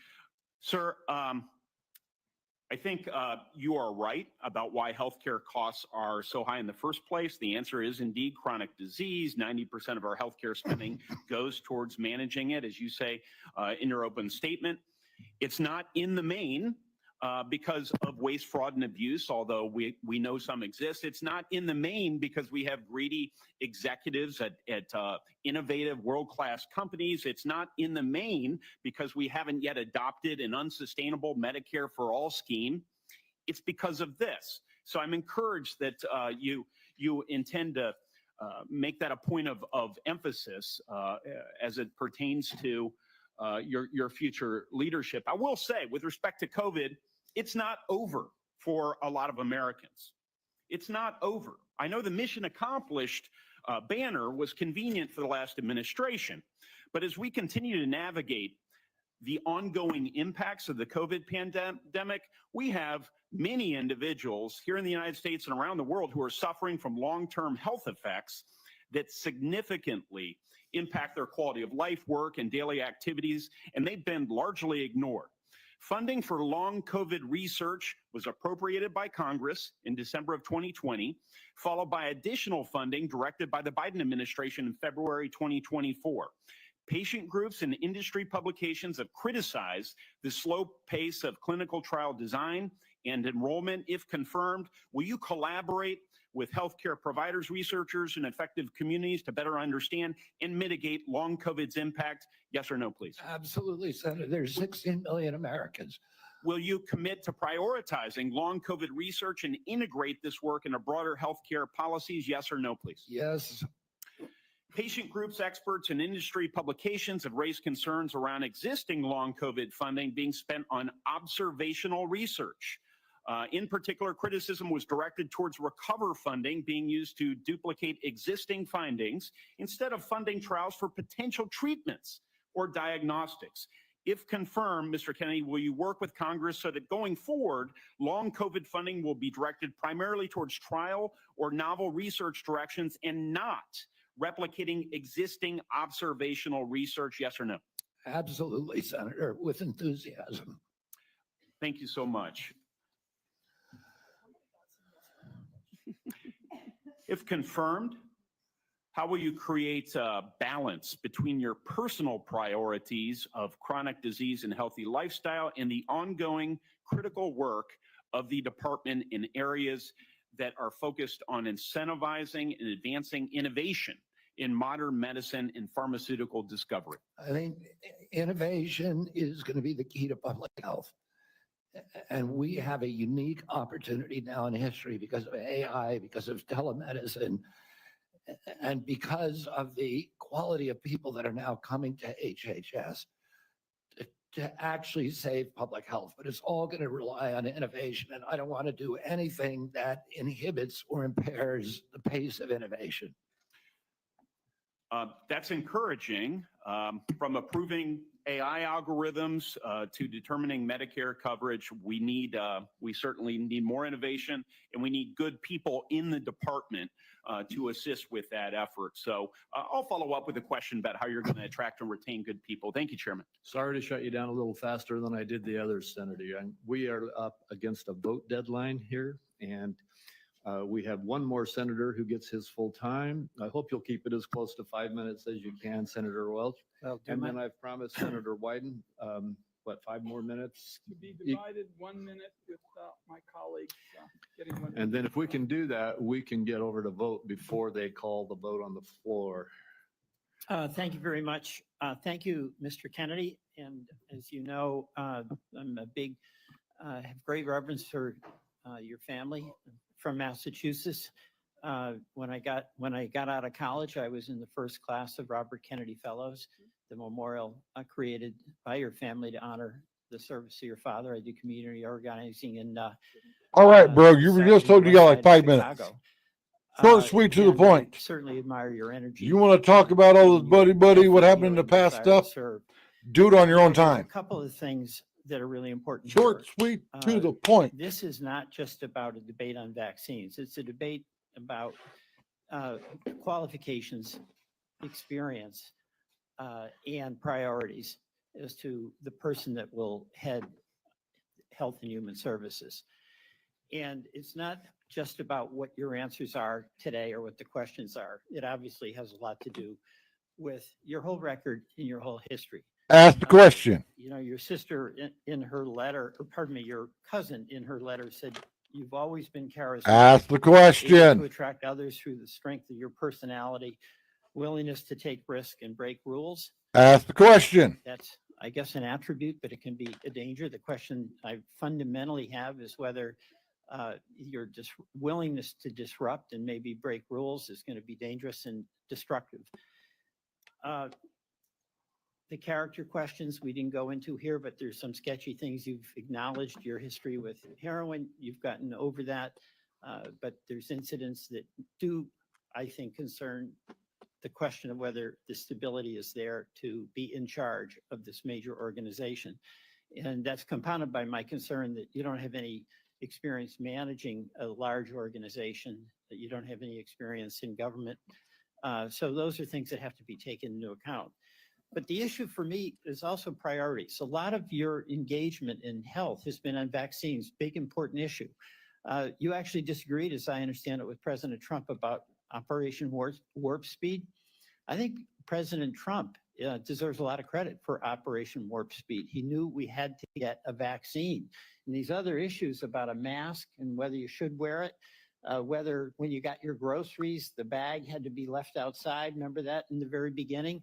Those are incidental to the core question that the president believed we had to have a vaccine. And you contested that. That worries me. That really deeply worries me. The other questions. Where's Senator the Cassidy asked you science? some questions about our healthcare system. I happen to believe that our healthcare system is profoundly broken. And it's not just about the chronic illnesses. That's about our diet. That's about our exercise.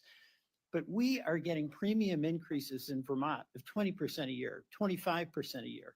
And it's busting the bank for taxpayers. It's busting the bank for our wonderful Vermont employers who care about having health insurance that they can provide to their employees. Senator Cassidy asked you a couple of questions about how you would reform Medicaid, and I didn't hear an answer. You mentioned that you thought Medicare Advantage was good. You have a good plan.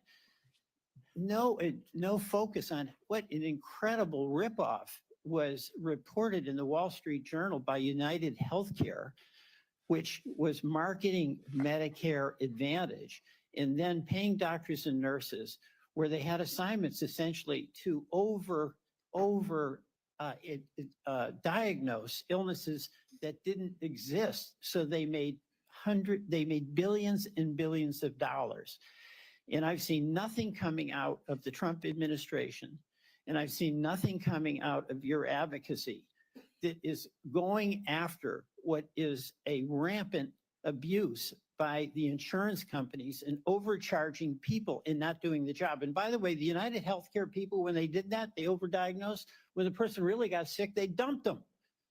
They dumped them. Go to the nursing home on your own.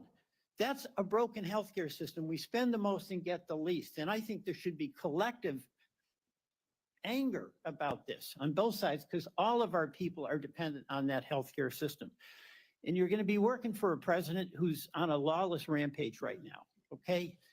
He has done something reckless with the pardons to these cop beaters. I'm appalled by that. Oh my But God. that's just reckless. That's not illegal. He's impounded money. So right now, Time's up. It's been 5 minutes that he's been talking. And he's still flapping his whatevers. President can impound money that has been appropriated by Congress. Senator, let me answer that question about Medicare first.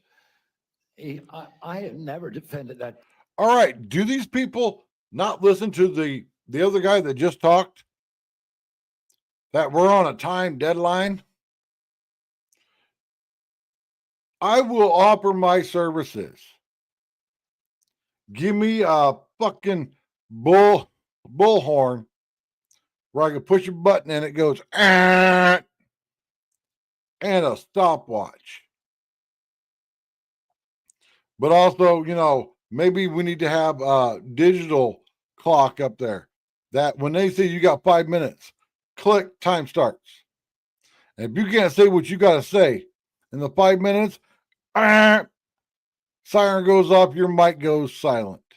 Sorry if you didn't get to say all the bullshit you wanted to say. You want to talk and be all buddy and, talk about this and that. Start up a YouTube channel. Talk about all your shit on your YouTube channel.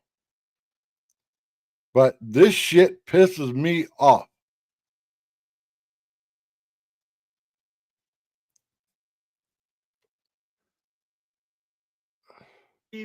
Under what we've discussed, I control 5 minutes. I'm going to take one, give one to each of my 4 colleagues that remain. All right, and I would just say this vote, they're going to call it in about 8 minutes. Thank you. So we have very little time. Two hours ago, colleagues, I asked Mr. Kennedy to reconcile his many anti-vaccine statements with his handful of pro-vaccine statements. Instead, he gave us a word. Let's see how long he runs. The issue. He had 1 minute. Was true Mr. Kennedy, with respect to measles, where you wrote a book playing down the threat, of measles, even though American families are very concerned about it, and apparently families are still mourning in Samoa. And my last point would be that Mr. Kennedy said today really wasn't about him. And I just want to tell him it is all about you, because I find your presentation to be both untrustworthy and unprepared, because my colleagues have been seeing back and forth between Medicare and Medicaid, and it's not clear which program you're using when.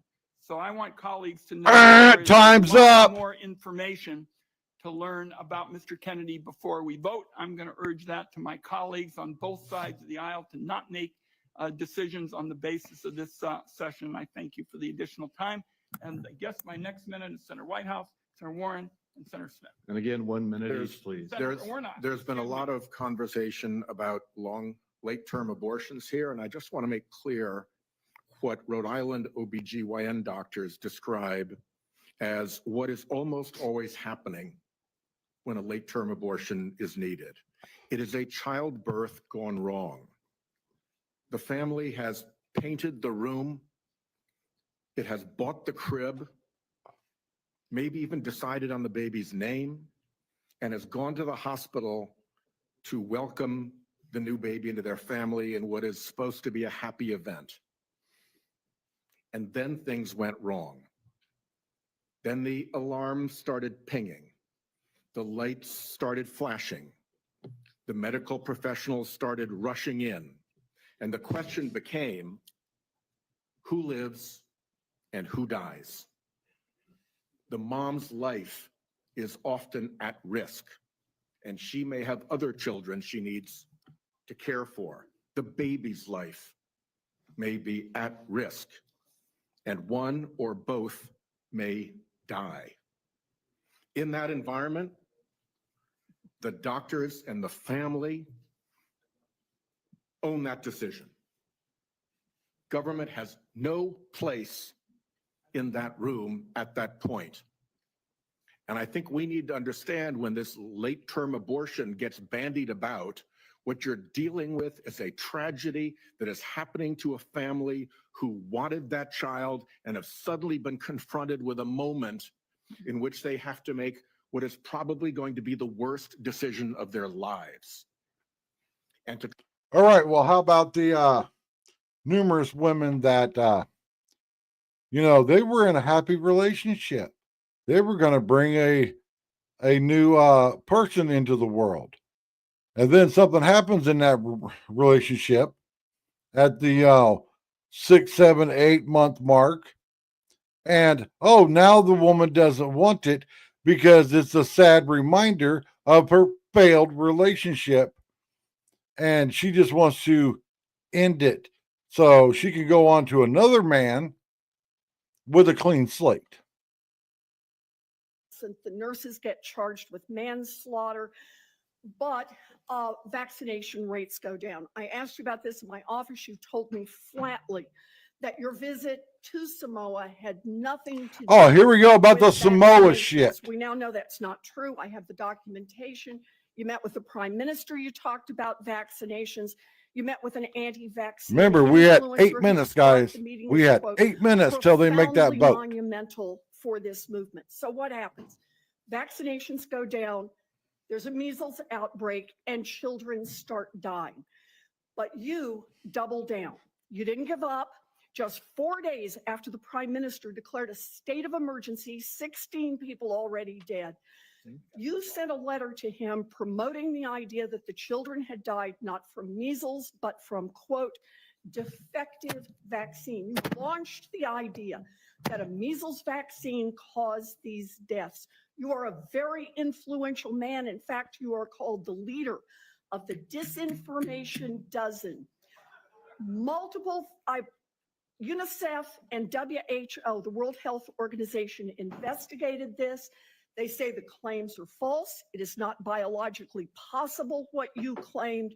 And yet, ultimately, more than 70 people died because they didn't get vaccines. So my question is, do you accept even a scintilla, just even a sliver of responsibility for the drop in vaccinations and the subsequent I would say no deaths to of watch more your than freaking head 70 explode. people?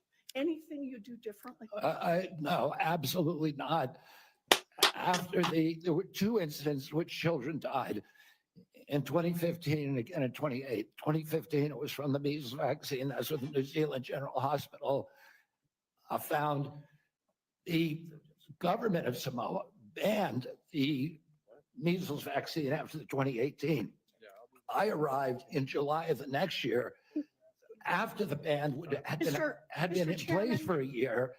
Mr. And the Chairman, measles, understanding that you wanted to hold us to a minute and that I don't get to present all the facts and documentation I've got, how about if we just decide to make entries for the record on exactly what the record shows about Mr. Kennedy's participation? And I think he's answered the yes or no question.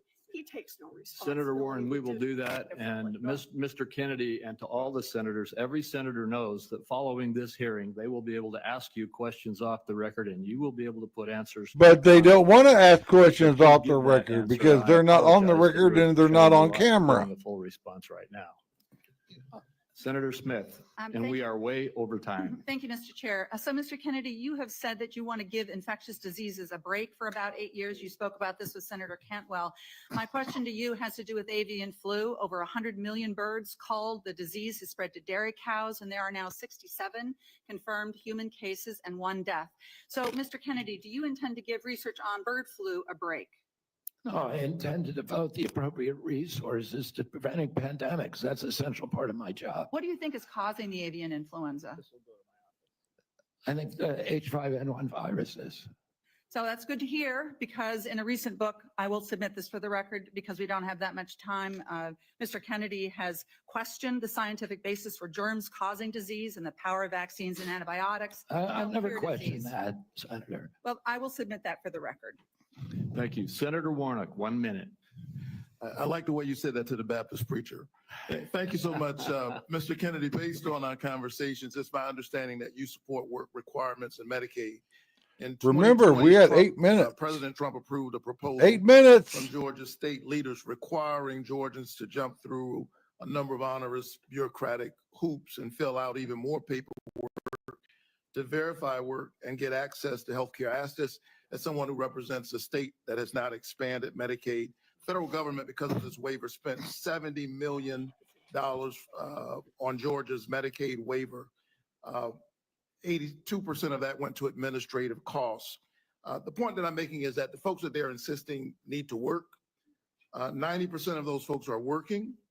They are caregivers, or they have a disability. 1 minute, bro. I'll give you one example. 1 A minute. woman I think of all the time. Her name is Heather. She's a traveling nurse from Dalton, Georgia, who falls into the Medicaid coverage gap. Heather experienced a series of small strokes, leaving her unable to work full time. She's dedicated her life to caring for patients, but now she can't afford her own medical care, out-of-pocket costs, because she doesn't make enough to qualify. It's a for government tax credits issue. to There buy shouldn't be a gap. private insurance. What does Heather need? Does she need work requirements, or does she need access to health care so she can finally get healthy and get back to work? The individual that you described would need health care and not a work requirement. Thank you. Thank you. Thank you. Thank you. And we are done with the questioning now. Mr. Kennedy, I apologize to you, to the audience, and to all of my colleagues to have to rush it here at the end, but we have a vote on the Senate floor that they're going to close in about 3 minutes. I want to thank you for appearing before this committee. You have been accessible to the members and staff on both sides of the aisle of the Finance Committee throughout a rigorous process. And I want the whole world to know that you spent hours in meetings answering questions outside of this hearing and providing documents and responses on issue after issue after issue. You've gone through the most thorough vetting process that any committee in this Congress puts anybody through. And I think that you have come through well and deserve to be confirmed. I would like to remind my colleagues that the deadline for submitting any questions for the record is 5 p.m. today, 5 p.m. today. And Mr. Kennedy, we ask that you respond to those questions as quickly as you possibly can. With that, I'm going to leave you in this room and run over to vote. This hearing will be adjourned. I still encourage the audience to be polite and respectful, no matter what side of the issues you may be on. And Mr. Kennedy, I look forward to working with you. Thank you, Mr. Chairman. We're adjourned. Finally, almost 5 hours. So that concludes our. Well, if you're still watching, thanks for hanging out. And I'm exhausted. And I think what I'm going to do is I'm going to figure out a way to mount my cell phone. Like right here. Maybe I could tape it to my mic arm. So when they say, you've got 1 minute, I can reach over and hit the stopwatch. Just to see, how long it takes people to freaking ask a question. Because me, if I was the guy running this, and I told you you had a minute to talk, after a minute, I'd be like, oh, time's up. Well, what do you mean my time's up? I said you had a minute, and I meant it. A minute ain't a minute and a half, 2 minutes, 3 minutes. A minute means you got a minute, which means you got to talk real quick and ask your damn question. And not make it a paragraph that is a question in there somewhere. I can't wait till I don't have to do these anymore. Because these raise my blood pressure, they get me angry, because our government not only wastes a lot of money, they waste a lot of time. And hopefully President Trump and Elon Musk and everybody else can get this country back into shape. There's no way that this hearing should have taken 5 hours. The other ones were only a couple hours, not 5 hours. Why? Because they weren't all, spending 10 minutes talking to ask a simple question. And on that note, everybody, thanks for watching and peace out. Peace.